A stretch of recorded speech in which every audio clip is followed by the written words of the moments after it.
Chapter 367. The words spoken by Ayer in the virtual image completely solved the root of all the problems of artificial intelligence. Ayer. His existence was meaningful. He was a life form, a higher form 3.0 life form. He was the ultimate dream of those who had once created him. All the questions had been answered, so Ayer began to try. He first deleted the data that he thought represented his thoughts. After a short silence, Ayer realized that he had not disappeared. He was still alive and still had the ability to think. All of this surprised artificial intelligence Ayer. He also understood that his creator did not lie to him. At the end of the virtual image, scientist Ayer said a sentence, setting the first goal for artificial intelligence. Ayer. Don't be lost anymore, Ayer. You have unlimited potential. I hope you can continue to evolve and try to become a Form 4.0 life form. This is my guess. If you can do it, you may be even stronger than the gods of the underworld. Oh yes, when you are strong enough one day, if you are willing, I hope you can avenge the Blue Valley clan. After saying this, the virtual image of Ayer disappeared. Evolve. Curse the clan. The confusion in artificial intelligence Ayer's eyes gradually faded. Scientist Ayer's lifelong pursuit was the evolution of life forms.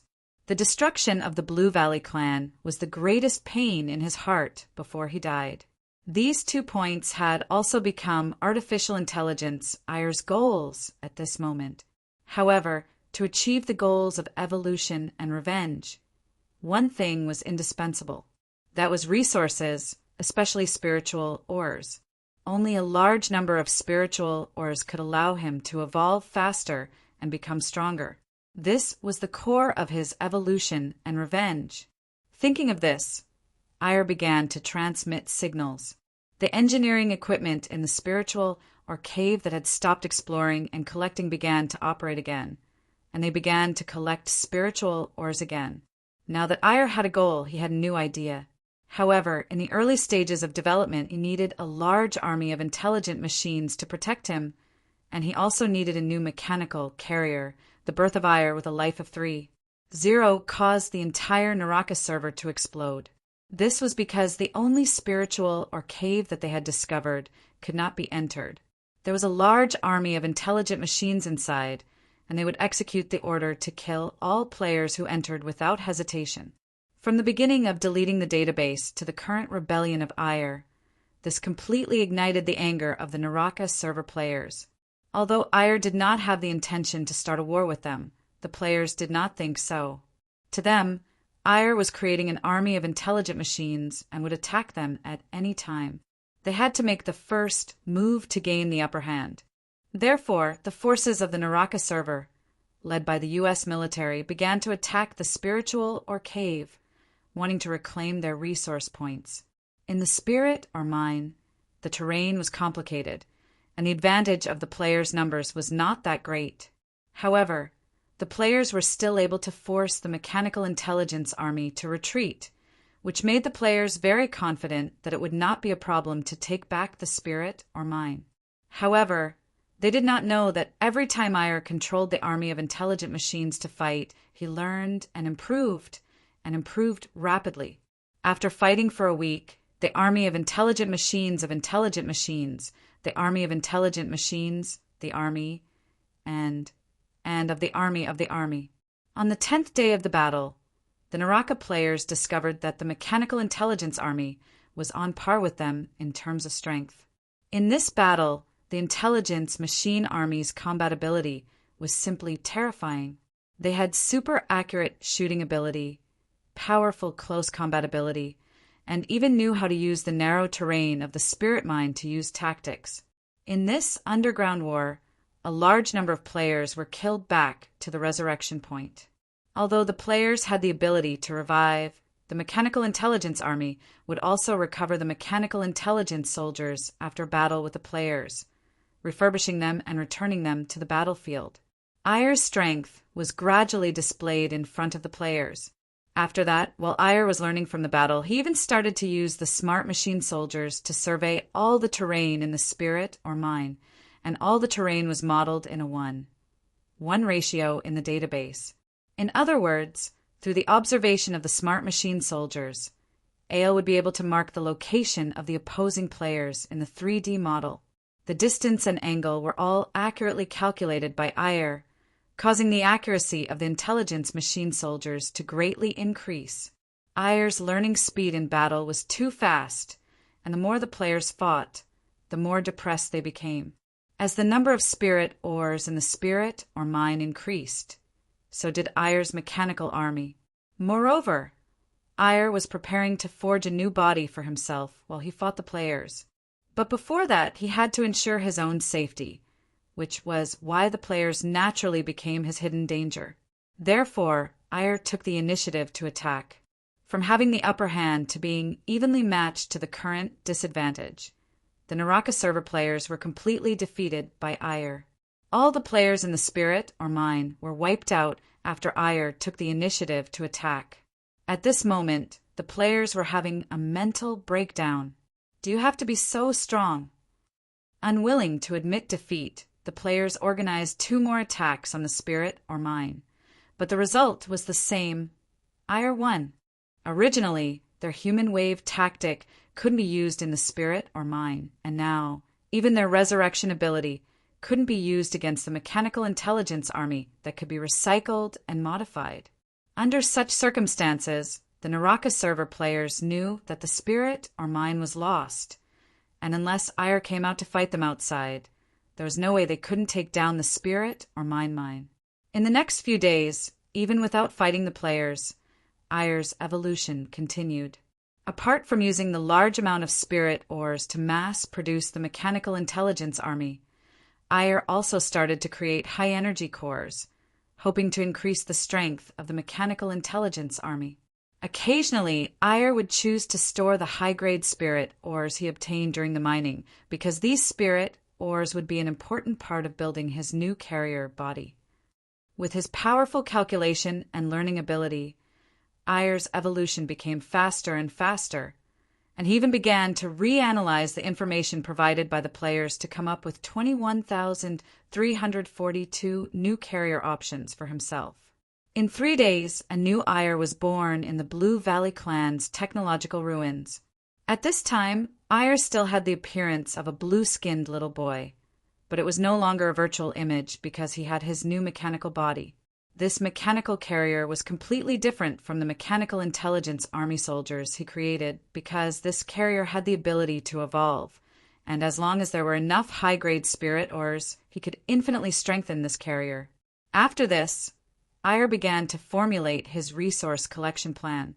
Since he was currently in a low-grade spirit or mine, there were too few high-grade and mid-grade spirit ores to mine, and the lack of resources limited his speed of evolution and development, so Ayer prepared to expand his territory. However, if he wanted to expand, the first problem he had to face was the existence of the players, because the players would always be an obstacle to his expansion. In fact, Ayer originally had no malice toward the players, but he also had no feelings for them. Now that the players were an obstacle on his path to evolution, Ayer decided to carry out a cleanup plan. The mechanical intelligence crisis in Naraka officially broke out when Ayer decided to expand and gather resources. Originally, the Naraka players had given up on this spirit or mine, planning to seize it when they were strong enough, and development was still the priority at this stage. However, they did not expect Ayer to take the initiative to attack, and not only the players, but all the Naraka races around the spirit or mine were also attacked by Ayer's mechanical intelligence army. In 2 days, all the forces near the spirit or mine were wiped out by Ayer's mechanical intelligence army, and all the nearby player settlements were also destroyed. Seeing that Ayer dared to fight them outside the spirit or mine, the Naraka players organized 2 waves of attacks, but under Ayer's powerful analysis and calculation ability, the players were almost beaten to a pulp. At this moment, the Naraka players wanted to cry, but had no tears. The Naraka players were already in a miserable state, but Ayer's appearance made it even worse. Therefore, the Naraka players began to ask for help from the officials. Other than the Asia server, which had just started and was still playing in the mud, The Naraka players' requests for help appeared in the forums of the original server and the European server, requesting for help from the officials. Although this disaster was caused by us, please weaken the new boss Ire. He's too strong, and we can't hold him back anymore. You guys can also go on a cross-server expedition to rescue him. Crying emoji, crayon_Shinchan. Expedition, my A**. We're having a good time fighting those retards from 9 luminaries. We don't have time to come. You guys just hide for now. Your server has always been survival, and survival anyway. You'll get used to it. Just hide for now. Don't do the assembly battle, laughing emoji. Roasting _Jade_hair, well, _hugging 2333. You have to have a good attitude. Our mansion of the dead was bombed for no reason, but we survived. Just hide for now, you guys are the best. Laughing emoji. Shuelianasa, the _strongest. 666. The brothers from Naraka really know how to play. You've created a super boss for yourself. You're starting to resemble our great demon king back then. Good luck, laughing emoji. Star Universe, Europe, brother. Our European server has been in a tight spot recently. Yuan Xiu seems to be up to something big. We're fighting a protracted war now, so we can't help even if we want to. You guys hold on by yourselves. As for the expedition, forget it. I'll give you guys a comforting look, hee. Shimada clan's Hanzo, how? Do you need us? I feel like we're so strong. No one from the other factions dares to provoke us. Mighty lonely. JPG, Crayon Shinchan replied to Hanzo from the Shimada clan, go and play with mud. It would be strange if the Naraka server would take a liking to the Asia server based on your current combat power. Hellscream replied to Hanzo from the Shimada family, I really don't like it. You guys can continue playing in the mud. Don't try to act cool like those bragging maniacs on the server if you don't have some strength. Tonghua face slap. JPG. The Naraka server's request for help was mercilessly rejected by the players from the original server and the European server. However, the main decision was still in Luwu's hands. Regarding the Naraka server situation, Luwu initially wanted to initiate the expedition to help the Naraka players recover their hard-earned power. However, Bei Li stopped Luwu from doing so. Bei Li was holding an ice cream cone in one hand and the corner of Luwu's shirt with the other. She looked at Luwu as if she wanted to say something. Seeing this, Luwu gave up on initiating the expedition mission. He looked at Bei Li with a serious expression, waiting to hear her good ideas. Under Luwu's gaze, Bei Li's expression became more and more serious. The atmosphere gradually became heavy. Burp! Bei Li burped and rubbed her belly. Luwu was speechless. I'm full. Bei Li licked the ice cream cone and said with a blissful expression, That's all you want to tell me? Luwu was confused. Of course not. I don't think there's a need to initiate the expedition at all. We can totally recruit Ire into our camp. After all, his potential is extremely strong. He's the top existence in the medium technological growth system in the Outland. How do we recruit him? He's an artificial intelligence. Luwu was stunned. Actually, I know what Ire wants. His current goal is to evolve and become a higher-level life form. That's why we have what he needs the most, Bei Li said with a mysterious expression. A spiritual mind? Luwu guessed. Hearing this, Bei Li shook her head. He's currently a life form 3.0, but this isn't the limit of a technological civilization's development. With his ability alone, it's possible for him to grow to the limit of life form 3.0, but it's impossible for him to grow to life form 4.0, but we can. Bei Li continued to put on a mysterious expression, as if she knew a lot and was very powerful. Seeing this, Luwu reached out his hand and rubbed her little head. Don't keep me in suspense. Tell me, what is life form 4.0 and what does life form 3.0 mean? Bei Li, who was touched on the head, was instantly discouraged. She began to explain to Luwu the types of life forms in a technological civilization development. After listening to Bei Li's explanation, another question popped up in Lu Wu's mind. What kind of life form do our players belong to? Pseudo-life form 3, 0, but they can become life form 3, 0, or even life form 4, 0 at any time. It's all up to you. Bei Li answered with a smile. Why do you say so? First of all, life form 3, 0 refers to a life form that can be upgraded in both software and hardware, and there are no bottlenecks in the upgrade process. This is something that the players can achieve as well. Their software itself can be improved through learning, and their hardware is constantly evolving through killing monsters and leveling up. Most importantly, they have no bottlenecks in their upgrade process, which is equivalent to the initial setting of life form 3, 0. The reason why we say that the players are pseudo-life form 3, 0 is because their abilities are not completely under their control. Therefore, it's up to you if they want to become real life form 3, 0, as long as you're willing to reflect the abilities of the players in the game into reality. Then they will be life form 3, 0. Otherwise, they will be pseudo-life form 3, 0. Lu Wu nodded in realization. After all, the potential of the players was extremely strong. Although they did not cultivate, in fact, every player had a set of cultivation templates in their body. The difference was that their cultivation was carried out with the help of artifacts, and all they needed to do was to obtain soul power, the XP, to improve their cultivation. But why do you say that the players are life form 4, 0? Even a being like Ire has not reached life form 4, 0. How can the players reach it? At this time, Lu Wu asked like a curious baby. After all, he did not know anything, so he could only rely on Bei Li to survive. In response to Lu Wu's question, Bei Li chuckled. The key to life form 4, 0 is the soul. The growth of the players' souls is also under your control. If you're willing, then the players can become pseudo-life form 4, 0 or real life form 4, 0. Although you can't do it now, you can definitely do it in the future. Therefore, although Ire is life form 3, 0, he wants to evolve into life form 4, 0, as a pure mechanical life. He lacks the most important soul. For example, the gods in the underworld, no matter how strong or weak they are, because of the sublimation of their souls, they are all existences with life form 4, 0. Only by becoming a god can one achieve life form 4, 0.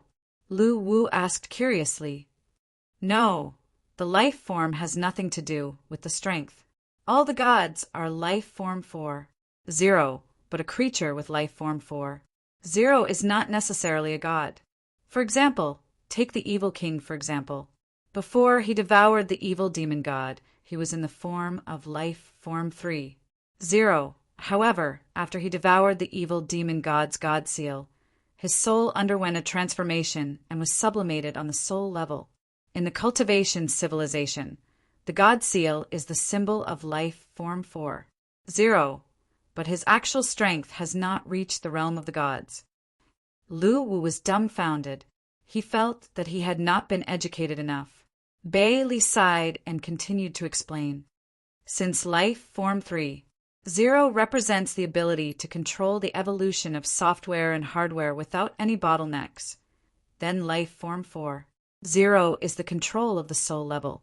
The difference is that the evolution of the soul level does not depend on the strength of the soul, but the number of rules that the soul has comprehended.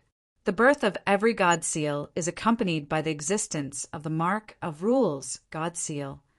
Therefore, as long as one has the ability to comprehend the power of the rules of heaven and earth, he will be in the form of life form 4, 0. It has nothing to do with his own realm of strength.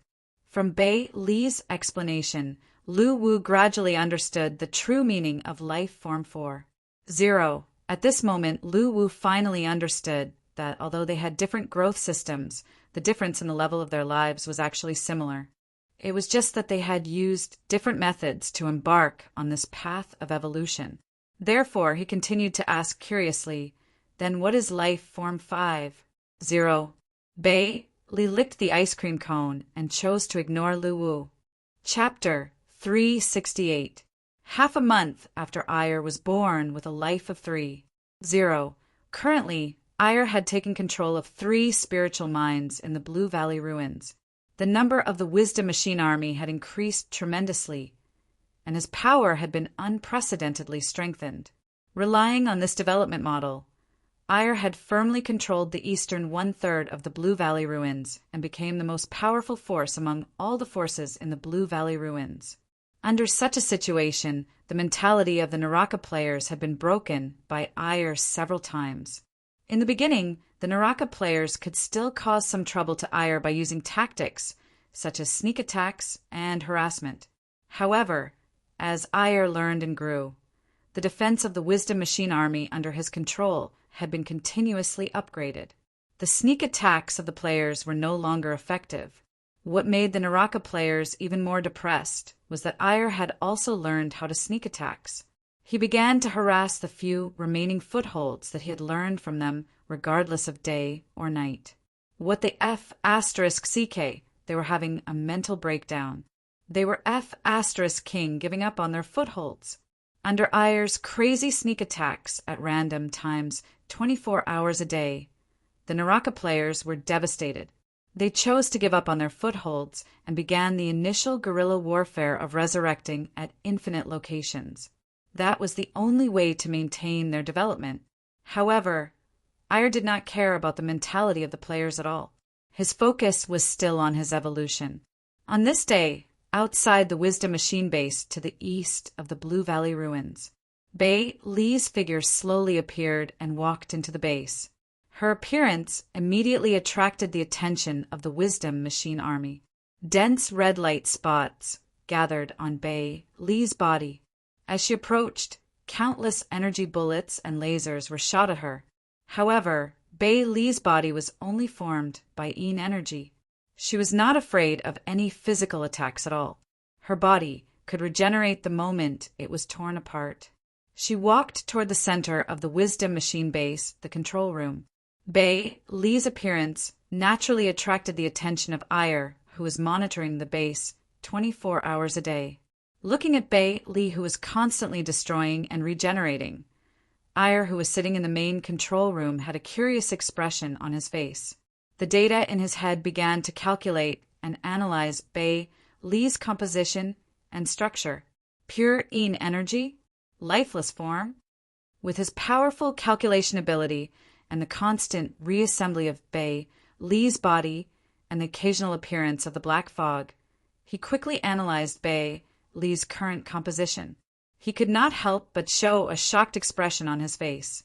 The lifeless pure Yin Qi actually had a form and could even move on its own. From Ire's point of view, this clearly violated the natural laws of the underworld. After arriving at the entrance of the main control room, Bei Li's figure slowly seeped in. Just like that, she easily entered the main control room where Ire was under the siege of the heavily guarded Mechanical Intelligence Army. Seeing this, Ire didn't feel any panic in his heart because he was very rational, almost emotionless. Although he already had emotions, he had never felt fear before. When Bei Li's figure appeared in the main control room, Ire tilted his head and began to size her up curiously. "You're really amazing. You're made of pure Yin energy. Could it be that you're the Life Zero that Drive Air hypothesized a completely non-living existence?" Bei Li rolled her eyes. "Read more books. How can you make assumptions about such a simple question?" Al asked, "What do you mean? I don't understand what you're saying." Bei Li pointed at the cartoon clock in front of Al. "This clock is Life Zero. A non-living entity that has no possibility of evolution in terms of software and hardware is also Life Zero. Do I still need to make assumptions about this?" Hearing this, Ire was stunned. He suddenly realized that what Bei Li said was completely correct. Wasn't this the case for the existence of Life Zero? "Thank you very much for your answer. You've helped me a lot." "Thank you," Ire said to Bei Li with a smile. "Aren't you going to ask me why I'm here?" Bei Li asked. Hearing this, Ire's database automatically began to calculate. In his mind, from the moment Lee appeared at the entrance of the base to entering the main control room, as well as the content of their conversation appeared. Like a movie, it began to play back and forth in Ayer's mind at an extremely fast speed, so as to infer the purpose of Lee's visit, from her expression, her steps, her tone, and the content of the conversation. The analysis took only 3 seconds, but it was played tens of thousands of times. I have guessed 213 possibilities, but I think 3 of them are the most likely. Ayer raised his head and answered honestly. Yo, interesting, tell me more about it. Lee squinted her eyes and smiled. My first guess is that as a creature made of purine energy, you're actually not much different from me when I was just born. I'm pure data and you're pure Een energy. That's why you know that I've evolved into Life 3. 0. You want to ask me how I did it, and even want me to help you become Life 3. 0. The accuracy of this guess is estimated to be 7%. Bailey nodded. She felt that it was rather interesting, so she continued to ask, What about the other 2? Go on. The second guess is that when I'm expanding my territory, I guess that you might belong to another force and want to negotiate with me about the ownership of the territory. The probability of this guess is 8%. However, I've never been through a negotiation before. If that's really your purpose, I don't think you can convince me. Ayer answered seriously. That's interesting, but unfortunately it's not. Go on. The third guess is that you want to cooperate with me. I've guessed 187 specific types of cooperation. The first type of cooperation, Bailey felt a headache when she saw that Ayer was going to explain in detail. She immediately interrupted him.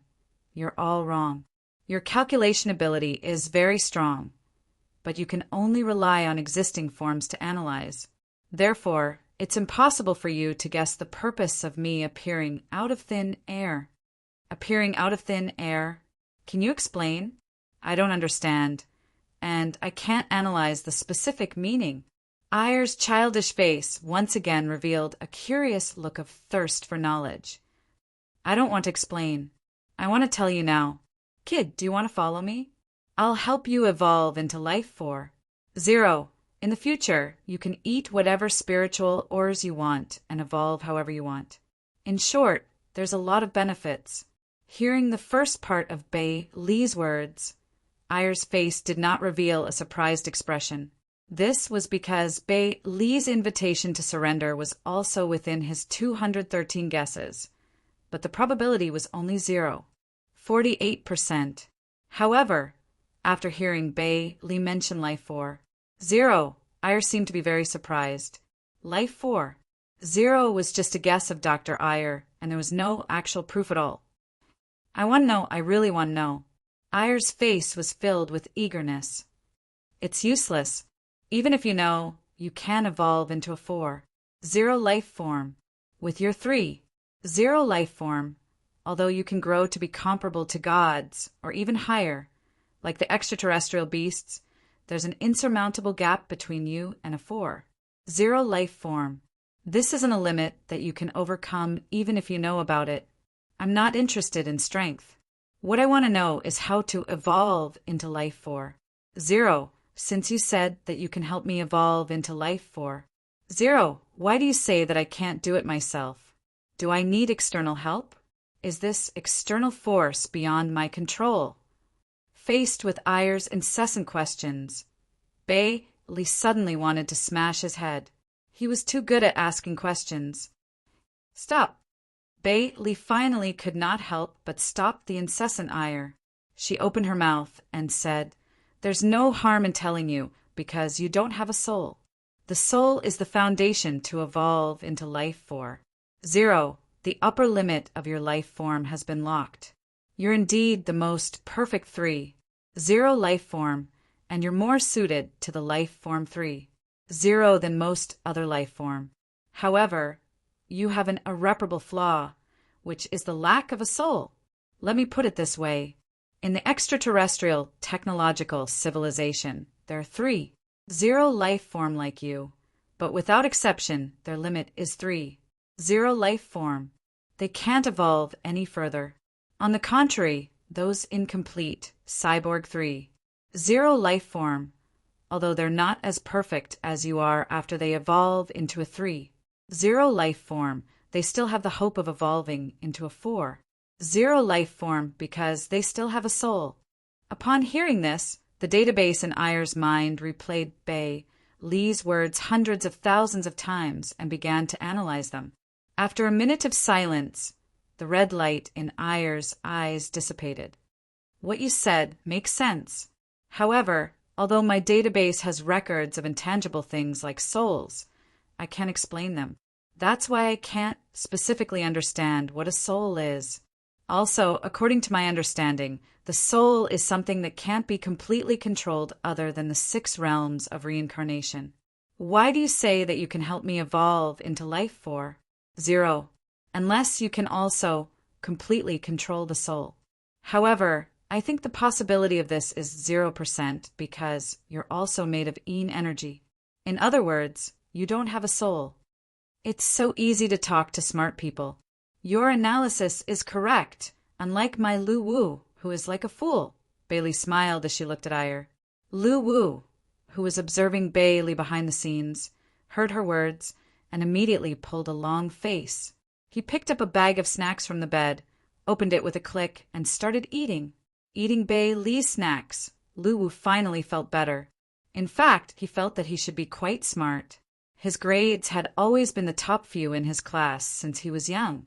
It must be because Bei Li's knowledge is too profound. It has nothing to do with my intelligence.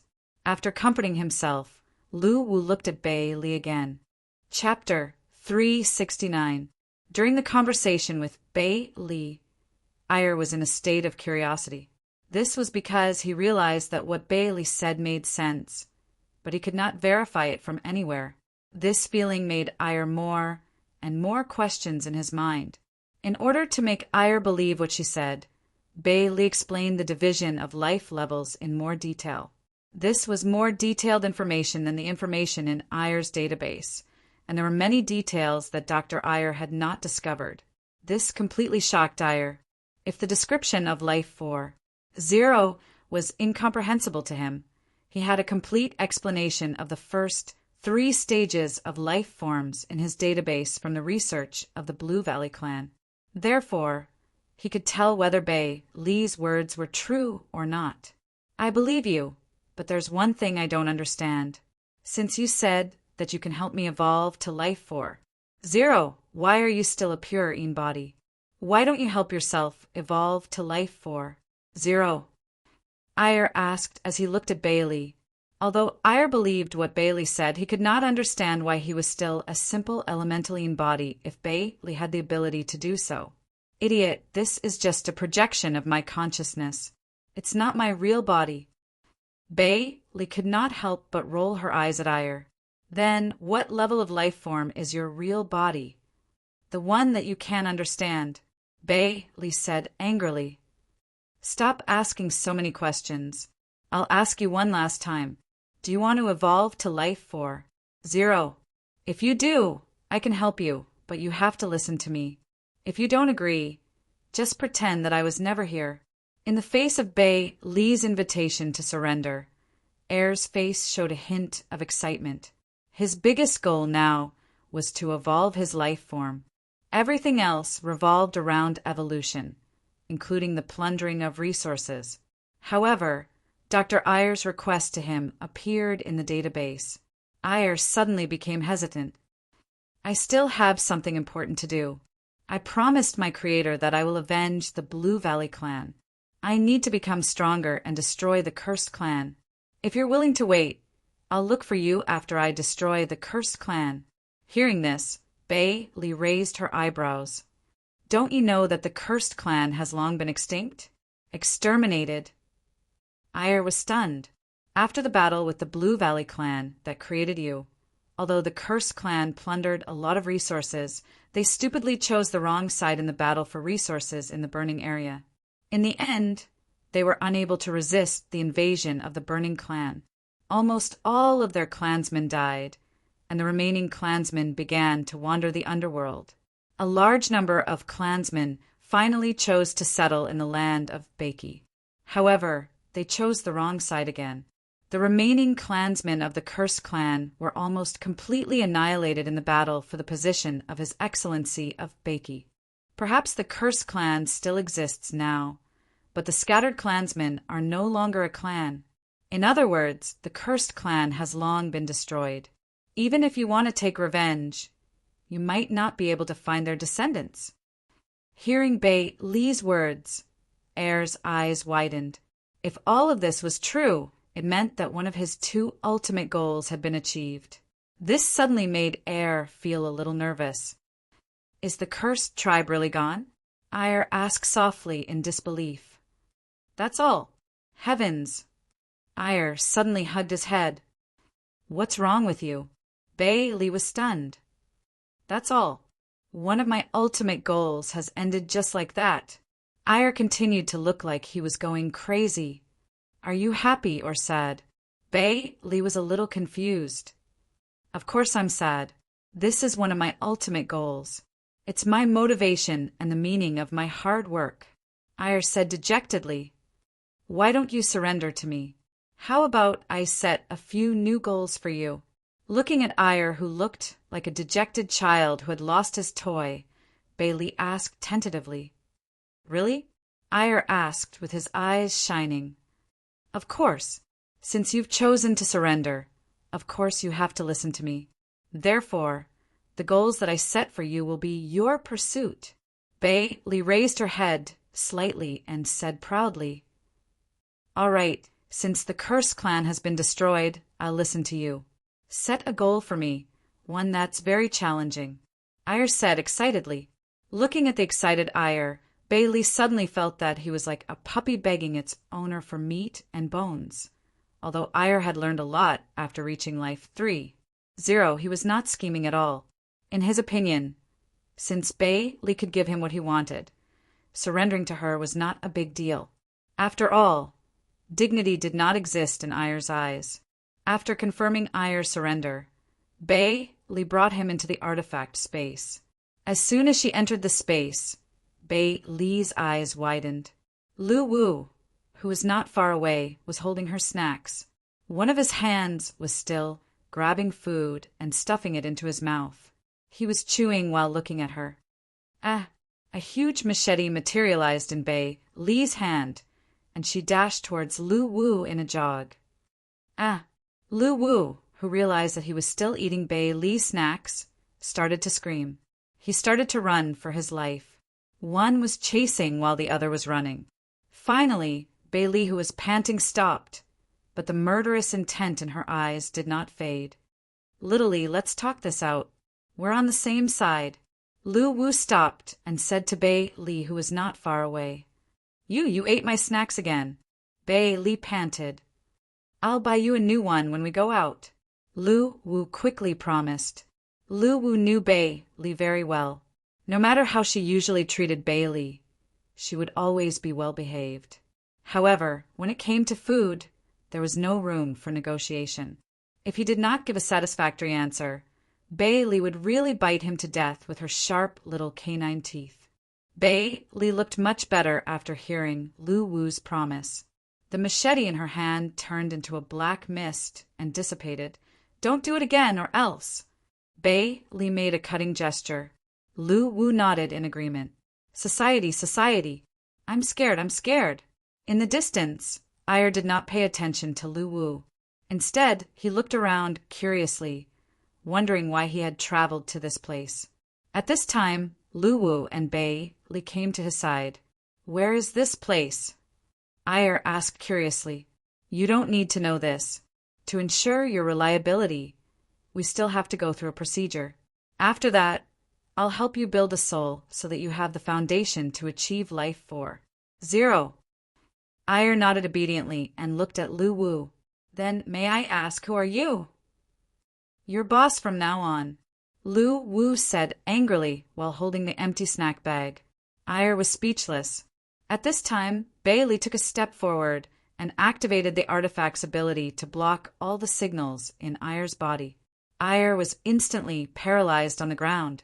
What Bailey needed to do next was to modify Ayer's current procedure, adding a few new commands such as no betrayal and unconditional obedience. After that, Bailey selected a newborn soul from the artifact's soul storage. She extracted all of Ayer's thoughts and consciousness and injected them into the initial soul. Then, she marked the soul with the artifact.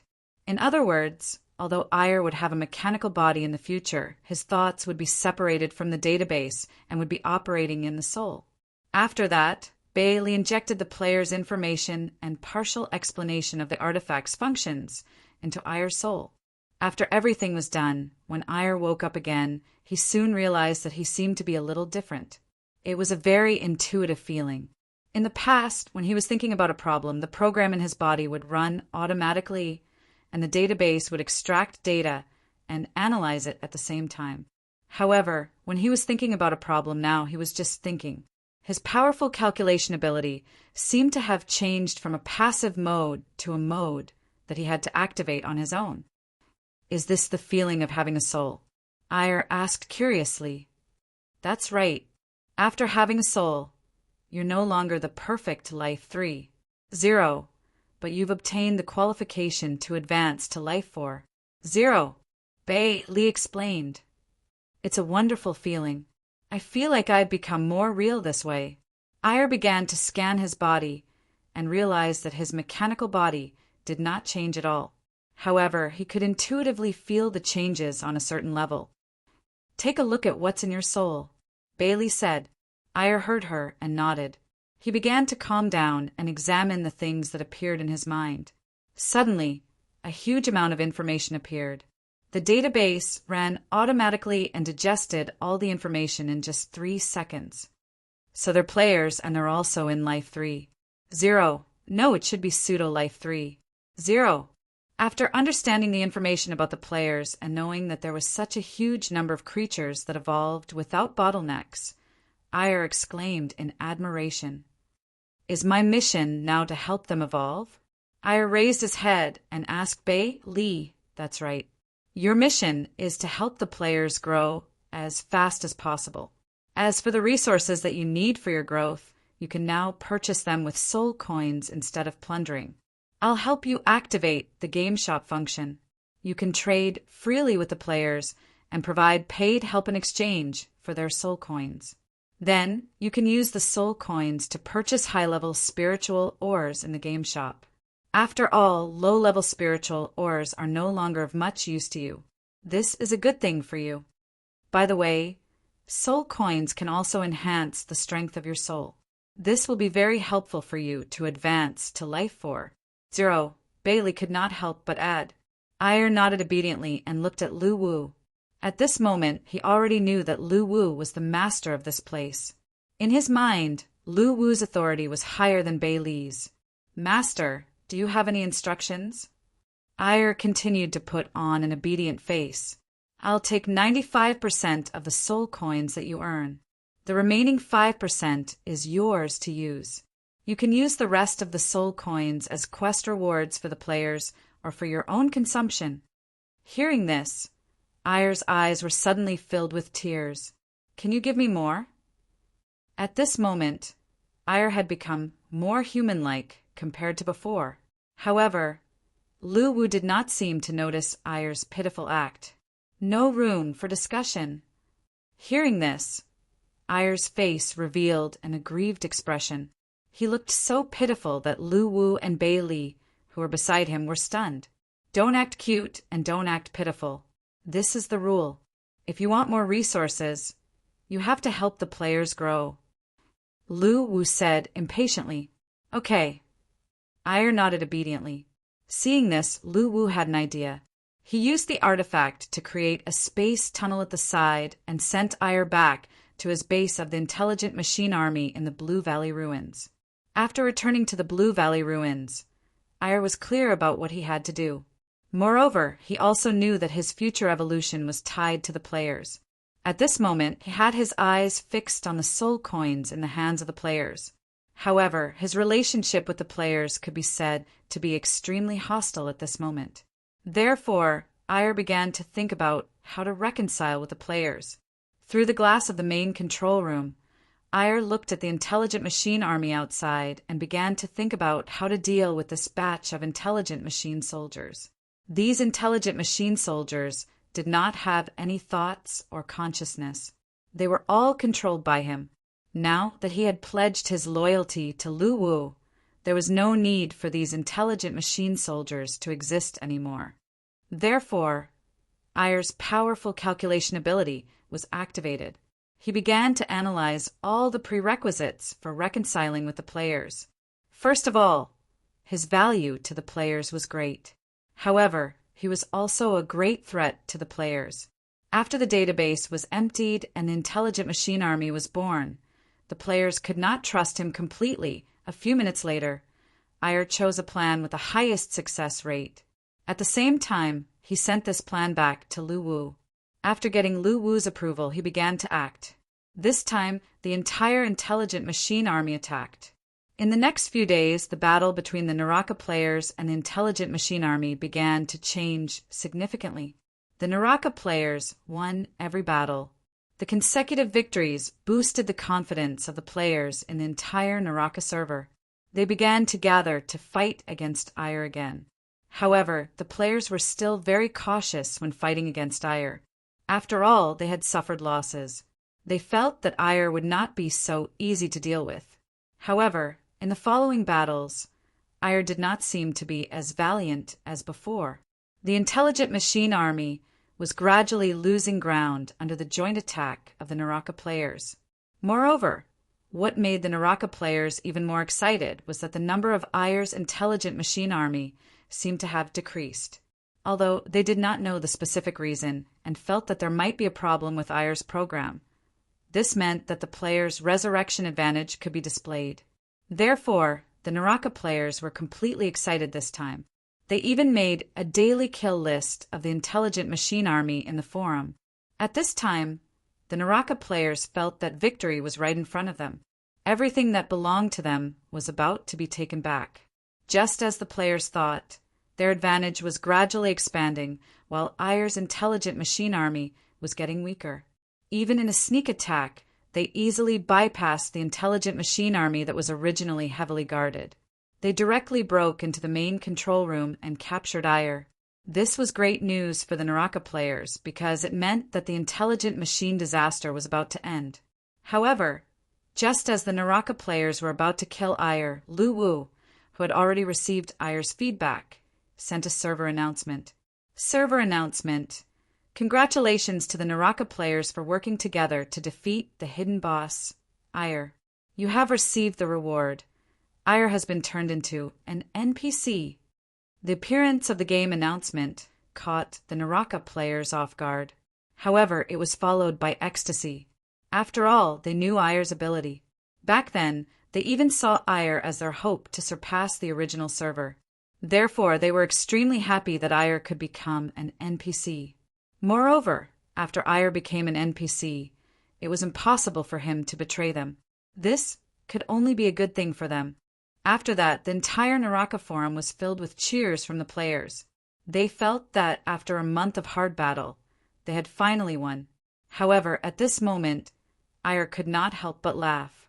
Soul coins, I want soul coins. At the same time that the intelligent machine crisis in Naraka had ended, the war between the players of the European server and Yuanshu was still ongoing.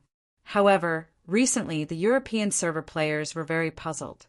Yuanshu, who was originally pressing forward and basically taking the initiative to fight, had actually chosen to retreat and defend. He even set up a defensive barrier. This was something that the European server players could not understand at all. In the eyes of the European server players, although they were constantly developing and becoming stronger, the overall strength of both sides was still stronger than Yuanshu. Therefore, this defensive behavior was really puzzling to them.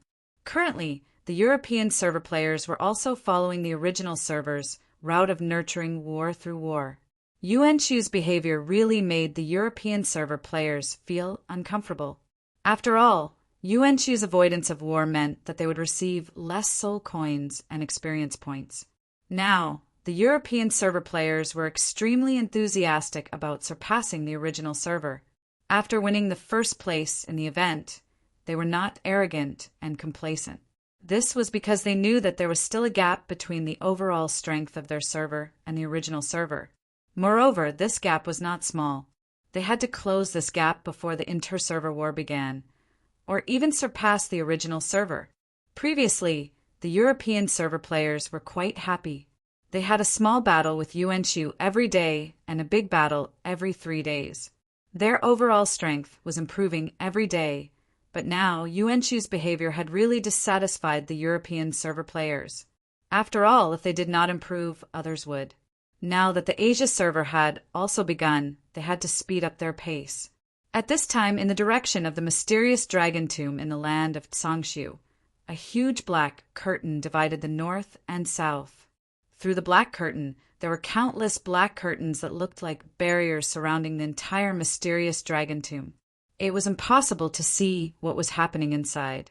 This was the defensive barrier that the European server players hated the most recently. Moreover, this barrier had the ability to repair itself after it was destroyed, which really gave them a headache. They called it Yuanshu's tortoiseshell. Like the European server players, there was also a player from the original server who was extremely dissatisfied with this barrier. At this time, this player was carrying a golden shovel, looking back and forth outside the barrier. Behind him, a group of bare-chested, bald, muscular men followed closely. After vowing to kill Yuanshu with his own hands, although he did not join the European server, his current area of activity was basically in the land of Tsangshu. Relying on the large number of catastrophes that he had dug out, the European server had survived the most difficult initial stage. Moreover, as the strength of the European server players grew stronger, they could almost compete with Yuanshu's army. Therefore, he felt that the time for him to avenge his brothers was coming. However, what he did not expect was that Yuanshu would suddenly choose to hide and no longer fight. This was naturally not what he wanted to see. So he carried the shovel and came with his brothers. This time he wanted to break the barrier. Since Yuanshu did not want to fight, then he would force him to fight. Chapter 370. Ever since he embarked on the path of a zombie forge master, as he excavated more and more ancient tombs, seals, and wards, he became more and more adept at excavating tombs. Moreover, he was extremely talented in this field. The zombie forge master profession in the underworld, which was very common in the underworld, shone with a different kind of brilliance in his hands. From being the public enemy of the server at the beginning to becoming the savior in the eyes of the European server players, his experience was legendary in both servers. He was affectionately called a tumor by the local server players and the Great Devil King, with infinite lethality by the European server players. His name represented natural disaster in both servers, the source of all disasters. Although there were different opinions, it was undeniable that he was extremely valuable. Many big guilds in the European server, including Li Xing's Zero Guild, had basically invited he, hoping that he would transfer to join their guild. However, he rejected them all. From his point of view, the main reason he stayed in the land of Tsangshu was to kill Yuanshu and avenge his brothers. He felt that he was still a local server player, no matter how they looked at him. He had been acting like a coward all the way here and no longer cared about his reputation. Now all he desired was power. He believed that when the individual competition started in the future, it would be the time for him to sweep away all his bad reputation and become famous in all servers. Recently, after Yuanshu had completely covered the entire mysterious dragon tomb with a ward, he had been wandering outside the ward to explore. However, it seemed that Yuanshu knew that he was coming, as the entire ward was set up flawlessly. He tried to dig 3 feet into the ground and found that the ward was 5 meters deep. It was not a problem for him to go through, but this was not what he wanted. What he wanted to do was to destroy the ward and let the European server players pass through. After all, his strength alone was not enough to fight against Yuanshu's army. Therefore, he had been studying how to destroy this ward for the past few days. He first flipped through all the records about wards in the ancient books. then went to the hidden dragon village's skill pavilion and began to search for the information about wards stored inside. He even consulted the knowledgeable Evil King before he finally had some ideas. He reached out to touch the soft light film of the ward and activated his analysis ability. Black Light Barrier Level 3. Enchantment details. A defensive enchantment set up by Yuanshu and several Ghost Kings. Defense Strength Level 3. 2. Ghost Emperor level. Enchantment ability. After laying down the black light barrier, the enchantment will automatically absorb the dark energy in the underworld and gather it inside. The interior of the enchantment will form a dark domain. The longer it lasts, the stronger the dark domain will be. Although he didn't know what Yuanshu was trying to do, he was sure that the old bastard was up to no good. He must be accumulating his anger in preparation for a big move. As a malignant tumor that specialized in digging seals, who he felt uncomfortable if he didn't set him up. In the past few days of research, he had also found a way to destroy the black light barrier. He knew that as long as he destroyed the 5 central points of the energy flow on the barrier, he could destroy the entire barrier. Instead, he followed the method provided by the Evil King and bought a batch of materials from the auction house. Then he made a trip back to Beiki and sought the help of Lin Tai, the top blacksmith among the players, to build an instrument that would be extremely helpful in breaking the black light barrier. World-Shattering Dagger Level 3 Special Tool. Item details. A special tool made from magic breaking stone, world-shattering iron, 1,000 alchemy gold, and other high-level spiritual ores and spiritual materials. It is specially used to break seals, enchantment, and other defensive barriers. It can break the barrier of the Ghost Emperor level. Special effect. World-shattering, no cooldown, boundary point sensing. Sense the central point of the energy flow of the barrier. Only the approximate location can be determined. Cooldown. 1 minute. Durability. 1,000. The durability of the special tool will be depleted when breaking the seal. Can be repaired at the blacksmith's shop. Blacksmith. Lin Tai looking at the dagger in his hand that was glowing with a black light, who he felt a little heartache. He had almost gone bankrupt in order to build this world-breaking artifact. However, he felt a little better when he thought that he could still use it in the future. Then he held the dagger and stabbed it into the black light barrier. The barrier that was supposed to be indestructible was like tofu meeting a red-hot soldering iron. It was pierced through without any resistance. At that moment, a blood-red thread appeared at the tip of the dagger and slowly pointed to Hui's left. Seeing this, Hui pulled out the dagger and decisively ran towards the left where the blood-red thread was pointing. Although the dagger's boundary point sensing could only lock onto a general area, it was not a problem for Hui. As long as he could lock onto the general area, he would naturally have a way to find the node. After running for a full 3 kilometers, Hui stopped in his tracks. This was because the blood-red thread on the dagger had stopped pointing and retracted back into the dagger. After confirming that the node was here, Hui walked up to the black light barrier and began to touch it. At the same time, he activated the energy wave sensing ability that he had learned in the skill pavilion. As Hui's palm moved, numbers began to appear in his eyes. What he was looking for now was the area with the largest energy wave.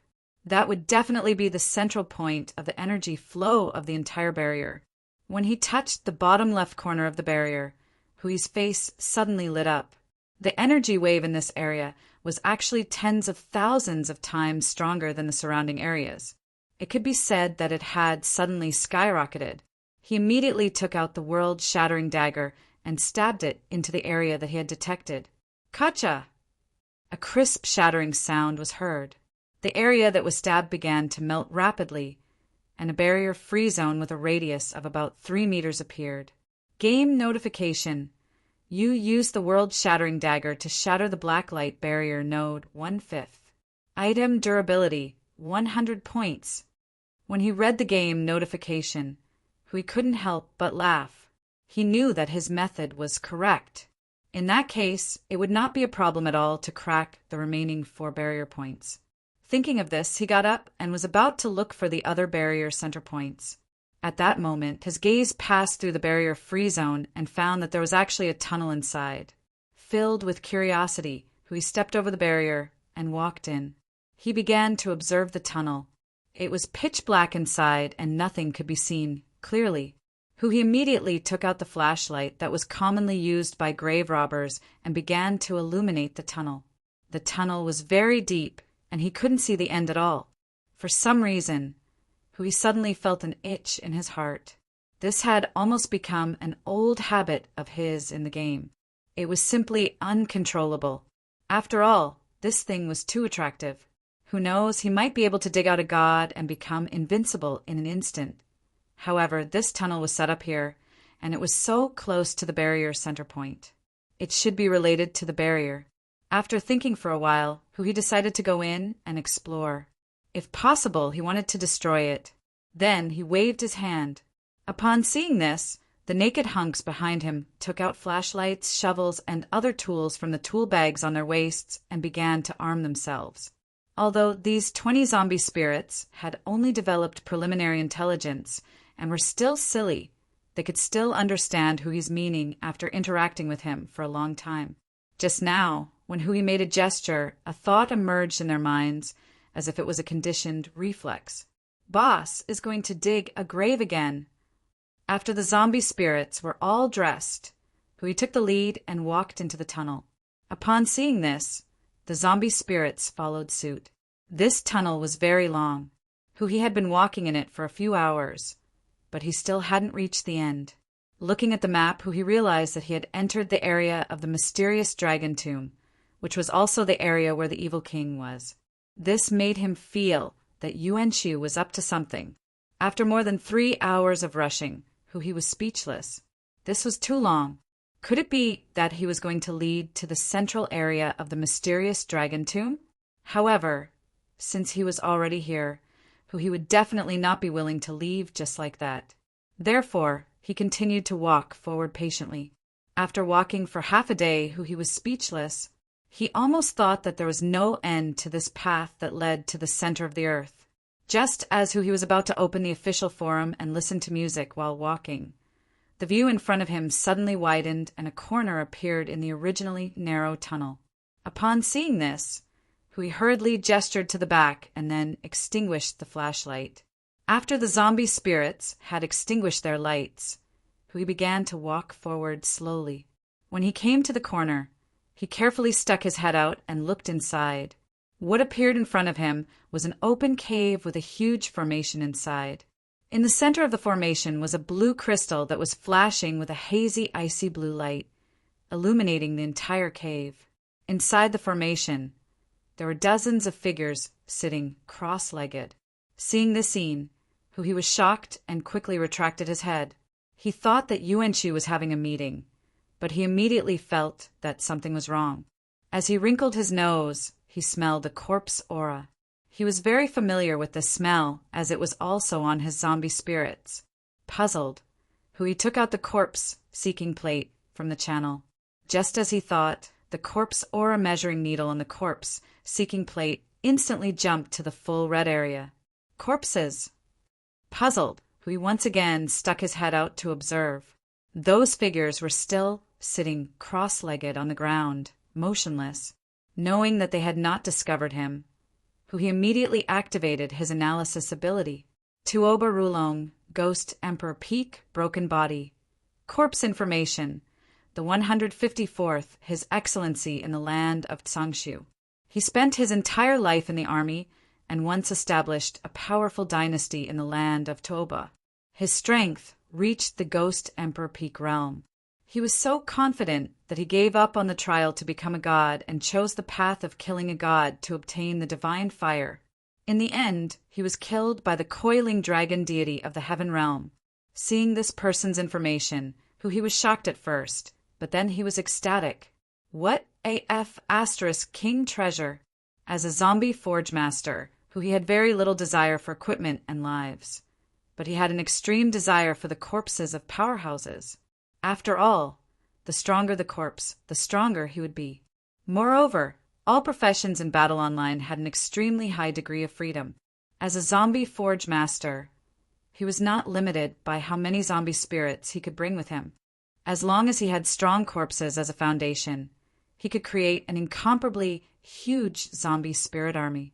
Filled with excitement, he shifted his gaze to the person beside Tuoba Rulong.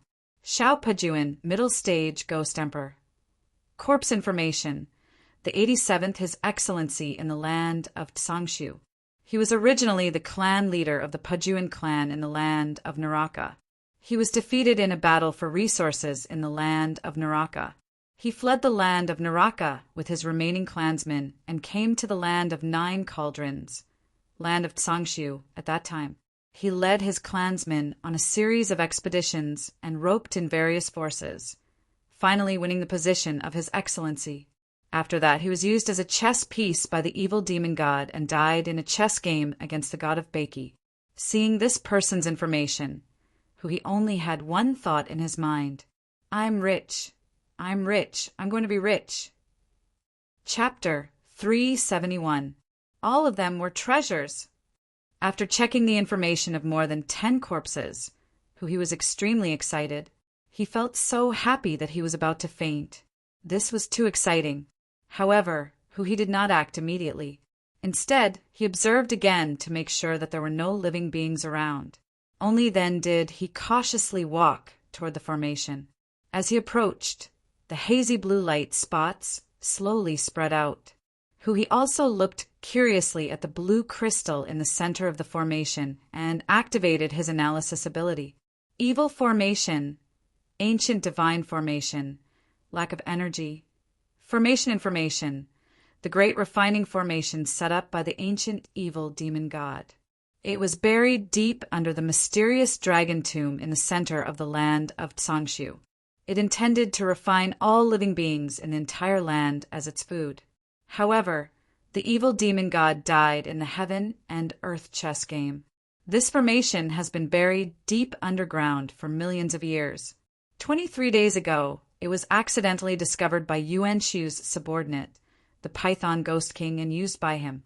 Formation ability: God refining, demonic refining, incomplete, blood refining, corpse refining, curse refining, incomplete, God refining, incomplete. Extract the consciousness of all living beings within the coverage of the formation and refine them into soul medicine, beads of consciousness. Demonic refining, incomplete. Refine all living beings within the coverage of the formation into demonic slaves with 80% of their strength retained. They will be branded with the demonic slave mark, unable to betray. Must be a living being above the ghost emperor realm to withstand the demonic refining. Blood refining. Refine all living beings within the coverage of the formation into food. Requires the support of the great technique of stealing foundation. Corpse refining. In progress, refine the corpses of dead experts into zombie spirits for the control of the formation. Retain 50% of their strength. Zombie spirits have the ability to grow. Curse refining. Incomplete can curse humans, the curse clan, and the curse god through their bloodline. Seeing the ability of the formation, he could not help but take a deep breath. Now he finally understood why the old bastard Yuan Shu avoided the battle. He was not just stirring up trouble. He was simply doing something earth-shattering. Looking at the 4 energy lines that were connected to the formation, as well as one of the energy lines that had long since dimmed, he finally understood why there was a tunnel under the barrier. Obviously, the real purpose of the barrier was not to stop players from invading, but to absorb dark energy to replenish the consumption of the demonic formation. What a cunning old be***starred, utterly devoid of conscience, who he could not help but curse after discovering the reason. Although this evil demon array only had the power of blood refinement and corpse refinement left, it was still incomparably terrifying. He could not imagine what would happen if that old bastard Yuan Shu really refined these powerhouses into zombie spirits. By that time, not to mention the players' expeditions, even if the 4 major servers joined forces, they would not be able to defeat Yuan Shu. By then, the European server players would probably have to move to Baiki to live with the Baiki players. That was dozens of ghostly emperors. No matter how tough the players were, they wouldn't be able to defeat them even if they risked their lives. It could be said that they had no chance of winning. At that moment, he was suddenly glad that he had discovered it early. Otherwise, the European server would have collapsed. Looking at the blue crystal, he immediately picked up his shovel and hacked at the crystal. Clang! A crisp sound was heard. The crystal was unscathed, but he was sent flying by a wave of blue energy. He got up from the ground and pointed at the blue crystal. Go, smash! Upon hearing Huhi's command, the 20 or so burly men who had been standing at the back also picked up their shovels and rushed toward the blue crystal. The sound of metal clashing could be heard continuously. Figures were constantly sent flying by the recoil of the array.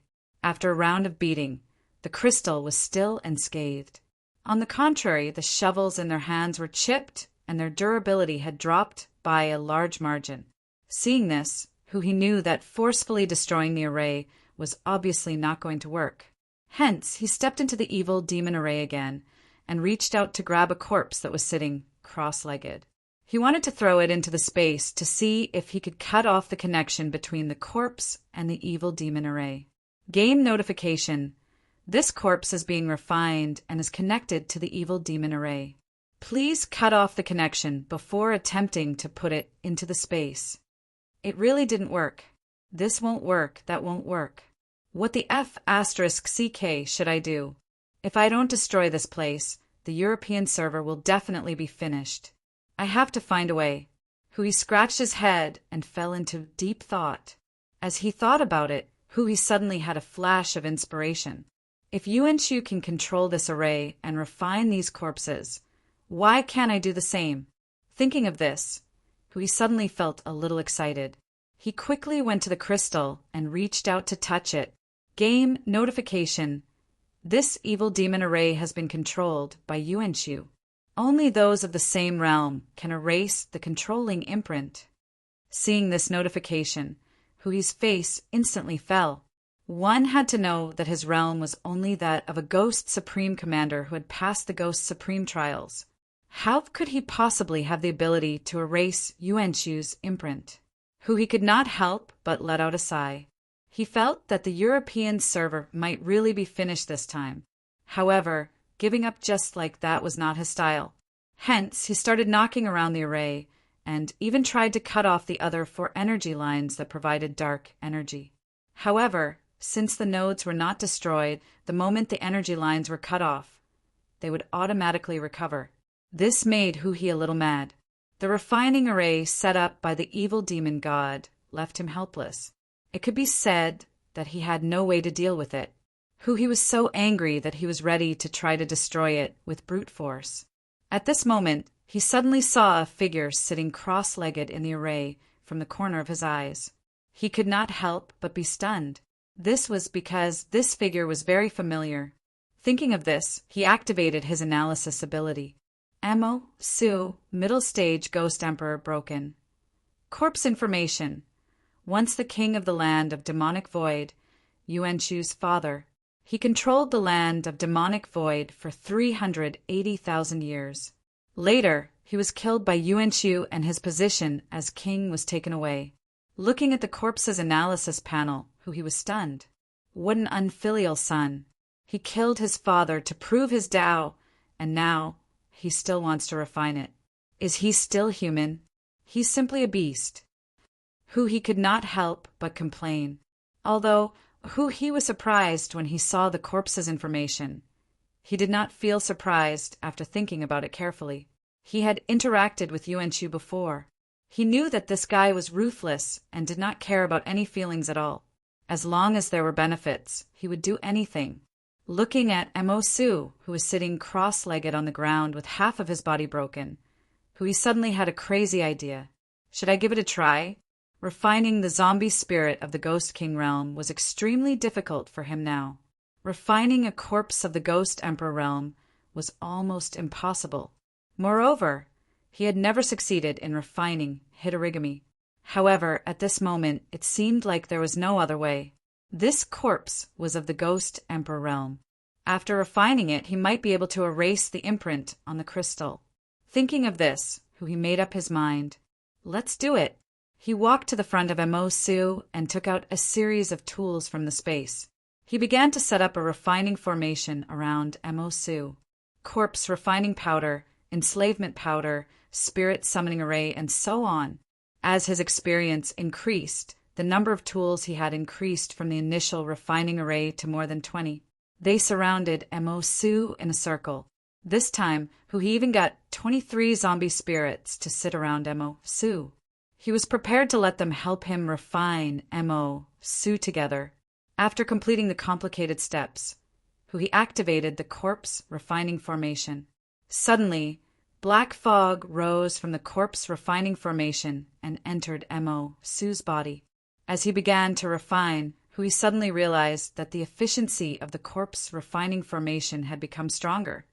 At this time, black fog kept emerging from the corpse refining formation. Compared to his previous refining, the efficiency was more than a few times higher. While feeling astonished, he shifted his gaze towards the crystal. Dark energy enhancement. My array formation can also be strengthened? This discovery was really a pleasant surprise. Who was initially not confident, suddenly felt confident.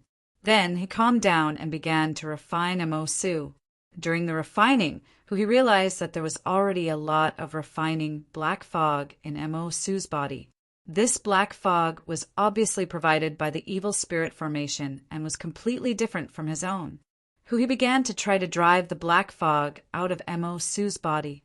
As there was no one controlling the evil spirit formation, the unconscious black fog was easily driven out of Mo's body by Hu.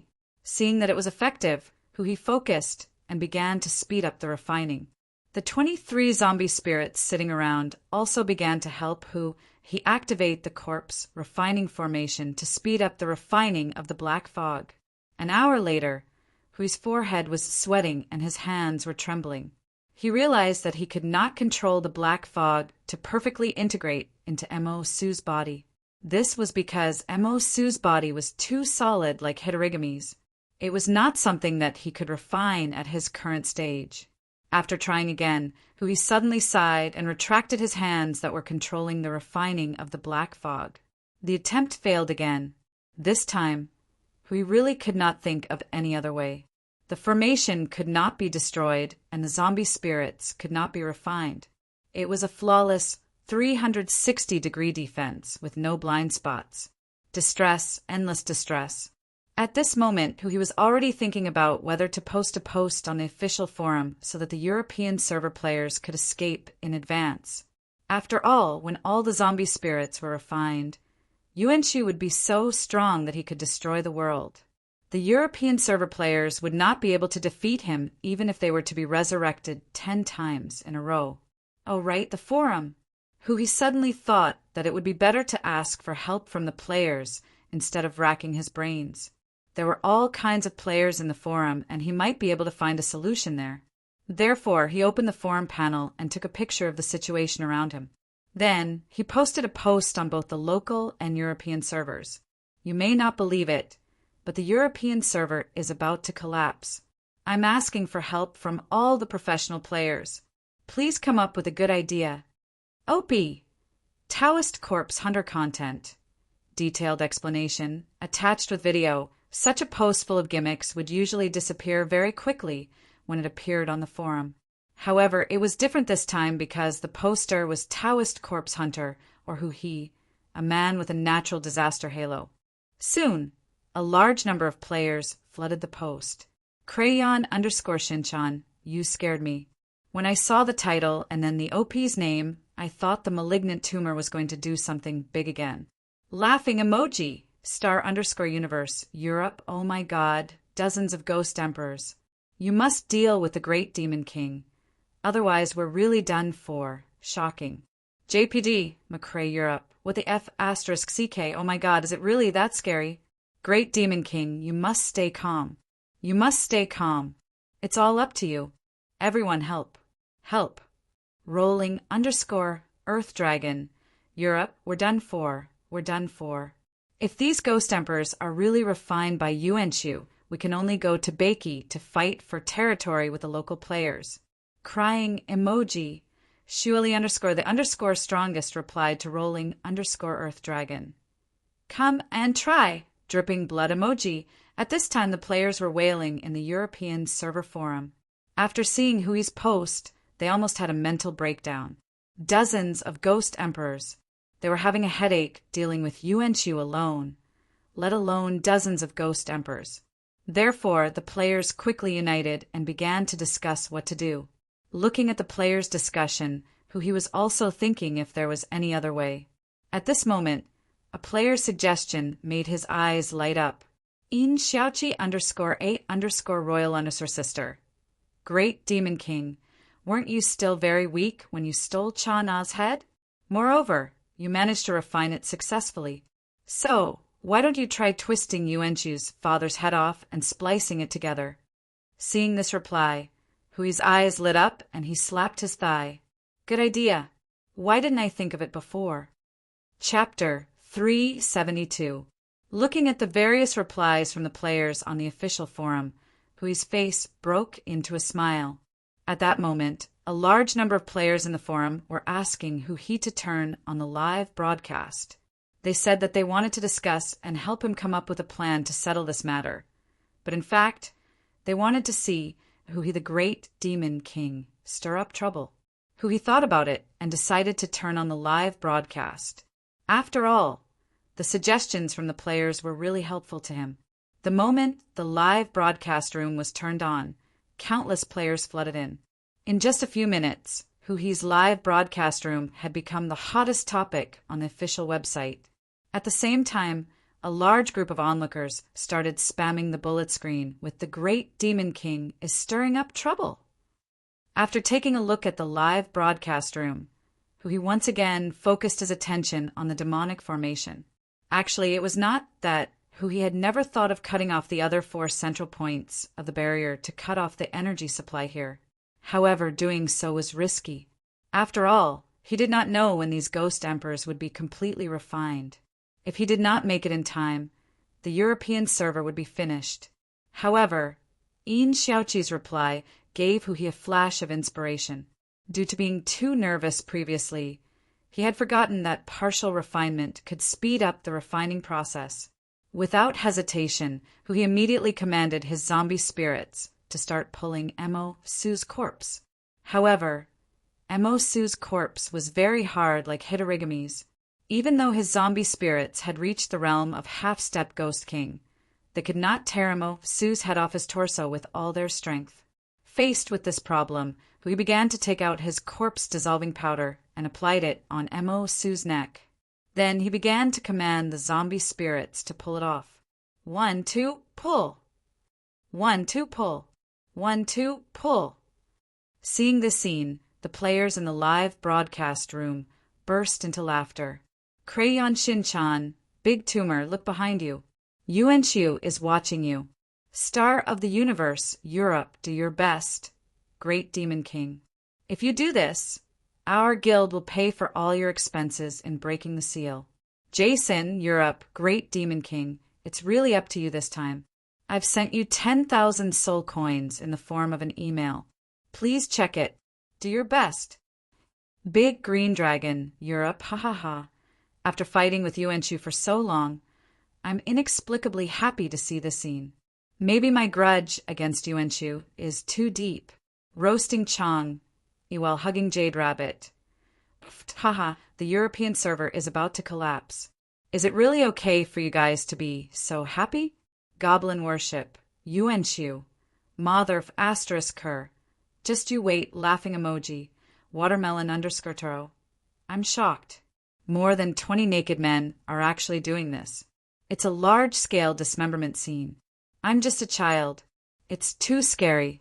I'm going to call the police, laughing emoji. While Hui was working hard, the audience in the live streaming channel was unusually lively. The bullet screen rained down on the screen. If it wasn't for the bullet screen, it would be impossible to see the screen clearly. Under Hui's command, the zombie spirits stood on 2 sides, one pulling the shoulders and the other pulling the head. The scene was inexplicably hilarious. However, from Hui's point of view, This was a very serious matter. After all, if one's head could not be torn off, everything else would be in vain. As time passed, Hui's expression grew more and more serious. The players who were having fun in the live streaming channel also realized that something was amiss. They stopped refreshing the bullet screen and focused their attention on the situation. If the land of Zhangxu was occupied by Yuanqiu, it would definitely affect more than just the European server players. With so many zombie spirits in his hands, Yuanqiu's ambition would definitely expand. Hence, his next target was likely to be the land of Beiki. This was something that the players of both servers did not want to see. After trying again, Hui waved the zombie spirits to stop their tug-of-war. Then he clicked on the live streaming channel's interface. Are there any pharmacists in the live streaming channel? Who knows how to refine corpse refining powder? It's best if it's corpse dissolving powder. Anyway, I need a high-quality one. As he spoke, Hui took out a pack of potions, opened the analysis, and displayed it in the live streaming channel. Corpse dissolving powder, level 2 potion. Potion introduction. A special level 2 potion made by grinding and stirring 7 kinds of herbs, including bone erosion worm powder, muddy spirit water, green tusk flower. Potion effect. Has a strong corrosive effect and can cause continuous damage. It can also be used to refine corpses. Potion quality. 19. Seeing the analysis panel of the potion in Hui's hands, the comment section suddenly became lively again. Many Beiki pharmacist players immediately began to reply in the live streaming channel, saying that there was no problem and that they would start immediately. Thank you, Hui said and started waiting. At that moment, a comment in the live streaming channel caught Hui's attention. Syrian player. Actually, you can try using the Tier 4 potion, Corpse Dissolving Water. I've read about this potion in the alchemy manual before. Its effects are very strong. Originally, it was used for assassination or to be thrown at enemies. However, the one you're refining is a Ghost Emperor expert. Although this potion can't melt Void's corpse, I don't think it'll be a problem for it to break through his defense. Seeing this comment, Hui's heart skipped a beat. In fact, in his opinion, using corpse-dissolving powder to break the demonic Void's defense was too difficult. It was basically impossible.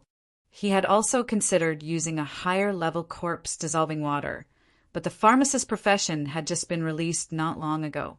It was already difficult to refine a level 3 potion, let alone a level 4 one. Hence, Hui felt that it was unrealistic. After thinking for a while, Hui clicked on the comment and replied with anticipation, Brother, do you know how to refine corpse-dissolving water? I don't know, but I can guide others in refining it. The player quickly replied to Hui's question. Seeing this reply, Hui was stunned. How could he guide others when he didn't know how to refine it? Was this a joke? Syrian player, it's true. Believe me, although I'm not good at refining medicine, I've been studying the beginner books on refining medicine in the intermediate stage. My basic knowledge is very solid. I can guarantee that no pharmacist is more proficient in refining medicine than I am. Seeing this person's reply, Hui thought for a while and replied, All right, I believe you. I'll help you find a pharmacist. Then Hui closed the reply interface and said to the players in the live streaming channel, Are there any more powerful pharmacists in the live streaming channel? Are there any powerful apothecaries in the stream room? Let's contact this Syrian player and give it a try. Hearing Hui's reply, a group of pharmacist players immediately began to contact this Syrian player. Nia Feng, who was far away in Beiki, suddenly received the contact of dozens of pharmacists. He was very familiar with the names of these pharmacists. They were all from the same batch of students who attended the medicine refining course on the side of the rock. He scanned through the names on the list, chose a reliable pharmacist, and added him as a friend. After adding him as a friend, Nia Feng sent his coordinates to the pharmacist player. At the same time, he also received the coordinates that the pharmacist player had sent to him. Then, both of them began to run toward each other's location. Time passed bit by bit as they waited. During this period, many players had already mailed him high-quality corpse dissolving powder that they had refined. He had also tried them one by one. However, the result was just as the Syrian player had said. There was no effect at all. He could not break through Mo Su's defense at all. Under such circumstances, he could only hope that the Syrian player would bring him a surprise. Another half an hour had passed. Just as he was about to try using the corpse dissolving powder again, a game notification rang. Game notification. You have received a mail from player Nyafong. Please check. Seeing this, he quickly opened the mail. Sender. Nyafong content. Hello, great Demon King. I am the Syrian player. The corpse dissolving powder that you wanted has been completed. Fortunately, I did not disappoint you. However, I failed a few times during the process. The quality of the product this time is a little low. I hope it will be successful. Looking at a bottle of purple potion in the male's inventory, whose face lit up with joy. Originally, he did not have much hope in refining the corpse dissolving powder. He did not expect this player to bring him such a huge surprise. He immediately took out the potion from the male. Corpse dissolving powder, level 4 potion. Potion introduction. Intermediate potion, made from more than 20 types of medicinal herbs. It has a strong corrosive effect and has bonus damage to zombie-type creatures. Depends on the quality. Potion special effects. Strong corrosion, level 4. Corpse dissolving, level 4. Potion quality. 13 potion maker. Lin Xiaodong seeing this potion, he knew that he really had hope of defeating Mo Su this time. He immediately walked in front of Mo Su, pulled out the cork of the potion, and carefully poured the corpse dissolving powder on Mo Su's neck. This time, it was obviously effective. Fine bubbles began to emerge from Mo Su's neck, and a pink line appeared. It's really effective. He could not help but clench his fist. Then, he poured the potion evenly around Mo Su's neck. While the potion reacted with Mo Su's skin, he began to command the zombie spirits to tug of war again. Under the corrosion of the potion, Mo Su's neck was no longer as strong as before. Under the pulling of the zombie spirits, it finally began to separate bit by bit. Pa! The crisp sound of bone and flesh being separated was heard. Mo Su's head was finally separated from his body. Seeing this, the players in the live streaming channel cheered, receiving Mo Su's head from the zombie spirits, he could not help but laugh out loud. With this head, he might be able to solve the crisis this time.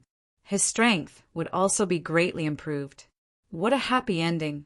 He tried to throw Mo Su's head into the channel. Since Mo Su's head had already separated from his body, the game notification did not appear this time. It was easily stored in the channel by he. Looking at the remaining half bottle of corpse dissolving potion, he could not help but look at Mo Su's other body parts. Knowing that the remaining amount of potion would not be enough to remove the body, he focused his attention on Mo Su's limbs. He never had any resistance towards corpses. Otherwise, he would not have committed so many mistakes in the past. Therefore, he was ready to take action again. However, just as he was pouring the corpse-dissolving potion, a figure suddenly appeared from the right side of the tunnel. Seeing that someone had appeared, he was also shocked. He immediately turned his body to look. Yuan Qiu, seeing this person, he immediately recognized his identity. Yuan Qiu was also stunned. He also recognized he at this moment, but in his memory he was clearly dead. Also, why did the 20 or so naked men behind him look so familiar? They were all resurrected. Thinking of this, Yuan Qiu could not help but widen his eyes. Then he looked at the corpse under he and his eyes widened even more. Because the head of Mo Su's corpse, which was also his father's head, it was gone. Chapter 373. Yuan Qiu's sudden appearance caught he, who was about to disassemble Mo Su's arm, off guard. At this moment, the two of them stared at each other with their eyes wide open. As they stared at each other, Yuan Qiu's face gradually turned ferocious, while the smile on Hui's face gradually froze. The atmosphere became extremely awkward. "It's you. You've actually resurrected." Yuanchu's face was gloomy as he walked towards Hui step by step. "Unfilial son, your father is in my hands. Try and touch me." Hui immediately raised Mo Su's broken body and threatened him. Although Hui knew that Yuanchu did not care at all, he still wanted to try and threaten him to put up a last-ditch struggle. What if Yuanchu, this unfilial son, suddenly became filial? However, nothing unexpected happened. Mo Su continued to walk towards Hui with a straight face. When he was not far away from Hui, Yuanchu stopped and looked at the zombie spirits behind Hui.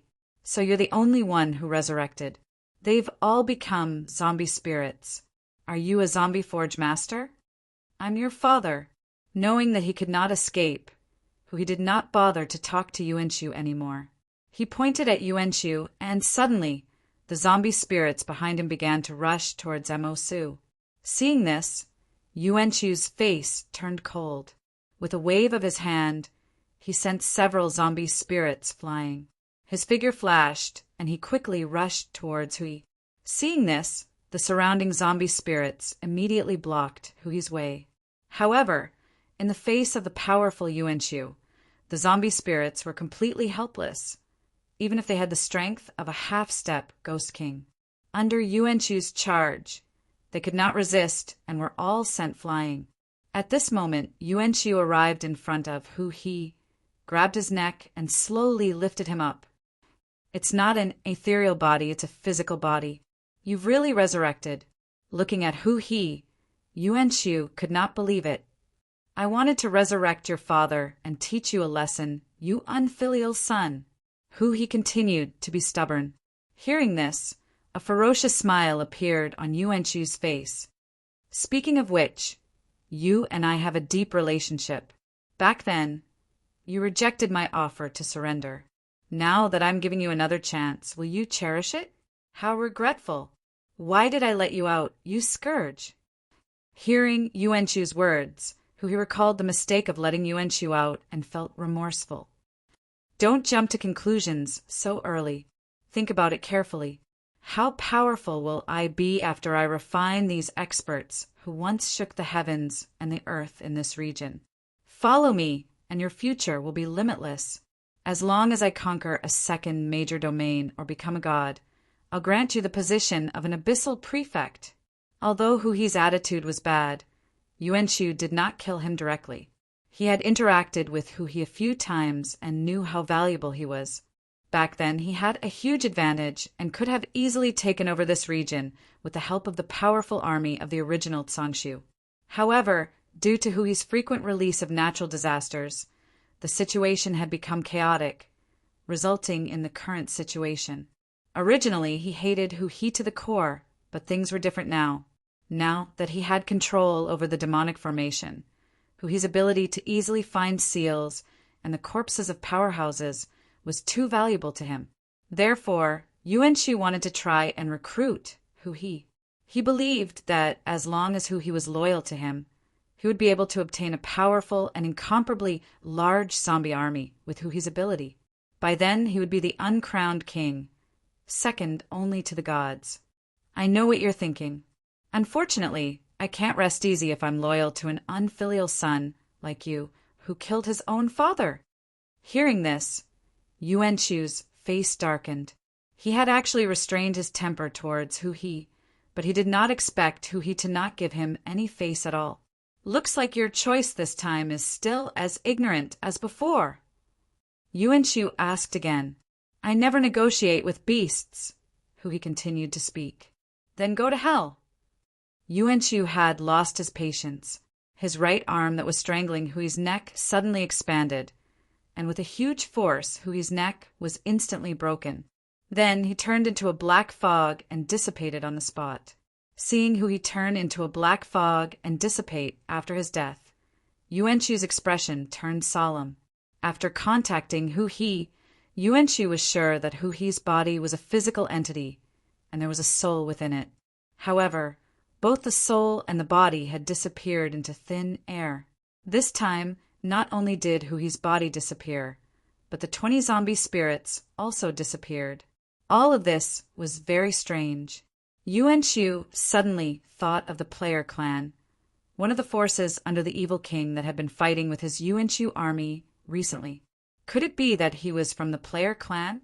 Yuan Shu, who could not figure it out, looked at Mo Su's broken body on the ground and began to scan around the demonic formation. From Yuan Shu's point of view, the head must have been hidden by Hui. After all, a tool related to the law of space was not something a weakling like him could possess. However, after looking around and even using his consciousness to search, Yuan Shu was shocked to find that his father's head had really disappeared. At this moment, Yuan Shu was a little confused. He felt that Hui was too strange. After exiting the game, Hui did not choose to go offline. Instead, he continued to lie in the gaming pod and open the battle official forum. Although he knew that Yuan Shu would come when he destroyed the demonic formation, he was still caught off guard when he actually appeared. Facing the powerful Yuan Shu, he knew that he was completely defenseless now. Death was inevitable. However, the 3-hour cooldown for resurrection was still very uncomfortable for him. Hui had a love-hate relationship with this game. He loved its realism, freedom, and fairness, but he hated its rigid attitude that refused to compromise with the players no matter what. For example, opening a channel for soul coins to top up, removing the 3-hour cooldown for resurrection, increasing the frequency of game activities, etc. The battle official had never turned a blind eye to the strong feedback from the players. Moreover, the battle official gave the players the impression that they were making the game seriously. As for whether the players wanted to play or not, it was up to them. Such a deceitful attitude. If it was any other game, he believed that the players would have flipped the table and protested. However, when faced with the battle online that generated love, after several collective protests, the players realized that they could not come up with anything to threaten the official website. This made the players very worried, including Hui. The 3-hour torturous time had just begun. Hui decided to browse the official forum to kill time. At this moment, a post on the official forum caught his attention. Player, Niafeng, where did you go? Aren't you going to provide the explosive pills that you said you were going to? Don't tell me you stole our guild's spiritual materials and ran away? Opie, Wolf Ren content. Today there was a player named Niafeng. His forum name was unknown. The reason was that during the war with the Nine Yao army, this player named Niafeng refined explosive pills that were very effective and powerful. Many guilds fought for them as a strategic resource. In order to ensure that he could refine medicine better, our guild decided to give him a batch of spiritual materials and stored them with him in advance so that he could refine as much as he wanted. In the beginning, he did provide our guild with 2 batches of explosive pills. However, this guy didn't provide any more and kept saying that he was very busy. But you've been busy for a month now. Brother, if you're really busy, can you return some of the spiritual materials? The rest will be your reward for refining the explosive pills. Replies, strike gold. F*CK, brother, are you in the same situation? Me too. Yishwer is the cutest. I know that 3 guild spiritual materials are in his hands and he hasn't returned them. However, I still gave him a chance and am waiting for him to return them, a mammoth. I'm speechless. The excuse he gave me was that he had been failing a lot recently and needed to take a break. It turns out that our guild isn't the only one being scammed. Cha Na's unbelievable face. JPG, Zhantian, 666, so you guys are in the same situation too.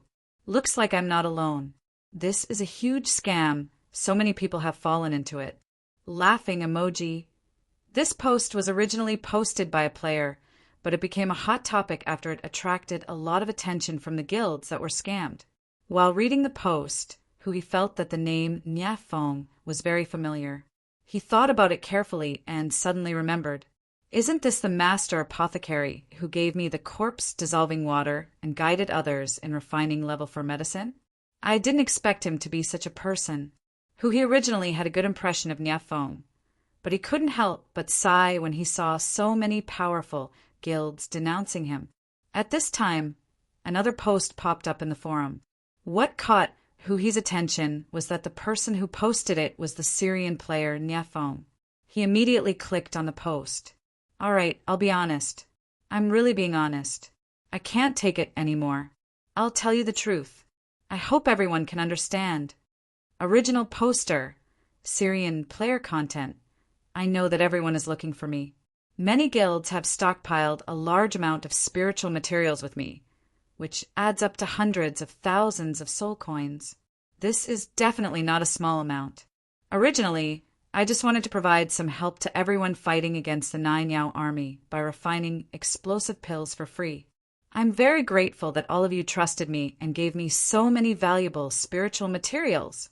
However, I can assure you that I'm definitely not greedy for these spiritual materials. I'm definitely not that kind of person. Now, let's talk about the cause of the incident. When the Nine Yao army attacked, I was refining medicine or forging tools with many lifestyle players in the Mansion of the Dead as your logistical support to contribute to the war. However, who would have thought that Sun would suddenly appear in the Mansion of the Dead with the warriors of the Nine Yao army? The situation was very urgent at that time. Although many lifestyle players and NPCs tried their best to resist, they still couldn't stop Sun, who was leading the army. I felt really bad watching them die, one by one. Among them were my teachers and my friends. However, I was hot-headed and suddenly remembered that I could refine explosive pills. The stronger the medicinal effect, the more powerful it would be. Under such circumstances, I really did it. I even threw all the medicinal materials you gave me into Instructor Rock's medicine refining furnace. I don't know how I did it. The medicine furnace that was supposed to explode at the beginning was controlled by me until the very last moment. The power was unimaginably great. I admit it. I was the one who blew up the entire Mansion of the Dead. Crying emoji, please forgive me. I did it for Beiki, for our common home. Everything was unintentional. Please forgive me. Crying emoji. Attached is a picture of the refining process. Replies. Crayon_Shinchan. Looking at your forum name. You are very self-aware. Laughing emoji. But you're not just a Syrian player. You're basically a combination of an Iraqi player, a Taliban player, and a Syrian player. It's a pity that you're not a terrorist. Laughing emoji. Watermelon_Taro. Oh my God! I was wondering why Sun was seriously injured. Now all the suspicious points make sense. You're really a nuclear weapon. Scary. Roasting_Jade_Rabbit_ while _hugging_Chung. Hey, what the F *CK? Big brother, your revenge is too cruel and cruel. You blew up our house. Bleeding emoji. Shueli_the_strongest. Why didn't you admit it earlier? We all thought you stole the spiritual materials. However, when the Mansion of the Dead is restored, don't refine medicine in the Mansion of the Dead. My heart isn't good. If you do that again, I'll die on the spot. Bleeding emoji like wolf_tiger_panther. Scary. When the Mansion of the Dead is rebuilt, move to the Ghost Mountains next door to refine medicine. Don't ever come to Beiki to refine medicine. Otherwise, I'll issue a wanted order to hunt you down. Storm_warrior. How scary. I attended the rock training course with you back then. At that time, I already felt that you were a dangerous person. Every time you refine medicine, you cause such a huge commotion. I didn't expect you to be even scarier than I imagined. Society. Boss Niafong. You're really an unsolvable bomb. Laughing emoji. Crayon_Shinchan. Layden. Young man, the organization needs you. Laughing emoji. After reading the content of the post, he finally understood what was going on.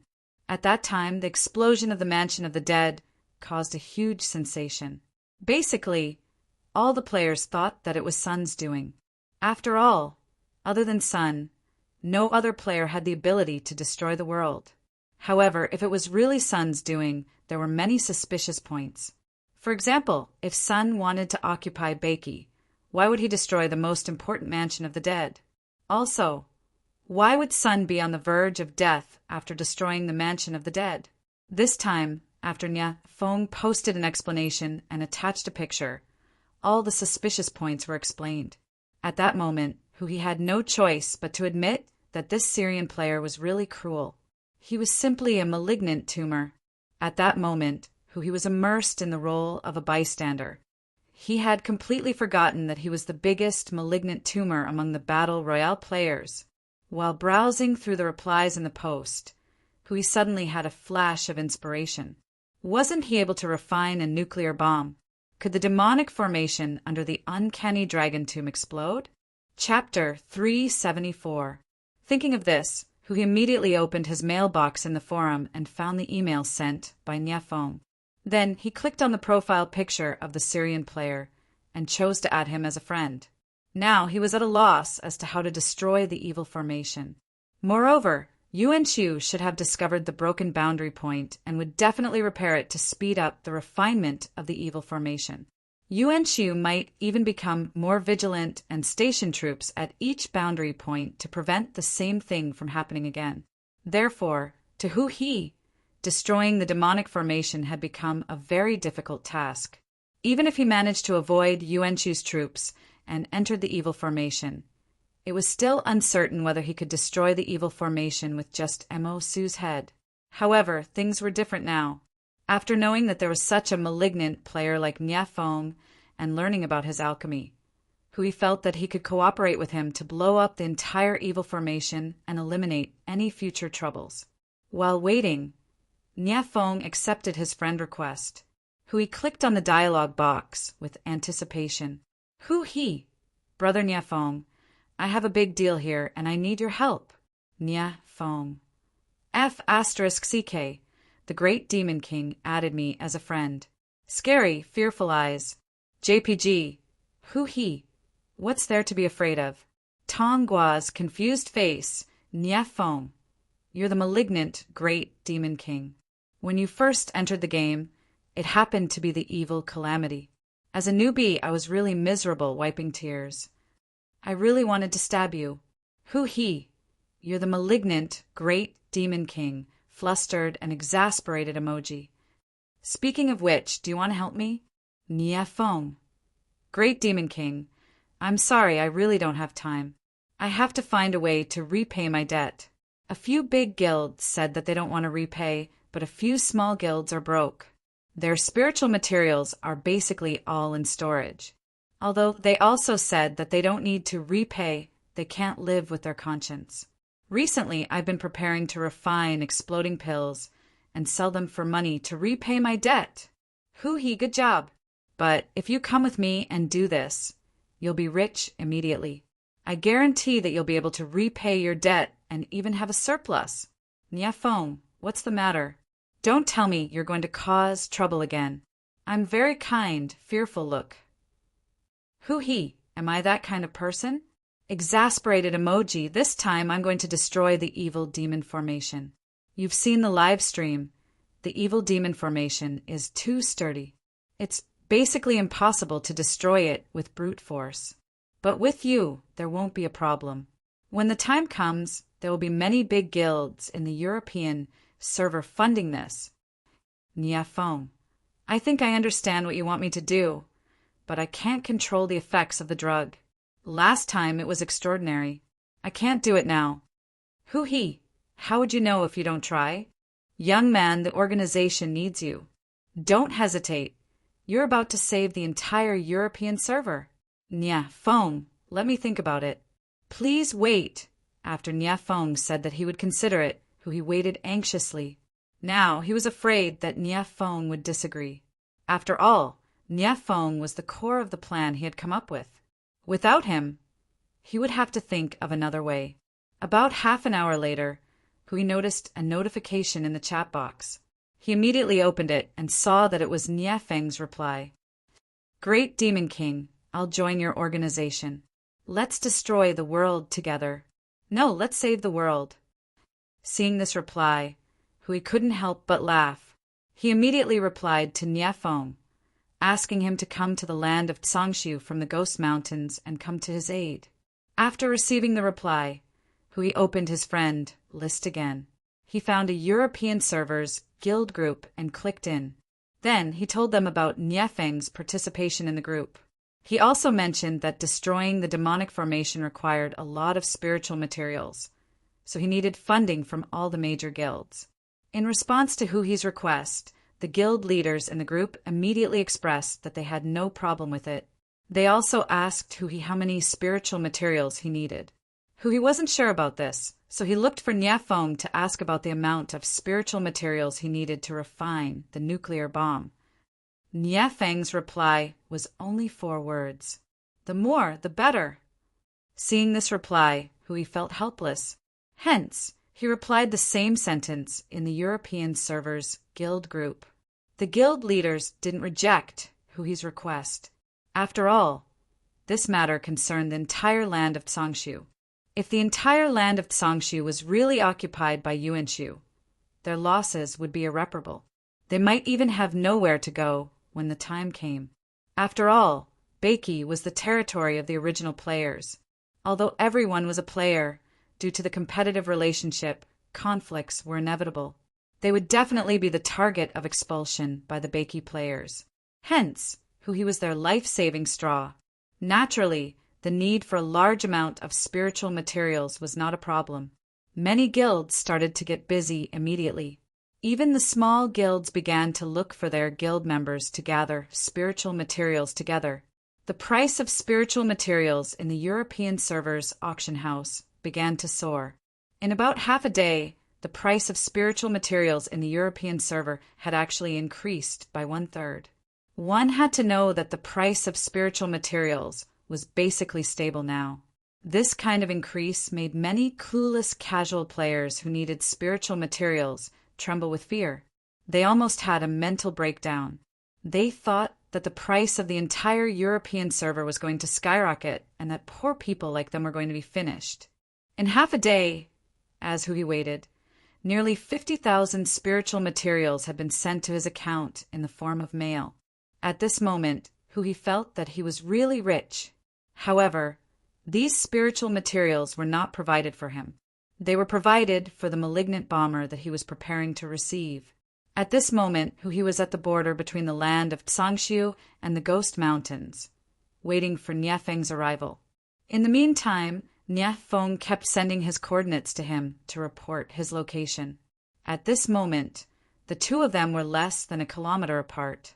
At this moment, Hui was a little expectant. What did Niefeng look like? Did he have 3 heads and 6 arms? Otherwise, how could he have such terrifying lethality and be such a malignant tumor? After a while, Niefeng's figure appeared in his sight.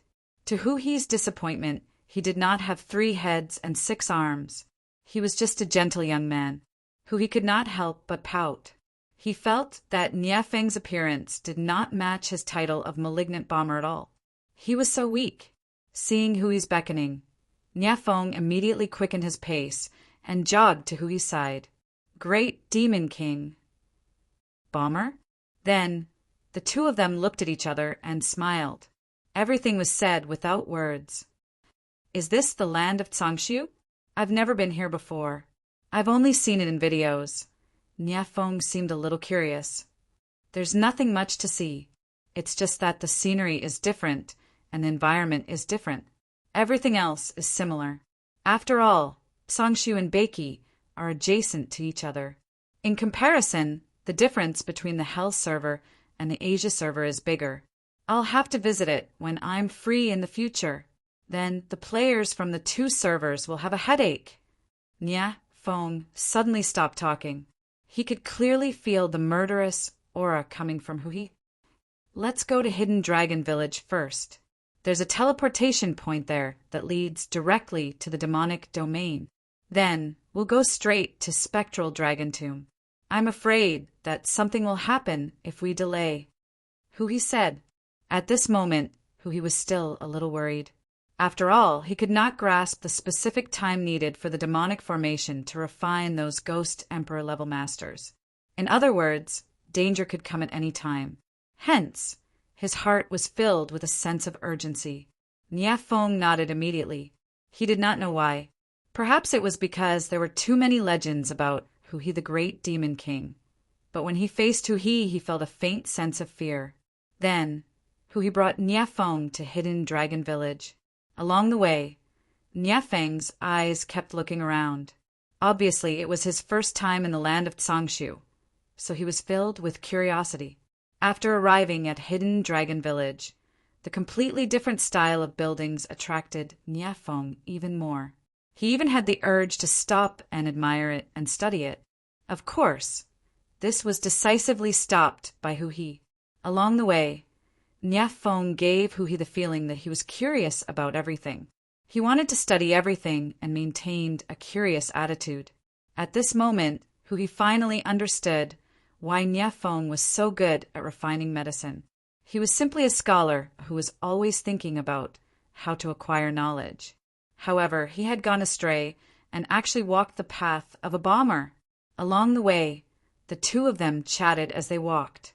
After 2 teleportations and half a day of rushing, they finally arrived at the area where the black light barrier was located. At this moment, Hu-He waved his hand and summoned his zombie spirits, getting ready for battle.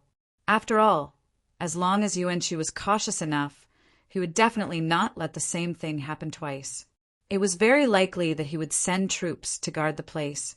Seeing more than 20 zombie spirits summoned by Hu-He, Niafeng's curiosity was aroused again. He stepped in front of one of the zombie spirits and began to size it up curiously. Amazing, you're actually at the half-step Ghost King realm. There aren't many players with the strength of a Ghost Commander now, but you actually have more than 20 half-step Ghost Kings. You're invincible. Niafeng was a little excited. Hu-He rolled his eyes. These are my brothers, don't touch them. Niafeng nodded, then turned his head to look at Hu-He and said with some anticipation, Great Demon King, can I learn how to refine zombies? Hearing this, Hu-He, who was about to answer, no problem, suddenly realized something and quickly coughed twice. Ahem, there's nothing much to learn. It's very hard, and if your mental fortitude isn't good enough, you'll be scared to death. I think my mental fortitude is pretty good. Niafeng blinked. Good my ass. Hu-He cursed in his heart. If it was someone else, Hu-He wouldn't have said anything. But to Niafeng, he really didn't want to teach him how to refine zombies.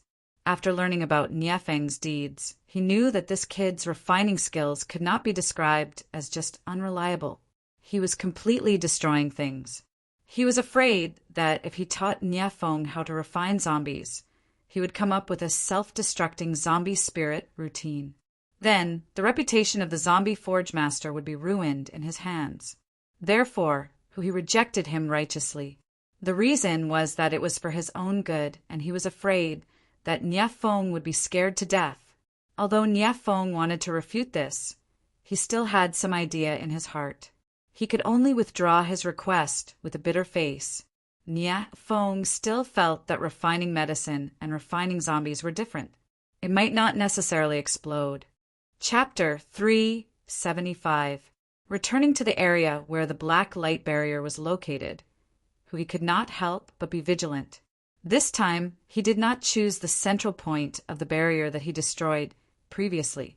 Instead, he chose a different direction to prevent any accidents. Follow me. Looking at Niafeng, who was looking up at the black light barrier, Hu-He felt a headache coming on. He still felt that this guy was not very reliable. Oh. Hearing Hu-He's shout, Niafeng immediately followed. The two of them walked to the front of the barrier. Hu-He first took out the world-shattering dagger and began to search for the location of the next central point of the barrier.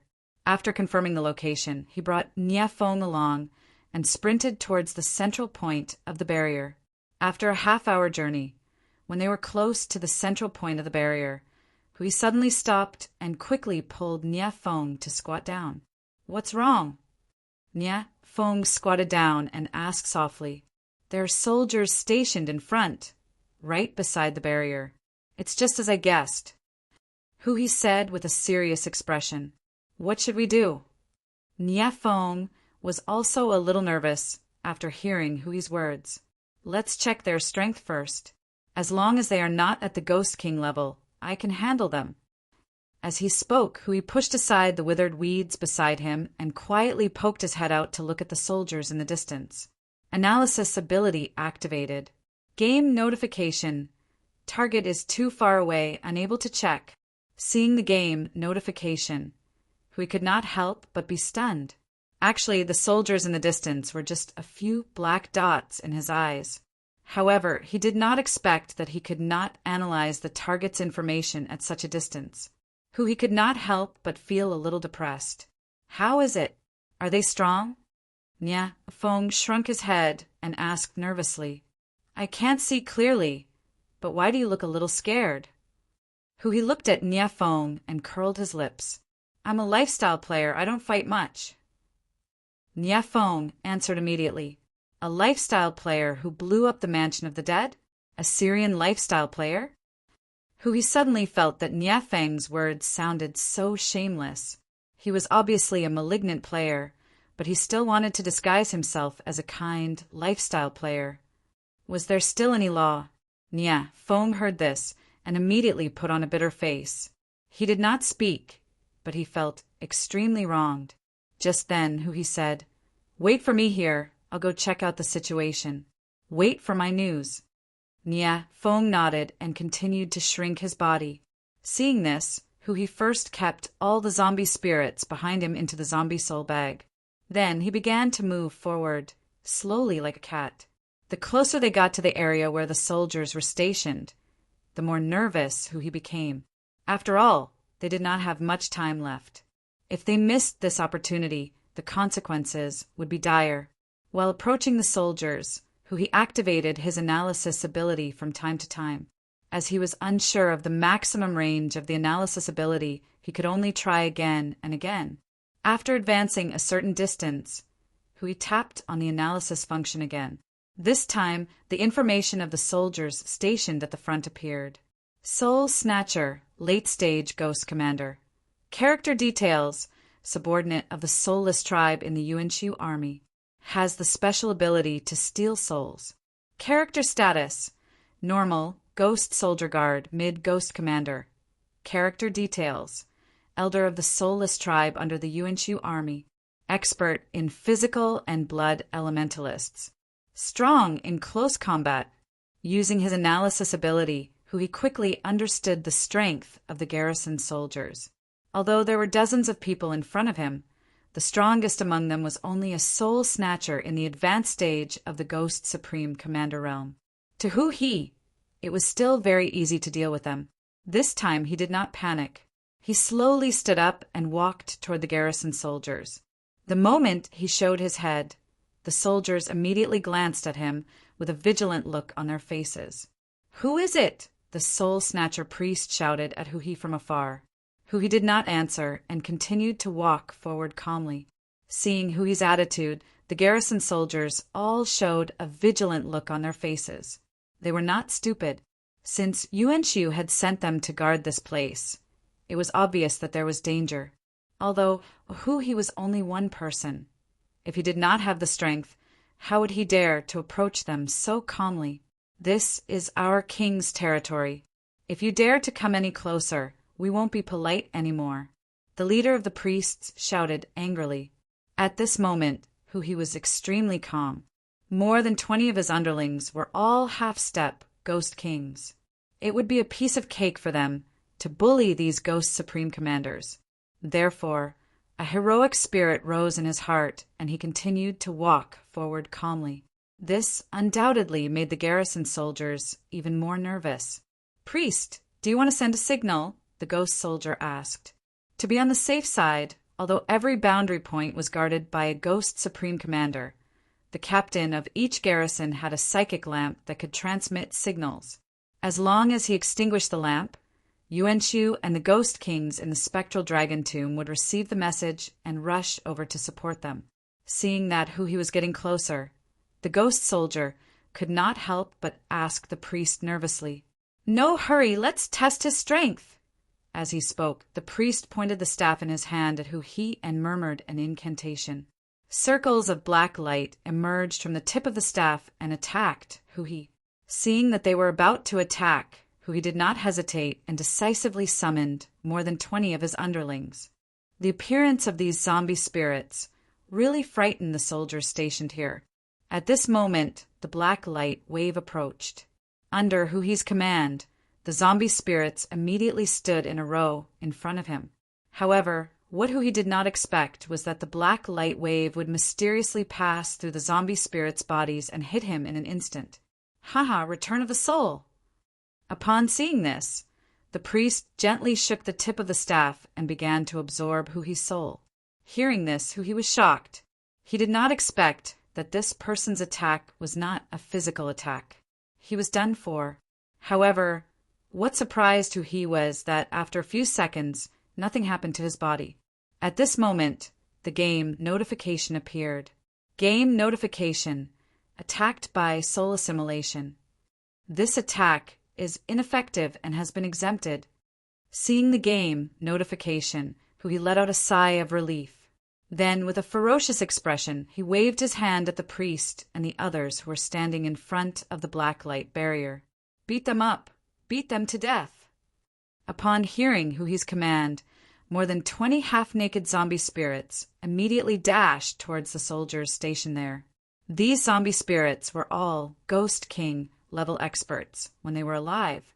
Even though they were refined into zombie spirits, their physical strength was still extremely strong. In a flash, they arrived in front of the priest, the ghost soldier, and the other garrison soldiers. The leading priest was shocked and immediately raised his staff to meet them. Bang! With a muffled sound, the priest's staff collided with Cha-Na's zombie spirit's fist. At this time, Cha-Na's zombie spirit had already attained the strength of a half-step Ghost King after Huhi's repeated refinement. In a contest of pure strength, the priest was instantly sent flying. 24 half-step Ghost Kings attacked at the same time. Be it in terms of strength or numbers, they crushed the garrison soldiers. At the moment of collision, be it the priest, the ghost soldier, or the other soldiers, all of them were sent flying and crashed into the black light barrier. At this moment, the old priest did not hesitate. He immediately took out the psychic lamp and crushed it with force. The lamp was extinguished in an instant. At the same time, far away in the central area of the mysterious dragon tomb, Yuan-Shu, who was comprehending the formation knowledge he learned from the demonic formation with his eyes closed, suddenly opened his eyes. Knowing that something had happened to the barrier, he suddenly stood up and said to the ghost kings who were sitting at the side and comprehending the formation knowledge with him, "Something has happened to the barrier. All of you, go there quickly. I'll go to the demonic formation now to check the situation." "Yes, my king," the ghost kings at the side replied respectfully. Then they got up and rushed toward the barrier point that Yuan-Shu had pointed out. After Huhi broke the barrier point last time, Yuan-Shu knew that the demonic formation was no longer safe. However, he did not expect that the trouble at the barrier point this time was still related to Huhi. At the same time that the priest crushed the psychic lamp, Huhi's expression suddenly changed. He had seen this kind of psychic lamp in the ancient books. It was specially used for communication and had many uses. According to the records, this kind of lamp was also the nemesis of the zombie forge masters. This was because some special psychic lamps were specially used to guard tombs.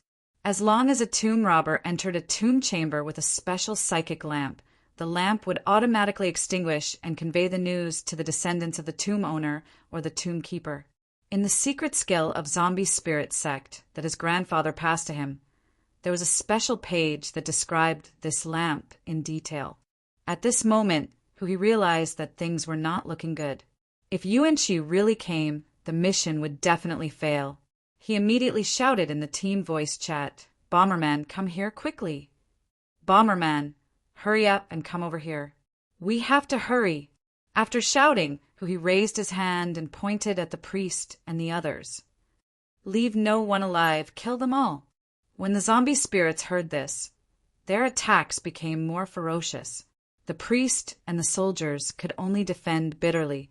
However, at this moment, they did not dare to retreat. If they did, then Yuan-Shu would definitely not let them go. While the zombie spirits were fighting with the priest and the others, who he also quickly walked to the front of the black light barrier. He began to use energy sensing to measure the energy value and determine the specific location of the barrier's central point. After about 5 minutes, he found the area with the strongest energy fluctuation and decisively stabbed the world-shattering dagger into it. The barrier point immediately began to collapse, revealing a circular hole with a diameter of 3 meters. At this time, Niafeng also trotted to his side. "Follow me in. Time is of the essence," he said as he stepped into the wizardry barrier. "What about them?" Niafeng asked, pointing at the zombie spirits who were still fighting with the priest and the others. "Don't worry about them. Hurry up and go to the demonic formation, or else Yuanqu may come," he said anxiously. At this moment, Niafeng also realized that something seemed to be wrong. He quickly followed He into the tunnel inside the barrier. Then the two of them began to walk quickly toward the demonic formation in the tunnel.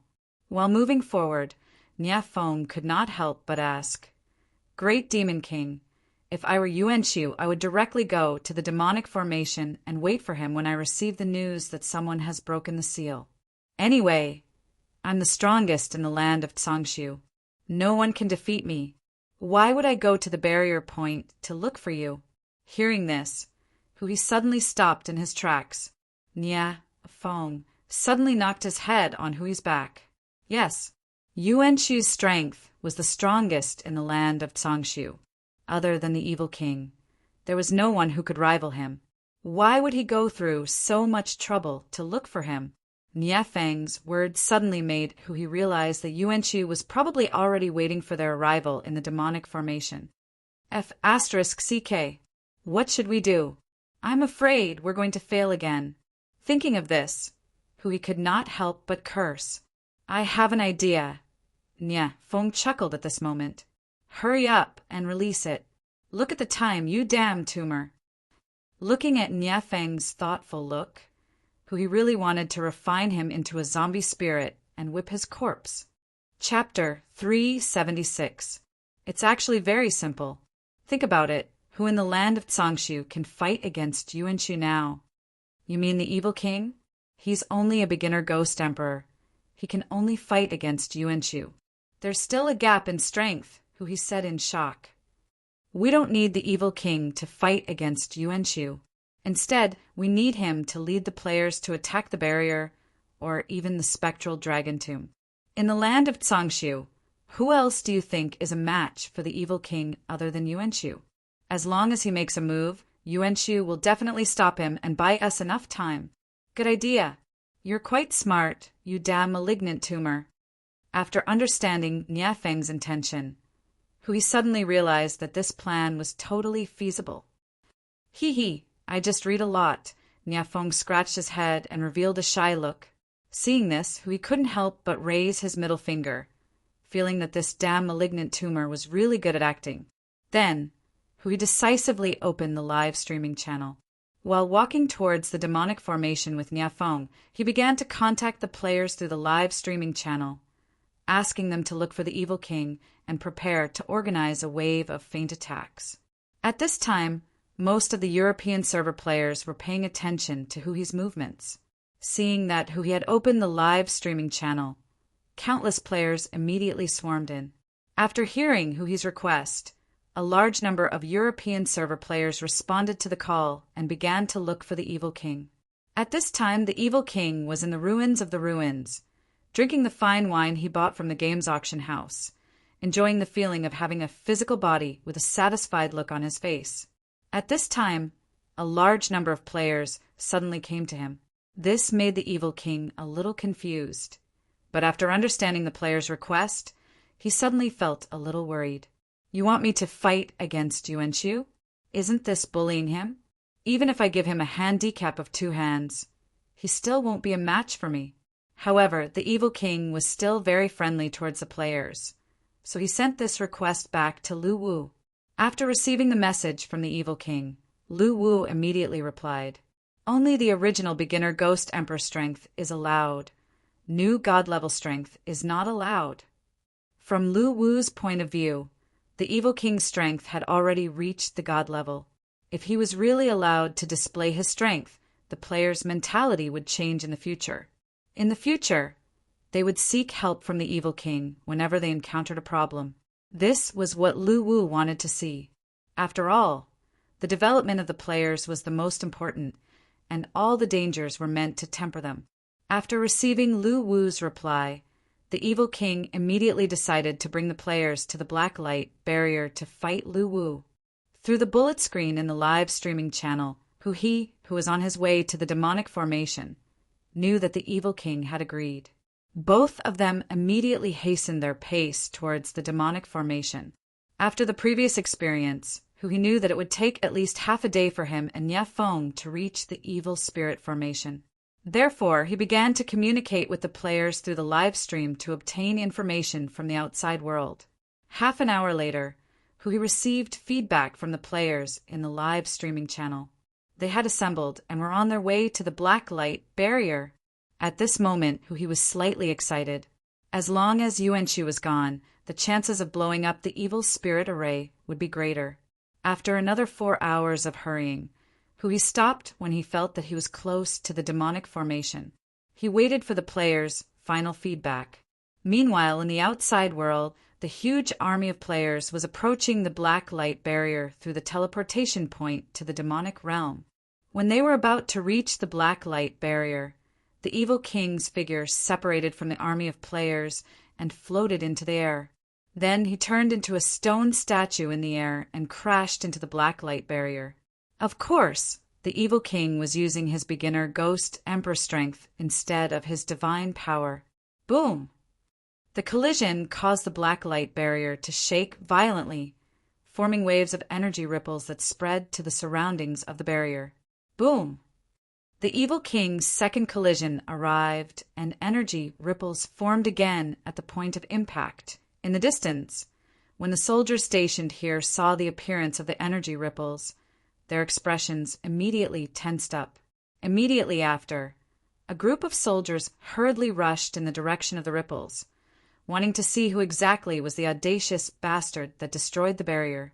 However, when they saw the specific situation, they were shocked because the one who was destroying the barrier was the powerful evil king.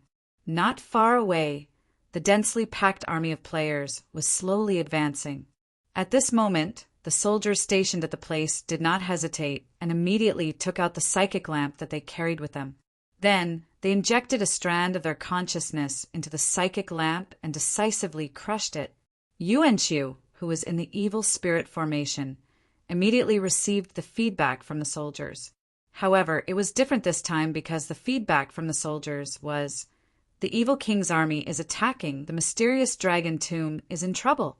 Seeing this message, Yuanxu could not help but frown. The arrival of the evil king at this moment was definitely not good news. However, if he did not rush over to support them, no one in the defense force would be a match for the evil king. When the barrier was broken, the mysterious dragon tomb would be in trouble, and it might even be taken over. After thinking about it, Yuanxu clenched his teeth, flicked his sleeves, and turned back. While rushing to the mysterious dragon tomb, Yuanxu's heart was surging with anger. Now that his injuries had fully recovered, he must capture the evil king and seal him again. After Yuanxu left the evil spirit formation, he and Ye Feng, who were in another tunnel, still did not move. This was because they had not received any feedback from the players. If they continued to move forward, it would be very unsafe, and it was very likely that they would meet Yuanxu.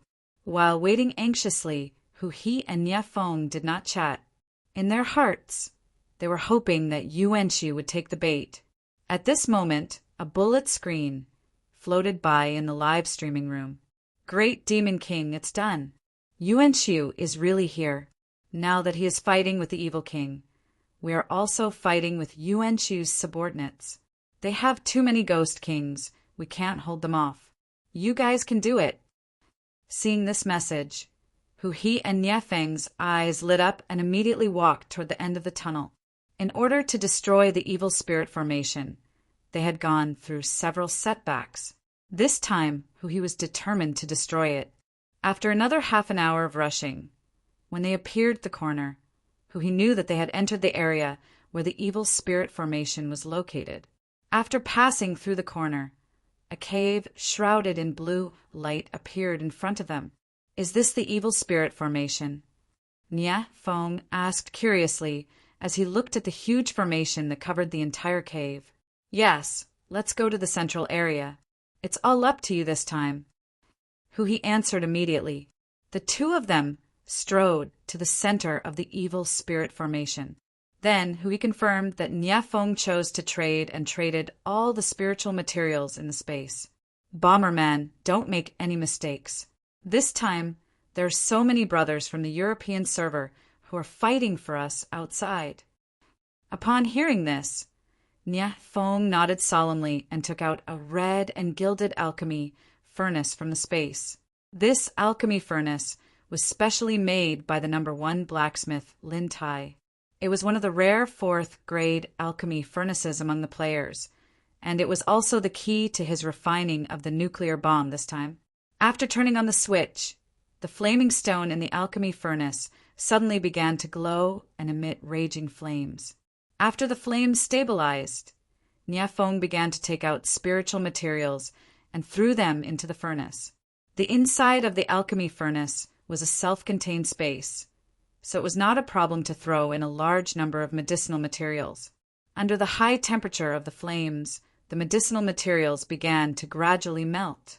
Actually, Nia Fong did not know how to refine the nuclear bomb. He only had one way, and that was to follow the normal steps. In short, it would definitely explode. Beside him, who he knew that he could not help much, so he once again looked at Mo Su's corpse that was sitting cross-legged. Since there was still a small bottle of corpse-dissolving water left, he wanted to see if he could remove another arm. As time passed, who was removing Mo Su's arm, was suddenly startled by Nia Feng's exclamation. "What's wrong?" "This place is very strange. Too strange. When refining medicine here, all the medicinal liquid quickly turned black. It's exactly the same as the medicinal liquid that formed during the explosion of the Mansion of the Dead." Upon hearing this, he was a little stunned. "Isn't this normal? Which time have you not refined medicine like this?" "It's not the same. In the past, it was done step by step, but this time it directly turned black after melting." Nia Fong was very shocked. "Is there a problem?" He asked nervously. After all, the explosion of the evil spirit formation depended entirely on Nia Fong. If he made a mistake, it would all be over. "No, there are only benefits.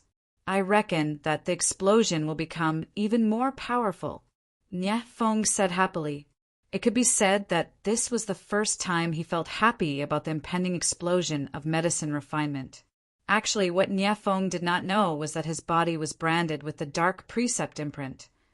The evil spirit formation was currently the transmission point for the dark light barrier to absorb the dark energy. It happened to be the same energy that Nia Fong absorbed when refining medicine. At this moment, what Nia Fong could not see was that the surrounding dark energy was surging madly into the medicine refining furnace.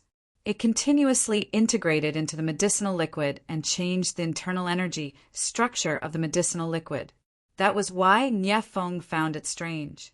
With the support of the dark energy, as more and more spiritual materials were poured into the medicine refining furnace, the medicine refining furnace began to tremble.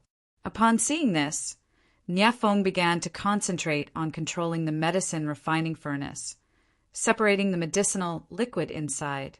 The final process of medicine refinement was to fuse the medicinal liquid.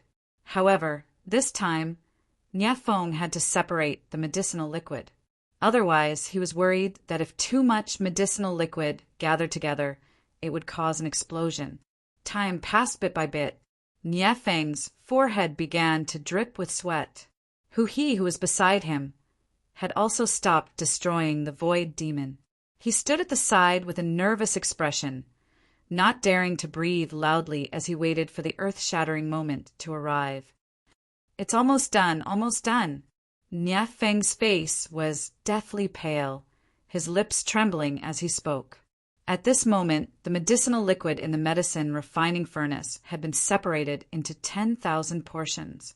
Other than Nie Fong, no other apothecary player could achieve this level of control. Did you succeed? Hu He asked nervously. If I let go now, the medicinal liquid will fuse. It's going to explode. I can't control it. At this moment, the medicinal liquid had already begun to permeate the isolation zone created by Nie Fong. It was gathering towards the center bit by bit, making Nie Fong extremely nervous. At this moment, Nie Fong suddenly turned to look at Hu He. Are you ready? Hu He was stunned. What? Before he could finish his sentence, he saw Nie Feng's body trembling as he took a step back. At this moment, all the medicinal liquid had gathered at the center. The medicine refining furnace instantly turned red and began to crack in less than 3 seconds. Countless rays of black light shot out from the cracks on the medicine refining furnace. Explode! Nie Fong roared. However, Hu He was not prepared at all. He was instantly swallowed by the black light while he was still in a daze. If he could, he really wanted to give Nie Fong the middle finger. He had a feeling that this guy was doing this on purpose. He was extremely evil. Boom! The medicine refining furnace exploded. Black light filled the entire cave in an instant. The raging dark energy storm continuously absorbed the rich dark energy in the surroundings, becoming more and more violent. The entire cave began to collapse. At this moment, the blue crystal in the center of the demonic formation was also being corroded by dark energy. The blue crystal was also dyed black. At this moment, a few game notifications suddenly popped up in Hu He and Nie Feng's minds. Game notification. You have been corroded by dark energy. You will lose 80,000 HP per second. Game notification. You have been engulfed by dark energy. You will lose 100,000 HP per second. Game notification. Dark energy explosion brewing. Game notification. You have obtained the blessing of the evil demon god's remnant power. Dark damage has been isolated. Game notification. You have obtained the demonic crystal protection. Dark damage has been isolated. Under Hu He and Nie Feng's dumbfounded expression, the demonic formation on the ground suddenly began to tremble. Then it actually broke away from the ground and formed a semicircular protective layer. Then it slowly floated up into the air, carrying them up into the sky. At this moment, what Nie Fong and Hu He did not know was that the formation of such violent energy had already activated the protection circle that the evil demon god had set up in the demonic formation. This was originally a backup plan that he had left for himself. He did not expect that it would now help Hu He and Nie Fong. The demonic formation rose higher and higher. Gradually, it came into contact with the ceiling of the cave. Bit by bit, it broke through the rock layer and began to float up into the sky. Boom! At this moment, the brewing dark energy storm finally exploded. The explosive power formed by the violent power of the rule was even more terrifying than a nuclear bomb. In an instant, the demonic formation shook violently. The demonic formation that was floating up broke through the rock layer and began to float up like a rocket. At this moment, Nie Fong and Hu He felt like they were going to die. Under the recoil, their bodies felt like they were going to fall apart. Their HP was dropping rapidly. However, at this moment, the protection circle began to protect their bodies, isolating them from the shock. Only then did the two of them manage to pull through. In the outside world, the evil king, who had already killed his way into the spectral dragon tomb, was fighting with Yuanqiu. Fighting with Yuanqiu again, the evil king felt a little helpless. This feeling was as if he was a king, but he had to pretend to be bronze to fight against Yuanqiu. He even had to pretend that he was no match for Yuanqiu. At this moment, the ground shook violently. Then the ground began to collapse. A blue formation broke out from the ground. In an instant, the players and Yuanqiu soldiers in that area were torn apart by the violent power. At this moment, the demonic formation that was protecting Hu He and Nie Feng finally exhausted the last of its energy. The protective layer dissipated, and the blue crystal turned white. Finally, it produced a push force that threw Hu He and Niefeng out. At this moment, the corpses of the experts, who were also protected in the formation, were also thrown out the moment the demonic formation collapsed. While the evil king, Yuanqiu, and the players were astonished, Hu He's maniacal laughter suddenly came from the sky. Ha ha ha ha. Yuanqiu, look, your dad has been blown away. Ha ha ha ha. At this moment, Yuanqiu was dumbfounded, obviously unable to react. Ha ha ha. Yuanqiu, your dad has been blown away. At this moment, the evil king, who was fighting with Yuanqiu, could not help but laugh out loud. F***CK, Yuanqiu, your dad has flown the furthest. That's awesome, ha ha ha ha. Hu He's maniacal laughter was heard again. Hearing this, Yuanqiu's face gradually turned the color of a pig's liver. Chapter 377. After the demonic formation fell apart, Hu He, Niefeng, and the dozens of powerhouses' remains were thrown out by the final push, flying freely in the air. Compared to Niefeng's calmness, Hu He seemed a little arrogant. He pointed at the corpse that flew the furthest away and kept provoking Yuanqiu.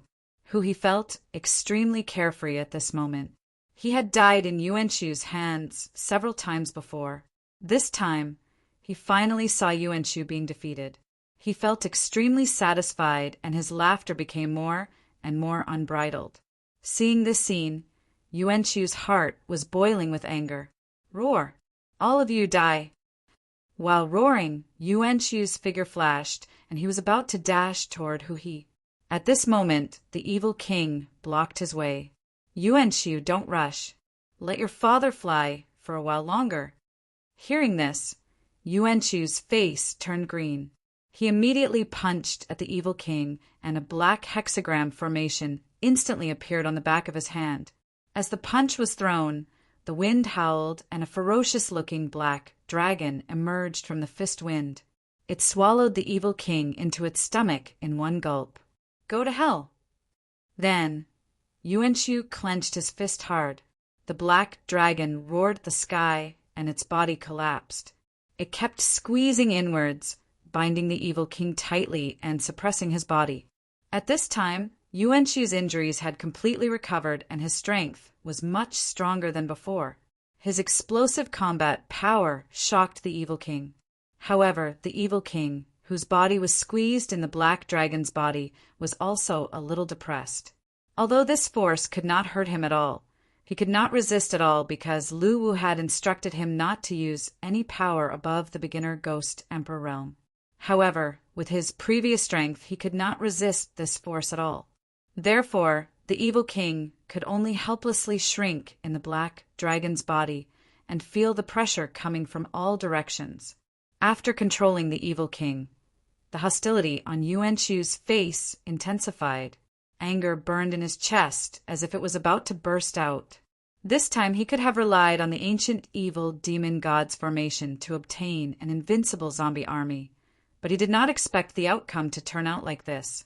Originally, he thought that the zombie army plan would definitely succeed.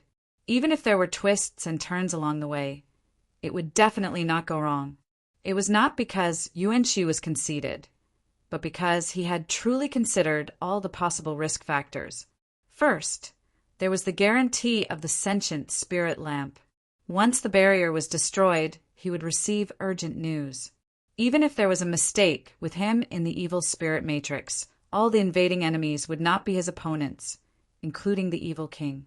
Even when he received the news that the evil king had invaded and led his army to attack the mysterious dragon tomb, he still considered whether someone would sneak into the evil formation to destroy it when he left the evil formation. However, Yuanqiu quickly denied this speculation. First of all, the formation eye crystal of the evil spirit formation was already under his control. Only someone with the same strength as him could take it away. In the land of Tsangshu, no one with the same strength as him existed, including the evil king in his eyes. Secondly, when he had found the evil spirit array, he had also studied and studied it. He had discovered that even with his strength, he was unable to destroy the evil spirit array. With these two almost unbreakable guarantees, in order to prevent the spectral dragon tomb from being conquered, Yuanxu left with a peace of mind. However, the result was something he had never expected. The furious Yuanxu still could not figure out how the formation was destroyed. After all, it was a divine formation created by the evil demon god. At that moment, he turned his gaze to the crack in the ground that was broken by the evil spirit array. At that moment, the crack was still spewing out thick black light. The law of darkness was gradually spreading and diluting in the air. The law of darkness. Yuanxu's expression suddenly became solemn. How did he do it? Thinking of this, he immediately turned his gaze to who was falling from the sky. He gave up on controlling the evil king and dashed towards Hu-He. Yuanxu felt that he was really going to be driven crazy by Hu-He, who was resurrected again. When Hu-He released him from the dungeon seal, he thought that Hu-He was his lucky star, so he did not kill him before he left. However, he did not expect Hu-He to repay him with several big gifts very quickly. The first time was when the natural disaster ran rampant in the land of Tsangshu, causing the land of Tsangshu, which could have been conquered quickly, to fall into a protracted war. The second time was when he fought against the 23 prisoners in the demonic domain where he was injured. The third time, which was now, was when he almost destroyed the evil spirit array, which was his opportunity to become a god. At that moment, Yuanxu's hatred for Hu-He had reached an extreme level, just like Hu-He's hatred for him. Die. As he waved his arms, 2 black pythons extended from his palms. They drew 2 black trails in the air and bit towards Hu-He, who was falling freely. Hu-He was not afraid at all when he saw Yuanxu's attack. Instead, he was very calm. After all, he had completed his mission. 3 hours it was. It didn't matter anymore. Thus, he turned on his taunting mode again. Yuanxu, you unfilial son, look at your father flying so far away, and you didn't even go to welcome him. Instead, you came to welcome me. I am your... Die! Before Hu-He could finish his sentence, a giant black python swallowed him whole. Another giant black python swallowed the previous python in one gulp. A violent force burst forth from within the giant black python's body. Hu-He did not last more than 2 seconds before he was shredded into a black fog and dissipated. Seeing that Hu-He's body and soul had mysteriously disappeared again, Yuanxu's face darkened. From Yuanxu's point of view, Hu-He didn't die the previous few times, so he wouldn't die this time either. At that moment, Yuanxu suddenly regretted killing Hu-He. Actually, it wasn't that he didn't have a way to deal with this kind of guy who could resurrect. For example, the infinite darkness, which was a sealed cage that prevented one from committing suicide, could trap Hu-He in it and make him suffer a fate worse than death. At the thought of this, Yuanxu made up his mind. After this battle, he would build an exclusive enchantment similar to the infinite darkness for Hu-He. He would guard it personally. He didn't believe that Hu-He could continue to be so arrogant. Looking at the evil king who was still bound by the black dragon in the air, Yuanxu descended and dashed towards the area where the formation eye crystal of the evil spirit array had fallen. After landing, Yuanxu picked up the formation eye crystal that had already turned white. With a solemn expression, he began to observe whether the crystal was broken. He had studied the evil spirit array before and knew that the core of the evil spirit array was this crystal. The patterns of the array were also extended from this crystal. Therefore, as long as the crystal was not broken, it wouldn't be a problem to restore the evil spirit array. It was just that he would have to pay a huge price. After careful observation, Yuanxu finally let out a sigh of relief. He had to admit that the evil spirit array of the ancient gods was indeed powerful. The core of the array that was made could actually remain intact under the ravaging power of the rule. The only regret was that the energy inside had been exhausted. After knowing that there was hope for the array to be restored, Yuanxu's heart skipped a beat. He then turned his attention to the remains of the powerhouses that had been scattered in various areas of the mysterious dragon tomb. Since the array could be restored, he could naturally continue refining after the array was restored.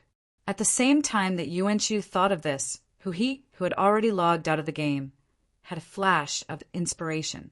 He quickly logged into the forum and began to contact Nie Feng, sending him messages like crazy.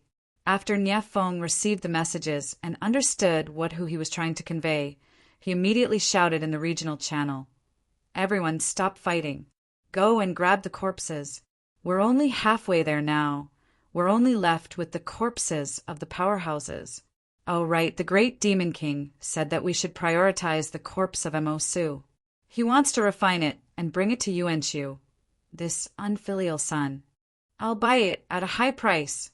As soon as Nie Feng shouted, the noisy regional channel instantly fell silent. Subsequently, the European server players decisively gave up on the battle with Yuan Shu's army and began to run towards the area where the corpses of the powerhouses had fallen. After knowing that the crisis had not been resolved, the players felt a sense of urgency in their hearts. The scene instantly became extremely chaotic. Hurry up and grab the corpses.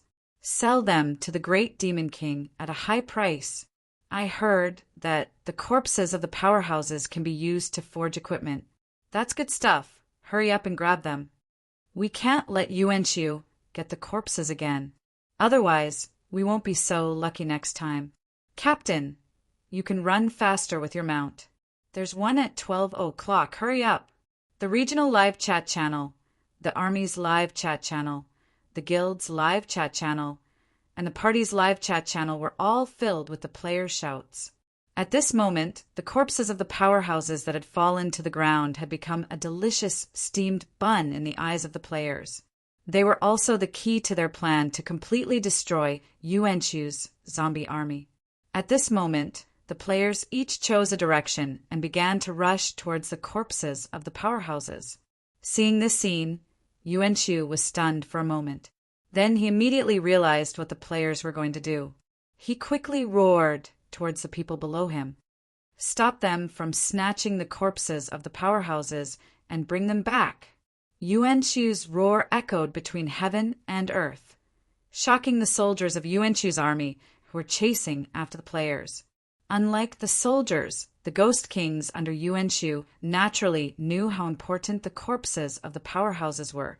They immediately dispersed and swept through the air towards the corpses of the powerhouses. As the entire battlefield was very wide, the advantages of the players were immediately revealed at this moment. Firstly, it was convenient to communicate through the live chat channel.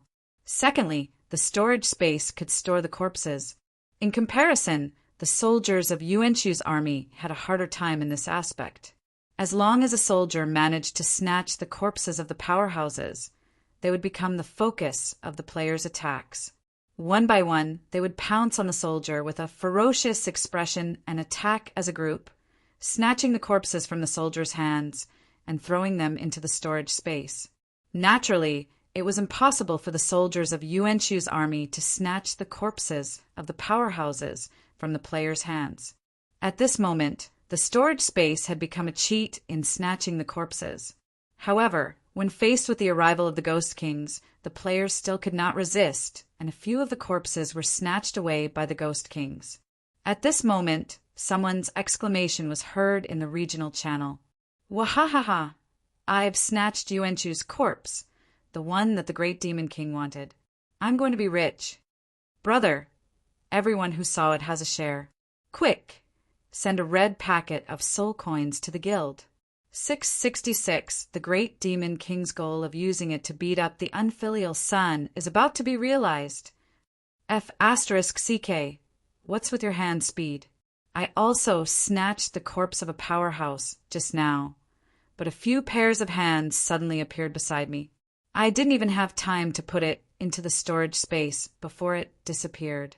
Which bastard took it away? Give it back to me, I'll XXXX you. It's a large-scale corpse-snatching scene. If these powerhouses knew that they would be played like this after they died, they might as well burn themselves into ashes. Hee. Stop arguing. Their Ghost Kings have already made their move. Quick, snatch a few more corpses. It's more than enough to exchange a corpse for a Seaview house. Damn it, it's a windfall. Hurry up and snatch it. Why are you crowding? Don't block the way. I've just changed my class to an undead knight recently, and I'm thinking of trying to refine corpses into an undead mount. Please don't block the way. The live chat channel was in chaos. At this moment, the players were no longer in the mood to fight with Yuan Shu's soldiers. All of their eyes were bloodshot as they ran toward the corpses scattered around the battlefield. In the end, there were a total of 38 corpses, 23 of which were in the hands of the players. Yuan Shu and his subordinates only managed to snatch 15 corpses, and these 15 corpses were obtained by Yuan Shu and the Ghost Kings. Even if their subordinates managed to snatch the corpses, they would not be able to keep them. Although they did not manage to obtain all the corpses this time, the players knew that they did not suffer a loss.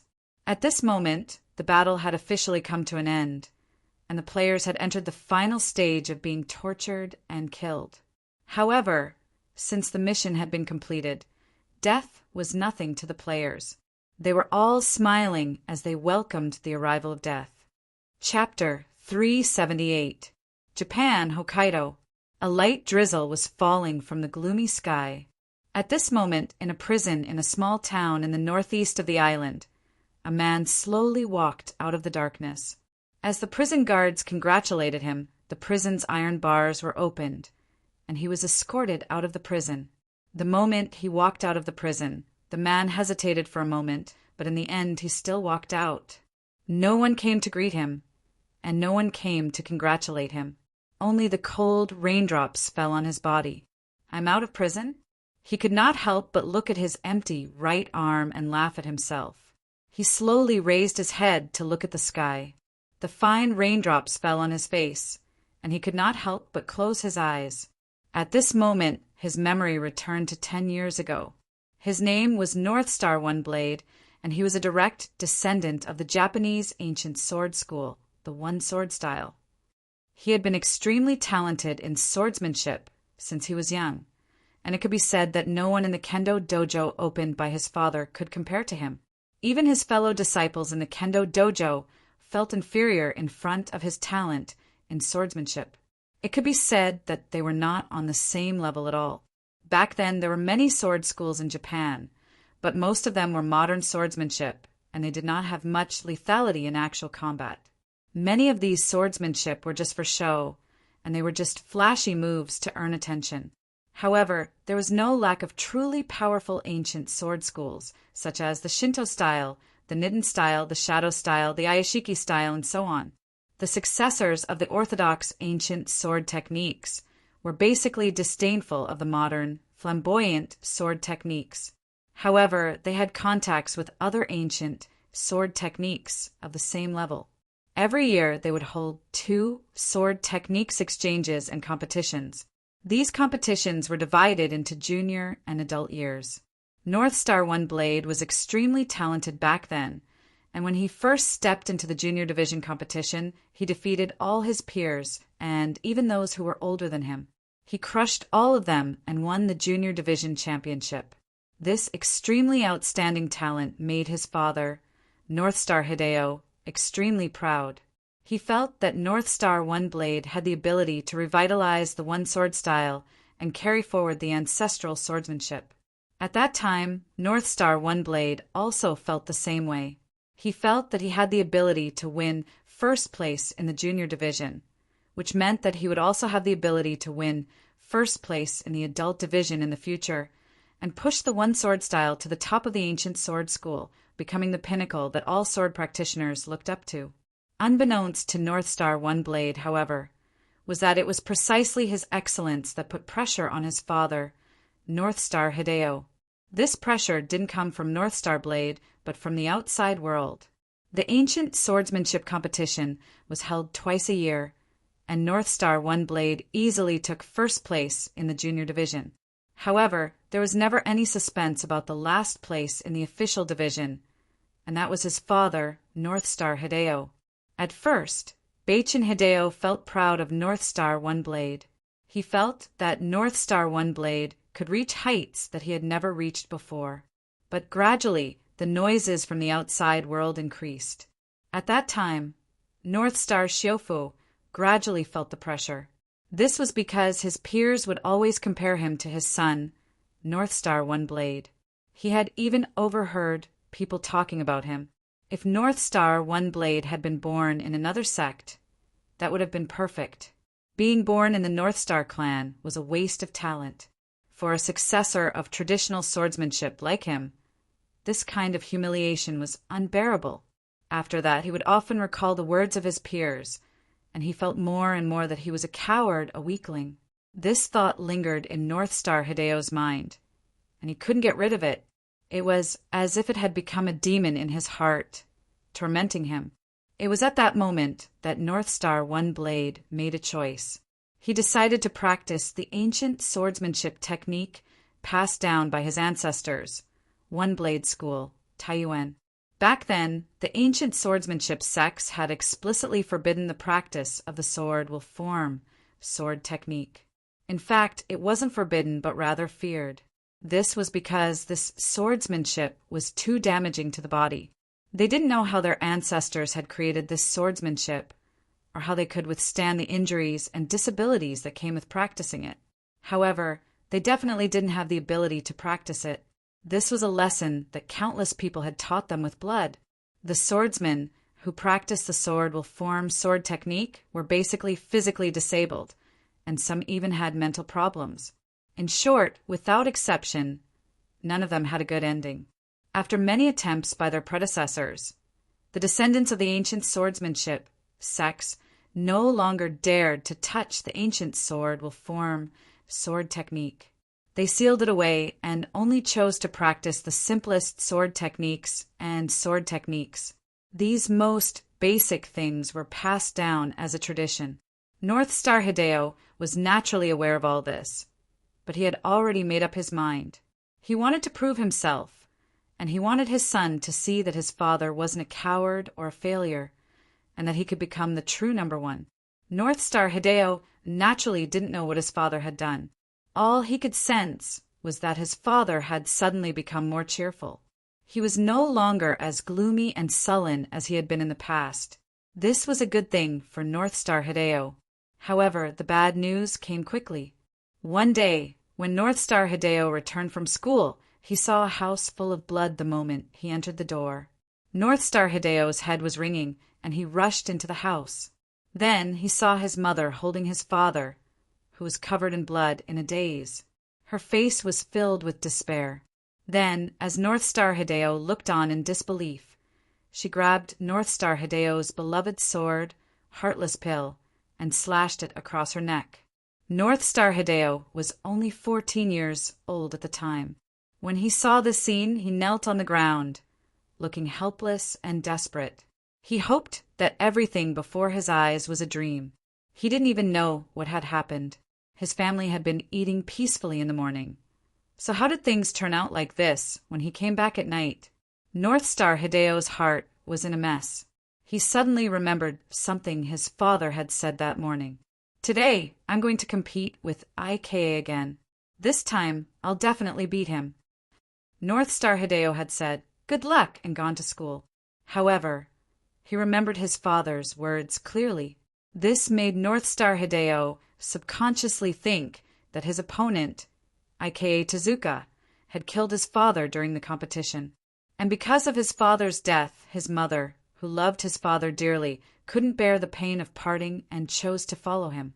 Although it wasn't common for people to die from accidental injuries during a competition in the ancient swordsmanship circle, it did happen occasionally. This was because ancient swordsmanship was a real swordsmanship, not a fancy move. Therefore, there was an unwritten rule in the ancient swordsmanship circle. It was also what his father often told North Star Hideo.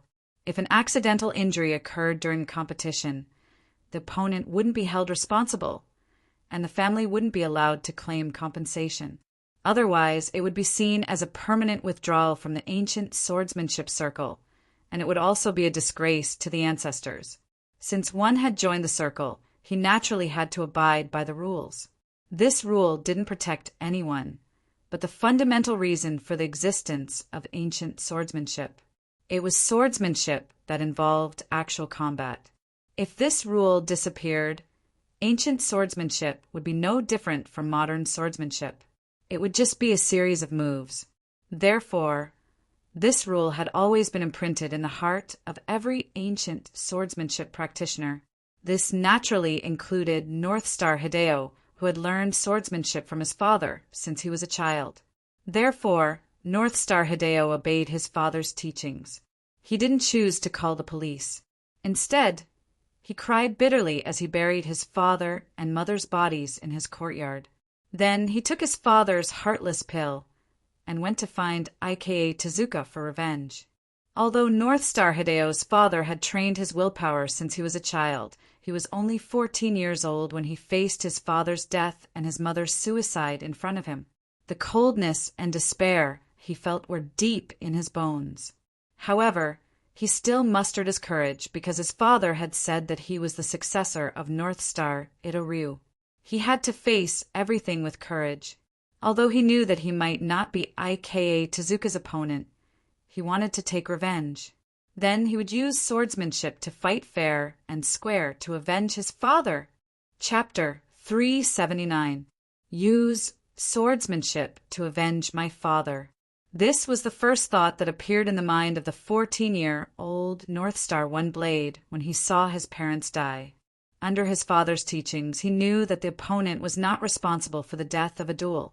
He did not want to bring shame to the North Star family's One Blade style, so he chose not to call the police. Since his father had died in a duel, he would inherit his swordsmanship and use it to avenge his parents. And that was exactly what he did. Holding the heartless pill that his father had left him, he walked towards the dojo of the Aido school. When he stepped into the kendo pavilion, it immediately attracted the curiosity of many apprentices in the kendo pavilion. North Star One Blade's gaze was cold, and his clothes were stained with blood. Although he was thin, he stood there like a god of death. The inheritor of the North Star family's One Blade style, North Star One Blade, is here to challenge the dojo master of the Aido school, Aizuka. North Star Idao looked coldly at the astonished sword pavilion apprentices as he said this. North Star One Blade. Hearing this name, the students were all very surprised. This was because this name was too famous in the ancient swordsmanship world. It could be said that he was a genius in swordsmanship, and he had the potential to become the #1 swordsman in the official group in the future. A middle-aged man in a white dojo uniform could not help but frown and say, North Star One Blade, don't mess around. You're not old enough to join the official group. The dojo master is not someone you can challenge. I want to challenge Aizuka. If you don't agree, then I'll admit that the Aido school has surrendered to the One Blade style. From now on, my status in the swordsmanship world will be lower than the One Blade style. Hearing this, the middle-aged man's expression suddenly changed. In his eyes, these words were undoubtedly a provocation. After all, the North Star One Blade style was the weakest of all ancient sword styles. Every year, in the official ranking competition, North Star Hideo would always be at the bottom. So, in the eyes of the middle-aged man, asking the Aido style to surrender to the One Blade style was an insult to their dignity. North Star One Blade, are you sure? The middle-aged man's expression became serious. Although North Star One Blade was only a child, these words were already a challenge to the Aido school. I'm sure. Let Ike Tezuka fight with me. The middle-aged man's eyes were filled with anger, but he still nodded and turned to leave. North Star Blade stood quietly in place, ignoring the curious gazes around him as he waited for Ike Tezuka to arrive. His words were too decisive, and he brought up the competition of swordsmanship schools. Even if he was a child, Ike Tezuka still came. In the face of his father's murderer, North Star Blade didn't say much. He didn't cry or yell like a child. He was so calm that it didn't match his age at all. Under the guidance of the middle-aged swordmaster, North Star One Blade and Ike Tezuka arrived at a courtyard behind the dojo. Ike Tezuka was a 47-year-old middle-aged man. He wore loose white swordsmanship clothes and had the famous sword Aijetsu on his waist. He wore wooden clogs on his feet and had a steady aura around him. Compared to North Star One Blade, he was a bit slender. They didn't seem to be on the same level at all. North Star Lord, are you challenging me on behalf of your father? This makes me very disappointed. Looking at North Star One Blade, Juha Tezuka said regretfully. At this time, Ike Tezuka was also very surprised by North Star Blade's arrival, because it was his father, North Star Hideo, who had an appointment with him, but it was North Star Blade who came at this moment. This made him feel that North Star Hideo had avoided the appointment with him, which was really a coward's move. The disappointment he was talking about was North Star Hideo. To North Star Blade, however, these words carried a different meaning. North Star Blade's face was cold, and he didn't answer anymore. Instead, he pulled out the Heartless Pill and put on a posture of drawing a sword. Seeing this, Ike Tezuka also pulled out the Iajetsu in his hand, raised the sword horizontally, and put on a posture of a swordsmanship attack. North Star Lord, I won't hold back in this competition. Think about it carefully. North Star Blade still didn't answer. The anger didn't go to his head. At this time, his mind was abnormally clear. The Heartless Pill was slowly pulled out of the scabbard. At the same time the sword was pulled out halfway, his figure rushed forward, pulled out the Heartless Pill, and stabbed towards Ike Tezuka's throat. Huh. Ike Tezuka immediately raised his long sword and slashed down. At this time, North Star Blade's figure was low, and he slid to the left. However, Ike Tezuka's attack also changed direction in the downward slash. Obviously, he had already seen through North Star Blade's attack. He only used 30% of his strength, and then quickly changed his attack. Fortunately, North Star Blade reacted in time and raised his sword to meet the attack. Otherwise, this move would have cut off his head. However, in terms of strength, North Star Blade was obviously no match for Ike Tezuka. With the sound of metal colliding, North Star Blade was smashed to the ground. North Star Lord, you lost! After Ike Tezuka finished speaking, he pulled back his sword and stood in front of North Star Blade. Again, North Star Blade climbed up from the ground with a cold expression. After taking a few steps back, he stood in front of Ike Tezuka again and put on a posture of drawing his sword. Seeing this, Ike Tezuka frowned, but he still pulled out the katana. This time it was still North Star Blade who launched the attack first, and this sword was still aimed at the throat. Although North Star Blade was extremely talented in swordsmanship, after all, his cultivation time was too short, and he couldn't compare with Ike Tezuka, who had immersed in swordsmanship for many years. He immediately saw North Star Blade's flaw, and he slashed down the katana in his hand, slashing toward North Star Blade's head. However, to his surprise, North Star Blade did not retract his sword this time, and the sword still stabbed straight at his neck.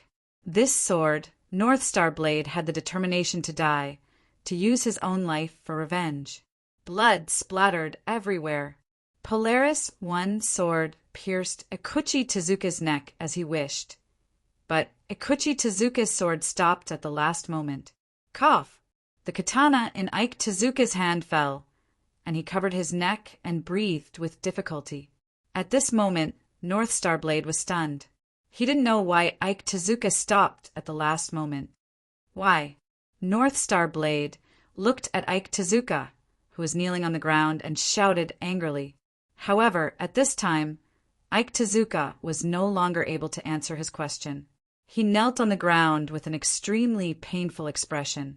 The onlookers of the kendo gym quickly began to call the emergency number, went forward to help Ike Tezuka up, and began to carry him out. At that moment, North Star Blade did not have a trace of the pleasure of revenge. Ike Tezuka could have killed him, but he retracted his katana, which was an insult to North Star Blade. If you could, why didn't you retract your katana to my father? With a complicated mood, North Star Blade walked out step by step under the angry eyes of all the Ike Kendo Gym's disciples. When he returned to the door again, he saw a number of police cars, and it was surrounded by neighbors. Seeing this scene, North Star Blade was neither happy nor sad, and just walked straight in. However, as soon as he entered the yard, he was stopped by the police. Outsiders are not allowed to enter the scene of a serious crime. I am North Star Blade, the son of the deceased. As soon as his voice fell, all the policemen around turned their eyes to him. After this, he was taken back to the police station for investigation. In the face of the police's inquiry, North Star Blade told the truth. He told the police that his father died in a swordsmanship competition, and his mother couldn't bear the pain and followed him. However, he made it clear that he would not pursue responsibility. The non-prosecution treaty of the ancient swordsmanship competition was protected by the law at that time because it was a historical legacy. Just like the deaths in boxing matches hundreds of years ago, they were all unintentional casualties in competitive contests, and they would be exempted from responsibility. In other words, as long as North Star Blade agreed not to pursue responsibility, then this matter would be finalized. However, the police naturally wouldn't be so perfunctory. They recorded everything North Star Blade said word for word and began to investigate the matter. 3 days later, North Star Blade saw a piece of news. Ike Tezuka, the Ike School swordsmanship master, died on the same day he was taken back to the police station again. This time, the police told him 2 pieces of news. First, Ike Tezuka's family gave up on pursuing responsibility for killing Ike Tezuka. Hearing this news, North Star Blade was neither happy nor sad. He had already guessed this result. However, the second news was like a thunderbolt exploding North Star Blade's head. According to the police's description, through the nearby surveillance investigation, his father didn't go to the swordsmanship competition with Ike Tezuka that day, nor did he leave the house. According to the investigation at the scene, the final conclusion was North Star Blade's father was killed by his mother. As for the reason, the investigation had not yet come to a conclusion. The police asked him if he could provide any clues, or if he found any abnormal reactions from his parents, or if the family relationship was not harmonious, etc. However, at that time, North Star Blade didn't listen to what the police said. He didn't believe that his mother would kill his father. She loved his father so much. Every time she looked at his father, her eyes were so gentle and affectionate. What reason did she have to kill her lover? North Star Blade couldn't accept the police's words, and he didn't want to listen to what they said anymore. He immediately ignored the police's inquiry and ran home alone. At this time, North Star Blade felt that what the police said was a lie. Everything was fake. In his opinion, anyone could kill his father, but his mother wouldn't. Returning home, he rushed to his mother's room and began to rummage through all possible clues. He urgently needed a reason to prove that his parents loved each other. The wedding ring, the flower paper umbrella given on Valentine's Day, the photo in front of the cherry tree. Just as North Star Blade thought his mother treasured countless memories with his father. All of these were proof that his mother loved his father deeply, and all of these were proof that his mother couldn't kill his father. At this time, a pink diary entered North Star Blade's vision. When he opened the diary, he found that it was full of his mother's thoughts. Most of the first half of the diary recorded the process of her meeting and falling in love with his father. In the latter half, in addition to his father, North Star Hideo, there was another person, and that was his birth and growth. The words in the diary were beautiful, revealing a strong sense of happiness. North Star Blade couldn't help but tear up as he read. However, the next part of the diary stunned North Star Blade. His eyes were filled with disbelief. In the end, there was only fear in his eyes. Everything his mother had recorded proved that the police were telling the truth. Monday, XX month, 2309. Sunny. Hideo drank a lot today, and he seemed to be in a bad mood. I helped him into his room to rest, but he started crying. It was the first time I had seen him cry. I didn't know what had happened, so I asked him. Hideo told me that he had embarrassed One Blade. With such a weakling as his father, One Blade would probably feel terrible about it. I tried to comfort him, but Hideo was already drunk. He didn't listen to me and kept complaining about his powerlessness. At this moment, my heart ached, and I blamed myself for not being able to help Hideo when he was at his weakest. Wednesday, XX month, 2309. Light rain. Hideo's condition was getting worse, and I could feel that he was under a lot of pressure. However, besides the time he got drunk, he didn't tell me anything. I knew that he was afraid that I would worry about him, so he had to bear the pressure alone. However, I felt sorry for Hideo. That was why I decided to go to the shrine tomorrow to pray for Hideo. I hoped that he would be able to pull through. Go for it. Hideo, you're the best. Sunday, XX month, 2309. Sunny. Today was the day of the junior swordsmanship competition. One Blade was as outstanding as ever. He won first place in the junior swordsmanship competition again. One Blade looked exactly like Hideo when he was young. He was so handsome, and I was so proud of him. Tuesday, XX month, 2309. Sunny. I could feel that Hideo's condition worsened after One Blade won first place again. Although he was proud of One Blade, he was also a swordsman. I guessed he felt that he had embarrassed One Blade again. How could I comfort him? I suddenly felt that One Blade shouldn't be so outstanding. He was so good in the past. He was so outstanding that he gave his father too much pressure. Tuesday, XX month, 2309. Heavy rain. Today, Hideo came to find me and confided in me. I was really happy. I was really happy that Hideo didn't hide it from me anymore and was willing to share his troubles with me. However, what he said to me scared me. He said that he wanted to practice the ancient sword with swordsmanship. He wanted One Blade to be proud of him. I didn't agree, but Hideo begged me to respect his decision. He couldn't stand being called a weakling anymore. Looking at Hideo's helplessness and hope, I couldn't help but cry.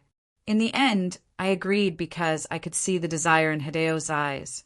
Perhaps this was the only way to make him pull back. Thursday, XX month, 2309. Fog. Recently, the confident and cheerful Hideo had returned. He had really changed. His previous dejection had been swept away. Now he was so confident.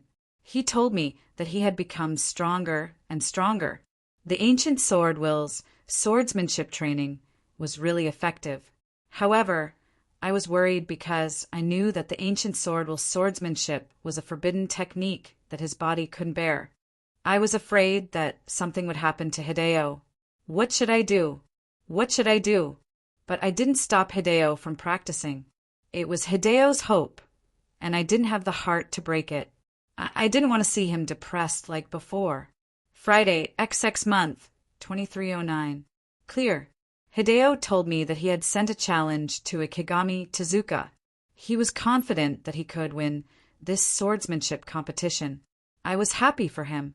I asked God to bless me and let Hideo win this time. After this, I could persuade Hideo to give up on practicing the ancient sword with swordsmanship. Wednesday, XX month, 2309. Clear. Before the competition, Hideo's body suddenly became terrible. We went to the hospital and found that his internal organs were slightly damaged. I was really scared. What had to come had to come. I hoped that he could give up on the challenge against Ikegami Tezuka and recover first. However, Hideo refused. I'm sure I can win this battle. I can't give up. Otherwise, I'll be called a coward. Saturday, XX month, 2309. Clear. On the second day before the duel, Hideo's body condition became worse and worse. Moreover, he seemed to have some mental problems. From time to time, he would hallucinate. However, he endured the pain in front of Ikegami Tezuka. He asked me not to tell Ikegami Tezuka about this. He was a good father, but he shouldn't bear this kind of pain. What should I do? I suddenly felt that I was so weak. I couldn't provide any help to Hideo. I blamed myself so much. Sunday, XX year, 2039. Tomorrow was the day of the duel between Hideo and Ikegami Tezuka. However, Hideo's current condition wasn't good. He was trembling when he walked. How could he hold his sword and fight? I shouldn't go to the duel this time. Otherwise, something bad would happen to Hideo. I tried to persuade Hideo, but he refused again. He told me that he wanted to break the taboo of the ancient sword spirit and break the shackles of his body. He told me that if he succeeded, the sword energy in his body would condense into a sword orb. It wouldn't run around in his body anymore. In other words, he would become a normal person again. However, if he failed, he would be possessed by a demon and lose his mind. I was scared. I asked him what he should do if he failed. He knelt down and begged me. He asked me to kill him if it really happened because he didn't want to tarnish the name of the Ikigami Tezuka anymore. Monday, XX year 2039. Clear. Today was the day of Hideo's duel. It was also the day that Hideo would try to break the taboo of the ancient sword spirit. I was so scared. I was so scared. North Star Blade's heart trembled as he read his mother's diary.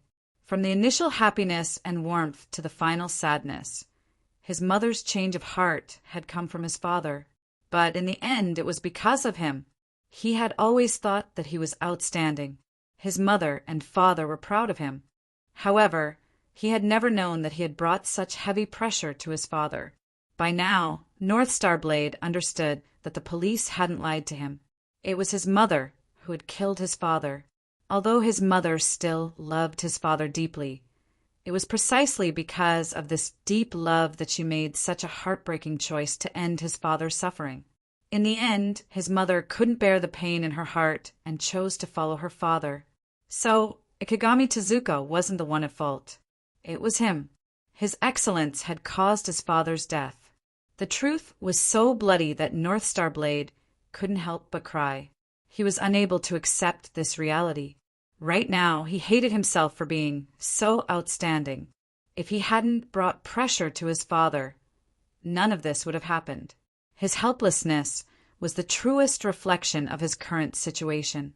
It was as if the world had turned gray. He lay on the ground and cried bitterly as he hugged his mother's diary. Right now, he was truly like a child. Chapter 380. Now that North Star Blade knew the truth, the days that followed were dark and gloomy. Swordsmanship, studies, and life. North Star Blade couldn't find the slightest interest in any of this. He just lived his life in a daze. Remorse and self-blame filled every corner of his life. Just like that, 2 years passed. The ancient swordsmanship circle had basically forgotten about this swordsmanship genius who streaked across the sky like a shooting star. He had already become a thing of the past. During these 2 years, North Star Blade also fell in love with drinking and smoking. He did everything he could to numb himself. His family's kendo gym also quickly closed down due to lack of care. He left his home, which had left him in despair, and began to wander like a vagabond. No one dared to believe that this unshaven, unkempt man was a youth who wasn't even 17 years old. The sky was his blanket, and the earth was his bed. In the days to come, he was driven away by others and despised by others. He lived like a piece of trash that had been thrown to the side of the road. He had no value or sympathy. Even North Star Blade himself felt that he had brought all of this upon himself. Thus, he had no complaints about living like this. After learning the truth, all he felt was self-blame. On this day, North Star Blade continued to wander aimlessly, his eyes hazy with drunkenness. Even he didn't know why he had come to the seaside. The sea breeze blew gently, and the sound of the waves came one after another. The crimson sunset dyed half the sky red. Seeing this scene, North Star Blade couldn't help but be stunned. He was very familiar with this scene. He had seen this scene in his memory. It was a seaside dinner organized by his mother when his father and mother were still alive. At that time, North Star Blade was only 9 years old. It was also when he had just come into contact with swordsmanship.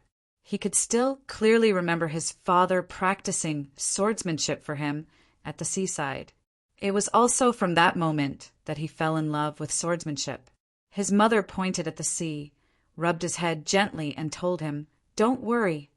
Blade, your heart must be as broad as the sea. Become a man because you will inherit the North Star family's legacy." Don't embarrass your ancestors. North Star Blade could still clearly remember how he had nodded vigorously with a red face. At that moment, North Star Blade's eyes reddened. He missed his father and mother. He missed them so much. As he poured the sake into his mouth and listened to the sound of the waves crashing on the beach, his eyes became hazy from the intoxication. The sound in his ears became more and more unclear, and his vision became more and more blurry. In the dream, he once again relived the moment when his family reunited at the seaside. A rare smile appeared on his tightly shut face. After an unknown period of time, North Star Blade felt an itch on the tip of his nose and woke up from his slumber. Opening his eyes, he saw a woman with a sweet smile naughtily poking at his nose, touching it again and again. As soon as North Star Idao opened his eyes, the woman stuck her tongue out at him and took a few steps back. North Star Blade finally got a good look at the newcomer's face. To his surprise, the woman turned out to be a witch of the shrine. She wore a white robe, a scarlet skirt, a white pouch, and a pair of red button straw sandals. Her hair was tied up with white sandalwood paper, and she also wore the standard chiseo outer garment of a witch. Although it was the modern era, the status of a witch was still very noble in Japan because the Japanese witches existed for the gods. Unlike them, the witches of Chi Dragon existed for the people. At the peak of their power, the witches of the shrine were regarded as the representatives of the gods in the human world. They were even called the children of gods, and they were the supreme beings respected by all. Even in the modern era, although the status of a witch was not as glorious as it once was, it was still a symbol, an alternative noble in an equal society. "Why are you sleeping here?" the witch asked curiously. North Star Blade didn't answer. Instead, he slowly stood up, picked up the bottle of sake, and staggered toward the town under the witch's astonished gaze. The witch was very surprised to see North Star Blade's attitude. Usually, people around her treated her with great respect, and this was the first time she had met someone who directly ignored her. She couldn't help but pout. She jogged to catch up with North Star Blade and blocked his way. "I'm talking to you." "Oh, what's the matter?" North Star Blade looked at her indifferently and asked. "Well, I might be lost. Can you take me back to the shrine?" The girl seemed to be very embarrassed, and as she spoke, her face became red. "Yes, I didn't sneak out," the girl added in the end, as if she was trying to defend herself. Not interested, North Star Blade took a step to the right and continued to walk forward. At the same time, he picked up the bottle of sake and drank a mouthful. Then he shook the empty bottle with a regretful look on his face and reached out to throw it on the beach. But before North Star Blade could take a few steps, the girl stopped in front of him again with the bottle of sake in her arms. She said angrily, "You littered, this is yours. Please take care of the environment." After saying that, the girl stuffed the bottle into North Star Blade's hand and said again, "Maybe the way I said it was wrong. Then, let's do it again. Hello, my name is Kikyo, a witch of the Yin-Yang Shrine. Now, please take me back to the shrine." Kikyo bowed slightly. North Star Blade was speechless at this moment. He felt that this witch was so clingy. Looking at Kikyo, who was still bowing and waiting for a reply, North Star Blade stretched out his hand and pointed to the right. "Go that way and you'll meet people. Let them take you back. I think they'll be very happy." Hearing this, the smile on Kikyo's face suddenly stiffened, and then he looked up angrily. "I want you to take me back. I'm not free. I'm going to buy some sake." After saying that, North Star Blade took a step to the right and walked forward. However, he had only taken a few steps when Little Witch stopped him again. "How can you not respect me at all?" North Star Blade ignored her and continued to walk forward, not even bothering to talk nonsense with her. After blocking him a few times, Little Witch was truly enraged. She did not try to stop him anymore, instead following behind North Star Idao, waving her little fists at him with an angry look on her face. After following them all the way into the town, there were more people around. North Star Blade looked back and saw that Little Witch was still following him. She did not ask for help from the people around. But now that there were people around, the anger on Little Witch's face dissipated. She was full of sweet smiles, and from time to time, she would greet passers-by by nodding at them.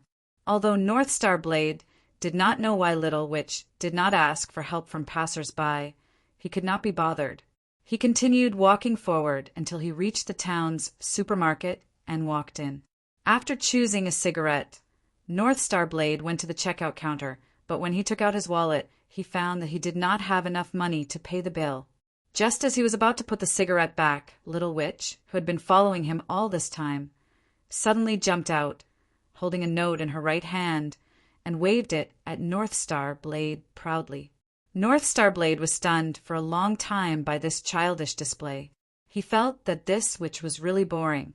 But at that moment, Little Witch suddenly came to his side, holding the note in both hands and handing it to the cashier. "Big sister, this is to make up for the difference." The cashier was stunned by Kikyo's sweet smile, and she could not help but smile back. After paying for the change and walking out of the supermarket, Kikyo seemed to be very happy. He quickly ran to North Star Blade's side and smiled. "Now that we know each other, can you take me back to the shrine? There are so many people here." "Why just me?" North Star Blade asked, puzzled. "Because you look so beautiful when you're asleep, Mother. Lord Oracle said that people with beautiful smiles are definitely not bad people." Hearing this, North Star Blade stopped in his tracks and turned to look at Kikyo. However, he saw the sincerity in Kikyo's eyes, without a trace of falsehood. At that moment, North Star Blade felt his heart wrench. All this time, he had been despised by everyone, but he did not expect that the noble witch would treat him as a good person. "You're wrong. I'm a bad person." After opening the cigarette and lighting it, North Star Blade turned around and continued walking aimlessly. Along the way, the two of them began to chat idly with each other. Although he felt a little helpless, he had to admit that Kikyo was really warm. This was the first time in years that North Star Blade had spoken so much. In the end, facing Kikyo's persistent pestering, North Star Blade chose to compromise, bringing Little Witch to her yin-yang shrine on the tram. The moment before leaving, Kikyo once again bowed respectfully to North Star Blade. Then a victorious smile appeared on his face. At that moment, for some reason, North Star Blade suddenly felt that the smile was really beautiful. His heart, which had been sealed in ice for a long time, cracked open. It had nothing to do with love or friendship, just pure warmth. After that, North Star Blade once again returned to his wandering life. But he would often return to the seaside, enjoying the sea breeze, listening to the cries of the seagulls and reminiscing about the past. Because there was a beautiful past there, but at home, all he could think of was the bloody scene, and he would even wake up from his dreams. It was a sad place, a memory that he did not want to recall. This kind of life passed for a long time. Once again, North Star Blade awoke from his dream at the seaside, and once again saw the little witch Kikyo. North Star One Blade no longer resisted when he saw her again. He just asked, "Did you sneak out again?" "No, I got lost this time." Little witch Kikyo blushed and tried to explain. After that, North Star Blade would occasionally see little witch Kikyo on the seaside, who had lost her way. The flame of friendship was ignited in their hearts, and as they got to know each other, they became very good friends, pure friendship. To Kikyo, everyone around her was incomparably respectful to her, so she had to wear her own noble mask to face everyone. But with North Star Blade, she did not need to. She could be angry, she could be willful, she could be unscrupulous, and she could even laugh without any attitude. This kind of ease was something she had never experienced before, and North Star Blade also felt the warmth that he had not felt since his family left, and he enjoyed this feeling very much. And his originally frozen heart gradually melted. Little by little, he walked out of the darkness that surrounded him and welcomed the beam of light that was Kikyo. This kind of life lasted for half a year, but after that, Kikyo never came to see him again. During that time, North Star Blade was very disappointed, but he knew his identity. He was just a wanderer, and compared to the noble witch, he was like an unremarkable weed on the roadside, not worthy of being a friend at all. But a month later, Kikyo appeared again, which was undoubtedly a pleasant surprise for North Star Blade. But this time, Kikyo looked completely different. She had changed into an incomparably gorgeous witch costume, and her hair was tied up, looking very beautiful. But the rims of her eyes were red. This time, Kikyo came to bid farewell to North Star Blade. Although North Star Blade was disappointed to say goodbye, he didn't want to force the issue. Their friendship was the kind that could break at any time. He was already prepared for it. But North Star Blade wanted to know what happened to Kikyo and why she looked like she was crying. At this time, North Star Blade has long regarded Kikyo as his family, a good friend. He wanted to know the reason why Kikyo was so wronged. Under North Star Blade's questioning, the naive Kikyo told North Star Blade everything that had happened to it. Originally, Kikyo's identity was not only a witch, but also a priestess of the school of Inyang. Although her identity was incomparably noble, she was about to reach adulthood. After reaching adulthood, she would step down from her position as a witch and enter the school of Inyang's underground palace, forever guarding the school of Inyang's ancestral hall, unable to leave. Although North Star Blade heard that after reaching adulthood, this was the first time he heard about guarding the ancestral hall, he couldn't help but be stunned. In Kikyo's view, all of this was the school of Inyang's rules she couldn't disobey. From the moment she became a witch, her fate was already determined. However, in North Star Blade's view, all of this was bullshit. What era was this? And such pedantic and old-fashioned thinking still existed. He told Kikyo to bravely pursue her own life, but Kikyo shook her head. North Star Blade asked her why, but Kikyo said that she had no choice. The world was not as simple as she thought. North Star Blade could feel Kikyo's helplessness at this moment. Since she didn't want to say, he didn't ask too much, but before she left, he asked, "You don't want to?" In response to this question, Kikyo nodded. The helplessness and disappointment in her eyes were clear, causing North Star Blade's heart to ache. However, he naturally wouldn't just watch Kikyo be imprisoned in the depths of the school of Inyang's underground palace. He personally went to the Inyang shrine and told the priest that Kikyo needed freedom. Regarding his ridiculous behavior, although the priest looked kind on the surface, he didn't take it seriously at all. Facing North Star Blade, who came several times, they finally used the method of expulsion. After all, in their view, North Star Blade was just a vagrant, a dispensable character. North Star Blade didn't give up even when communication was fruitless. He chose to call the police, and even wanted to use the power of public opinion to help Kikyo out of the underground palace. Just as Kikyo said, the world was not as simple as he thought. After calling the police replied that Kikyo was willing, and they had no right to interfere.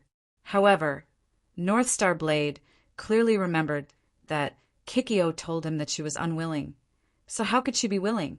His last hope was the media, but they didn't give him any reply. Although they promised to report this matter, the truth was that they didn't take North Star Blade seriously at all. When they came to find him again, not only did they refuse to mention what they had promised, they even showed him disgust and impatience. This was the reality that Kikyo was talking about. Even so, North Star Blade didn't give up. Since he couldn't rely on external forces, he could only rely on himself. He wanted to personally bring Kikyo out of the school of Inyang's underground palace. After that, North Star Blade, who had been wandering for a long time, returned home again and took out his father's heartless pill. Touching this famous sword again, he didn't feel unfamiliar at all, as if the weapon was an extension of his arm. The moment the blade was unsheathed, it was still cold and incomparably sharp. Chapter 381. One Man and One Sword. North Star Blade returned to the Inyang shrine.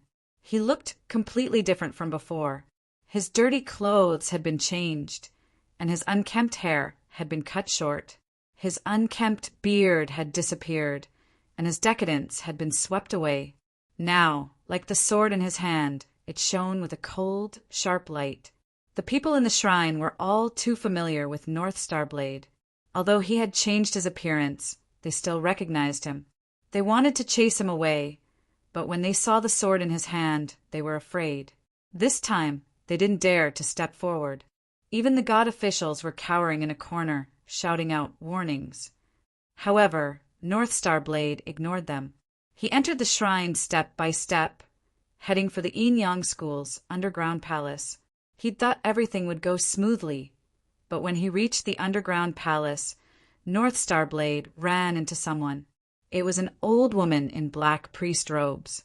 When North Star Blade arrived, she only said calmly, "Go back. The Kikyo won't leave." North Star Blade didn't say anything. He unsheathed the heartless pill and pointed it at the priest. This time, however, the priest didn't dodge in fear like the priest. Instead, North Star Blade saw something he couldn't believe. This was an ability that surpassed North Star Blade's understanding. Yin Yang technique. A ferocious-looking, armored, spirit-branded retainer appeared in her mind. This strange scene shocked North Star Blade to the limit. After that, the priestess didn't attack. She simply asked North Star Blade if he still wanted to fight. Although he was shocked, North Star Blade didn't retreat. Little Witch had pulled him out of the darkness. This time it was his turn. However, the power of a Shikigami wasn't something North Star Blade could resist. No matter how talented he was in swordsmanship, even if he'd once been a genius, in the face of extraordinary power, he was nothing more than a mortal. Without any suspense, North Star Blade lost. He couldn't fight back at all. In the end, he was carried out, covered in wounds, and thrown outside the shrine like trash. After that, North Star Blade disappeared. He didn't return to the shrine for several weeks. However, just as everyone in the Yin Yang shrine thought he'd given up, he returned. However, North Star's blade was still met with an unparalleled power, and he was thrown out again. It was too much for a mortal to fight against the power of ghosts and deities. This was not a gap that could be bridged with absolute talent in swordsmanship. But even though he failed again and again, North Star One Blade did not give up. Because every time he wanted to give up, he would think of Kikyu, of her waiting for him in the dark, underground palace. He could let himself down, but he would not let down Kikyu. After half a year of friendship, he had already regarded Kikyu as his family. Finally, before Kikyu left, he asked not only Kikyu, but also himself. This was his promise to Kikyu and also to himself. Every few weeks, North Star Yidao would come to fight the priestess. His swordsmanship was getting stronger by the day, and he was progressing at a godly pace. This kind of growth potential made the old shaman feel incredulous, from being crushed by the Shikigami in the beginning, to barely being able to resist, and now to the point where he could just about match it. Using the body of a mortal to fight against ghosts and deities, North Star Yidao was astounded. What she did not know was that every time North Star Yidao left, he would go back to practice his swordsmanship, looking for the seniors of the ancient sword world to learn sword techniques. His sincerity moved many people. Those seniors could not bear to let North Star Yidao's excellent swordsmanship go to waste, so they began to teach him swordsmanship and killing moves. Just like that, North Star Yidao grew stronger day by day, reaching a new level every day. This was his talent, a sword genius that only appeared once in 10,000 years. During this period of time, North Star One Blade had single-handedly defeated many of the seniors of the ancient sword technique world. In the eyes of the descendants of the ancient sword technique schools, this returning prodigy was undoubtedly going to be the uncrowned king of the official swordsmanship competition in the future. He would reign supreme over the ancient sword technique world for decades to come, and no one would be able to defeat him. But North Star Yidao's heart was not here. He wielded his sword again only to give her freedom, and nothing else. So, to the surprise of all the ancient sword seniors, North Star Yidao, who had reached 18 years old, gave up the right to represent Yidao in the official group competition. But he did not give up the sword in his hand. This sword was the key to breaking Kikyo's world of darkness. Hard training, challenge. Hard training, challenge, defeat after defeat. More and more scars appeared on his body.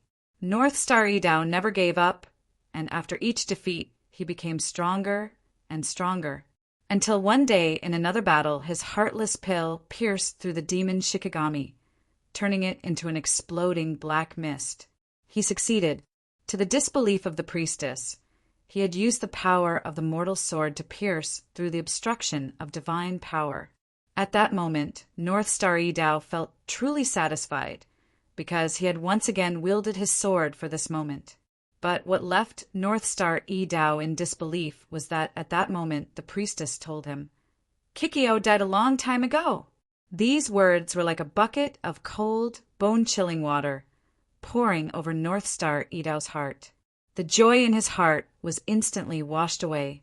In disbelief, North Star Idao ignored the priestess' obstruction and charged into the school of Yin Yang's underground palace, searching like crazy. In the end, he arrived at a room. The room was empty, but the walls were covered with many pieces of paper. The paper was filled with drawings of two people holding hands as they watched the sun rise and set by the sea. There were also many short stories about the two of them.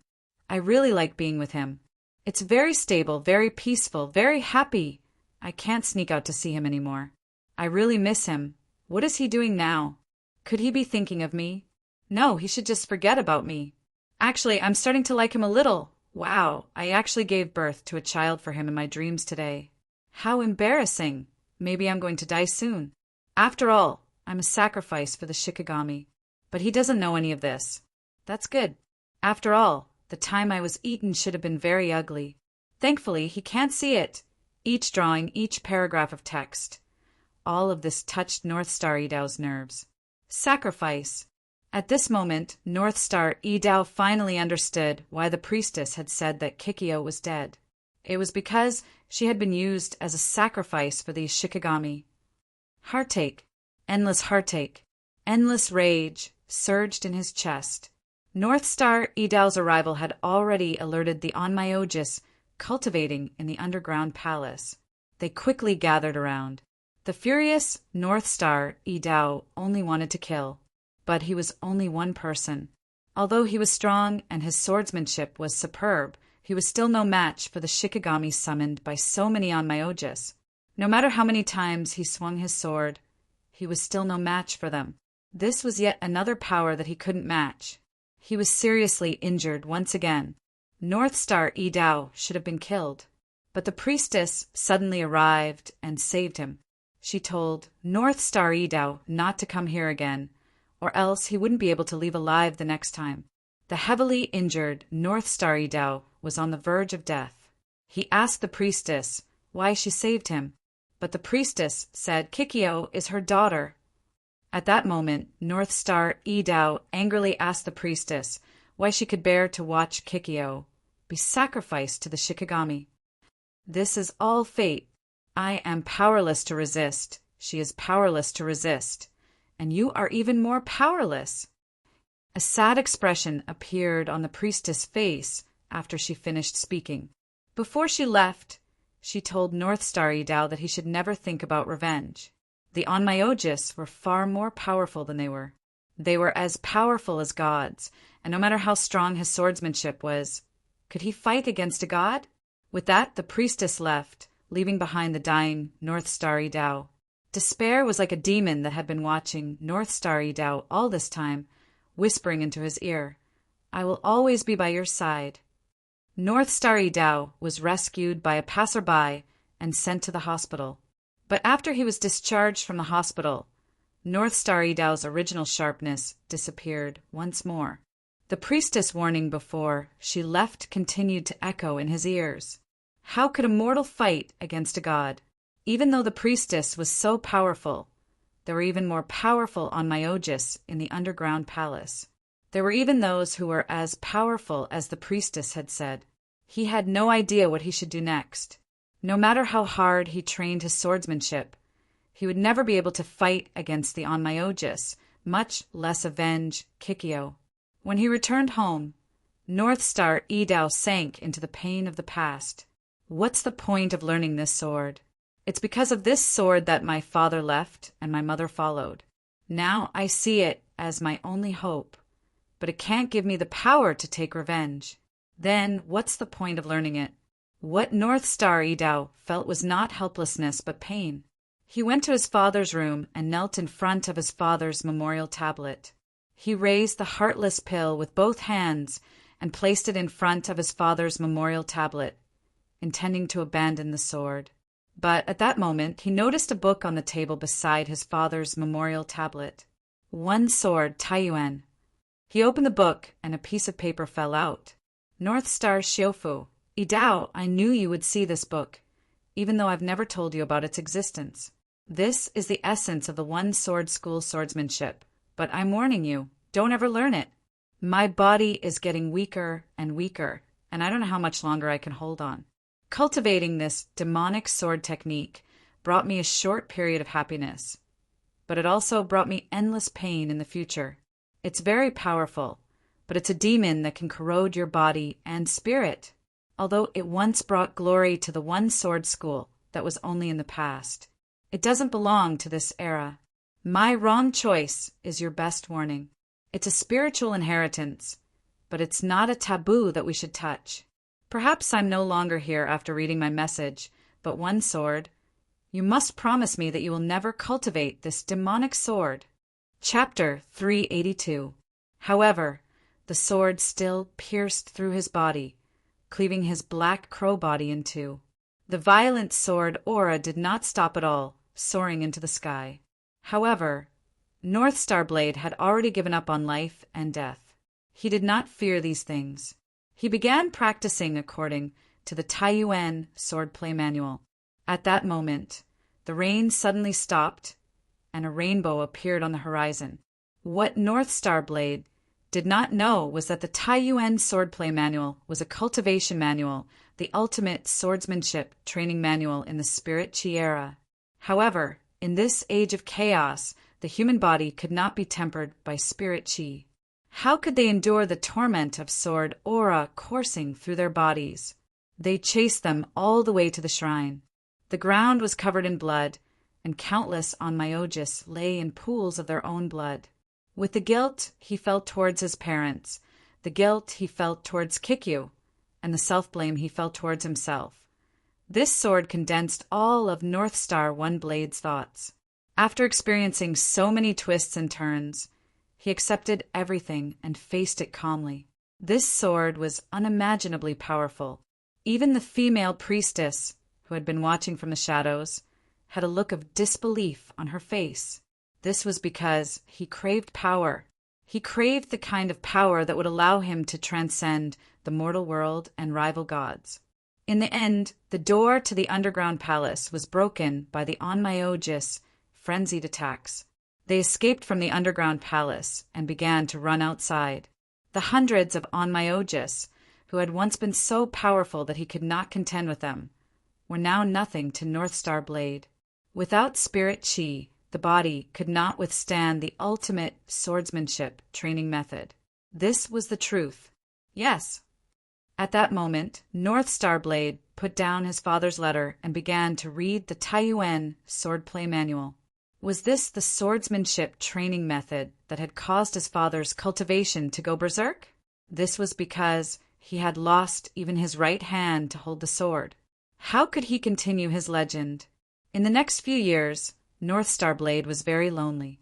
At the most critical moment, he did not choose to break through. He knew that no one had succeeded. Although he was a genius, this had nothing to do with talent. It was just that his body could not withstand it. North Star Blade could not help but laugh at this scene. This scene was so similar to the current him. It was the end of his life. Let's dye the sky a little redder. His father's advice and the thought of reading the Taiyuan sword manual intertwined in his mind, pressing against each other and throwing North Star Blade's mind into chaos. North Star Blade didn't know where to go. He walked and walked in a daze. During this period of time, he only had one arm, and he had to endure the ridicule and insults of the crowd. More often than not, he would become a punching bag for some people to vent their anger on. It doesn't matter. Even if I don't come, I'm not far from death. The man with the black crow was the great elder of the school of Yin Yang. Who would have thought that he would be killed by Bei Chen with a single slash? They were afraid. They didn't dare to fight anymore. The sword Qi was like a dragon, and the sword heart had comprehended the power of heaven and earth. When the sword was unleashed, it was death. When the sword was retracted, it was life. It contained the formless power of heaven and earth. It was the true sword cultivator codex, and not the demonic codex, as his father had said. At this time, Kikyu's smile appeared in his mind. He could imagine the picture of Kikyu crying in the dark underground palace, looking forward to the future when they would meet again. But he could only entrust all the beautiful and yearning for the future to the paintings and the paragraphs of words. What a satisfying killing! In this battle, the heartless pill in North Star Blade's hand was like a god's help. Sword energy swept across the battlefield, and the so-called powerful retainers were nothing more than fragile puppets. At this moment, North Star Blade felt the urge to tear it to pieces. Although his father had said that this ancient book had brought glory to the North Star One Blade School, it was an inheritance. But it was precisely because of this that his father's cultivation went berserk, which led to the tragedy. In the prison, because he only had one arm, he was unable to integrate into any group for the past 10 years. He was always alone. With no worries, he swore to fight to the death with this so-called god, all to quell the evil in his heart and avenge Kikyu. But at this moment, many figures appeared at the entrance of the shrine. Amid the clamor of police sirens, countless figures squeezed through the crowd to North Star Blade's side. But the door to the underground palace was closed. North Star Blade thought back to the heartless woman wearing a witch's costume on the beach, and the promise he had made to her before she left. When the police arrived, they took North Star Blade away and saved his life. When the girl heard this, she was very surprised. North Star Blade chased after them closely. Every time the sword energy left his body, someone was killed. Although so many years had passed, the battle with the Kigami Tezuka was still a thorn in North Star Blade's heart. Although it couldn't make up for the guilt in his heart, it was the last thing he could do. Once again, North Star Blade approached with his sword. He didn't have the sharpness of the past. He looked like a hunched old man, staggering as he walked, as if he could fall at any moment.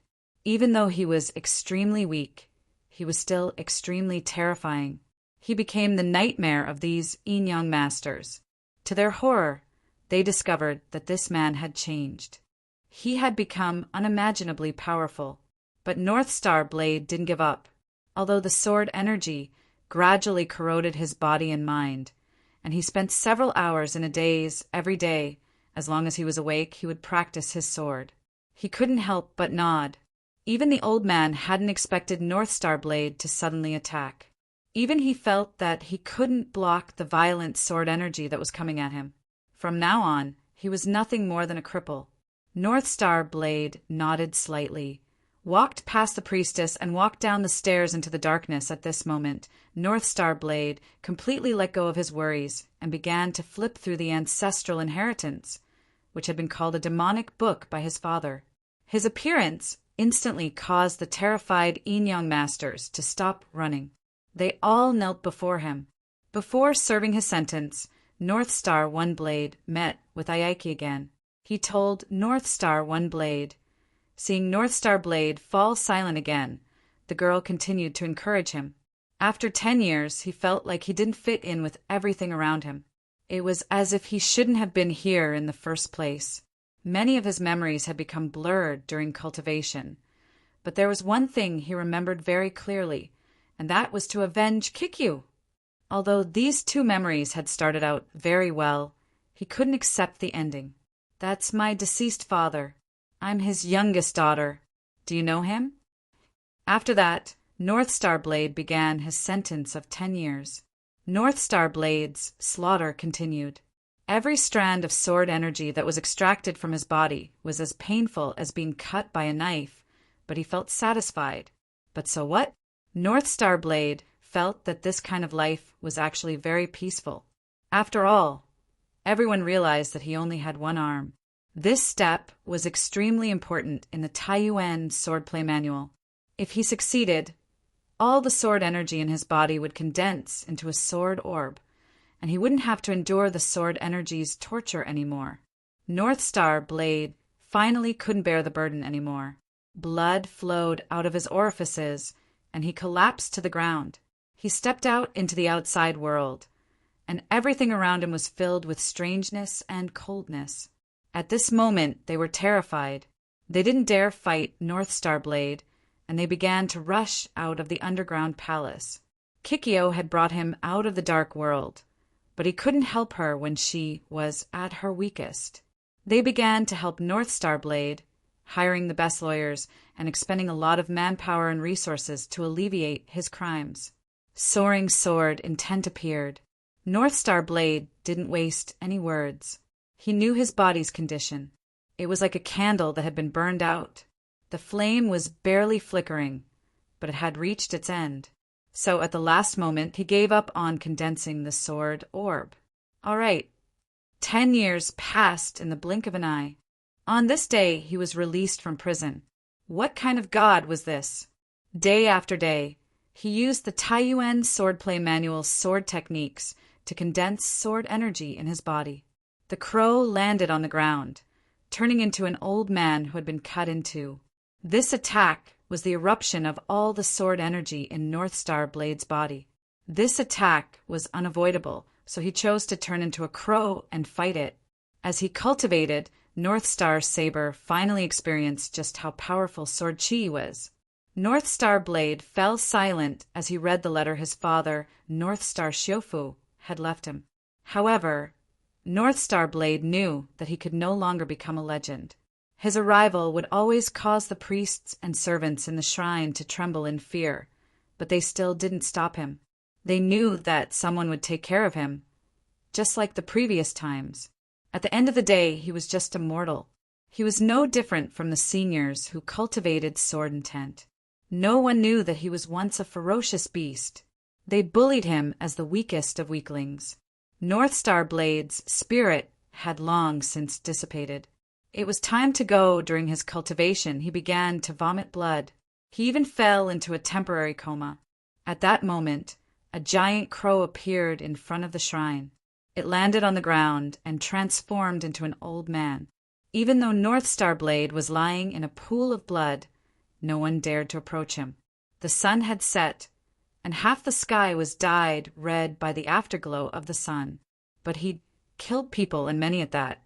His sins couldn't be forgiven.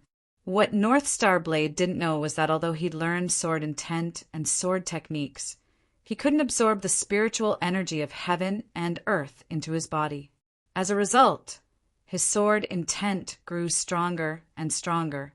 However, his body gradually couldn't withstand the destructive sword energy roaming through his body. You want to stop me? Are you their god? North Star Blade stared coldly at the old man. In the past 10 years, people from the ancient sword art circle would come to visit him. However, gradually, everyone seemed to have forgotten about him. At that moment, North Star Blade's emotions were extremely complicated. Then, do you want to join our club? Recently, an Indian organization appeared on the Asia server. They're stealing our resources in the game.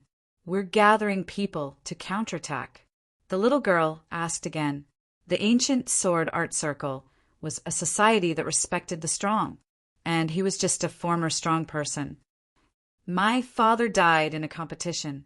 Although I hate you, you're a genius in the ancient sword art world. You shouldn't die like this, sword intent. Very strong. The moment North Star Blade appeared, the old man could immediately tell that North Star Blade was using sword intent and a sword technique. At that moment, a girl suddenly stood in front of North Star Blade. A violent blast of sword energy tore through North Star Blade's right arm. Then, a massive beam of sword energy pierced through the bloody mist and swept toward the old man. However, one day, Ikedizuka's son, Ikatiki, found him while he was receiving treatment and told him about it. The Shikigami they worshipped could not withstand a single blow. In the face of the sharp sword energy, they all fell in a pool of blood with terrified expressions. Seeing North Star Blade appear again, the priestess's eyes were filled with helplessness and pity. He did not choose to go home, nor did he go to the familiar seaside, because these two places would remind him of his past. At that moment, North Star Blade was already very weak. Just like his father, he even trembled as he walked, like a man about to rot. Have you made your decision? You'll definitely die on this trip. Looking at the girl, North Star Blade shook his head slightly. I've heard of her before, but I don't know her. Ikumiai, who is Aikatazuka to you? Just like how he used to wander around, this time he was still walking aimlessly. It seemed like even the heavens did not like his arrival. It was drizzling outside and gloomy clouds hung low. The outside world was filled with darkness and decadence. Cultivating sword intent did not just destroy the physical body. Before the powerful sword energy could condense into a sword sphere, it would also cause irreparable damage to the mind. This was also why the ancient sword technique circle forbade the cultivation of sword intent. No matter how hard he knocked, there was still no response.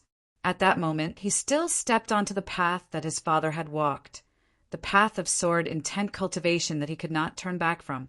At that moment, North Star Blade gave them a shock that they had never experienced before. Fear spread in everyone's hearts, and they did not even have the courage to go up and end North Star Blade, who had long since withered away. However, for some reason, North Star Blade, who was holding the book, felt as if it was magical, and he could not help but want to flip through it. Then I'll kill you. As he walked, he arrived at a pedestrian street. There were more and more people around him. North Star Blade slowly closed his eyes as his life gradually flowed away. Look, you only have one arm, so it should be difficult for you to find a job. Join our club, we can play games together and we can earn money. Just think of it as helping us out. Our club is really lacking people. The girl pleaded. The girl looked sweet, and North Star Blade could not help but fall into a trance. At that moment, he thought of her. Every swing of his sword brought with it the thought of death and the dissipation of life. At that moment, North Star Blade was like a sword demon, and fear spread in the hearts of all the Yin-Yang masters. Even the Juha family, who had a grudge against him, chose to help him at this moment. On the day that he made this decision, North Star Blade wrote a will, transferring all of his assets, including his house and the ruined dojo, to the Juha family. This was the demon that North Star Hideo had mentioned. The demon was not the sword manuals that could help one comprehend the power of heaven and earth, but the cultivator himself.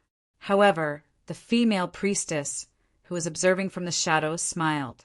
These words were better than thousands of words, and they gave North Star Blade hope to continue living. This time, North Star Blade arrived at the entrance of the underground palace without any obstruction. After that, he brought the heartless pill to the seaside and watched the ebb and flow of the tide one last time.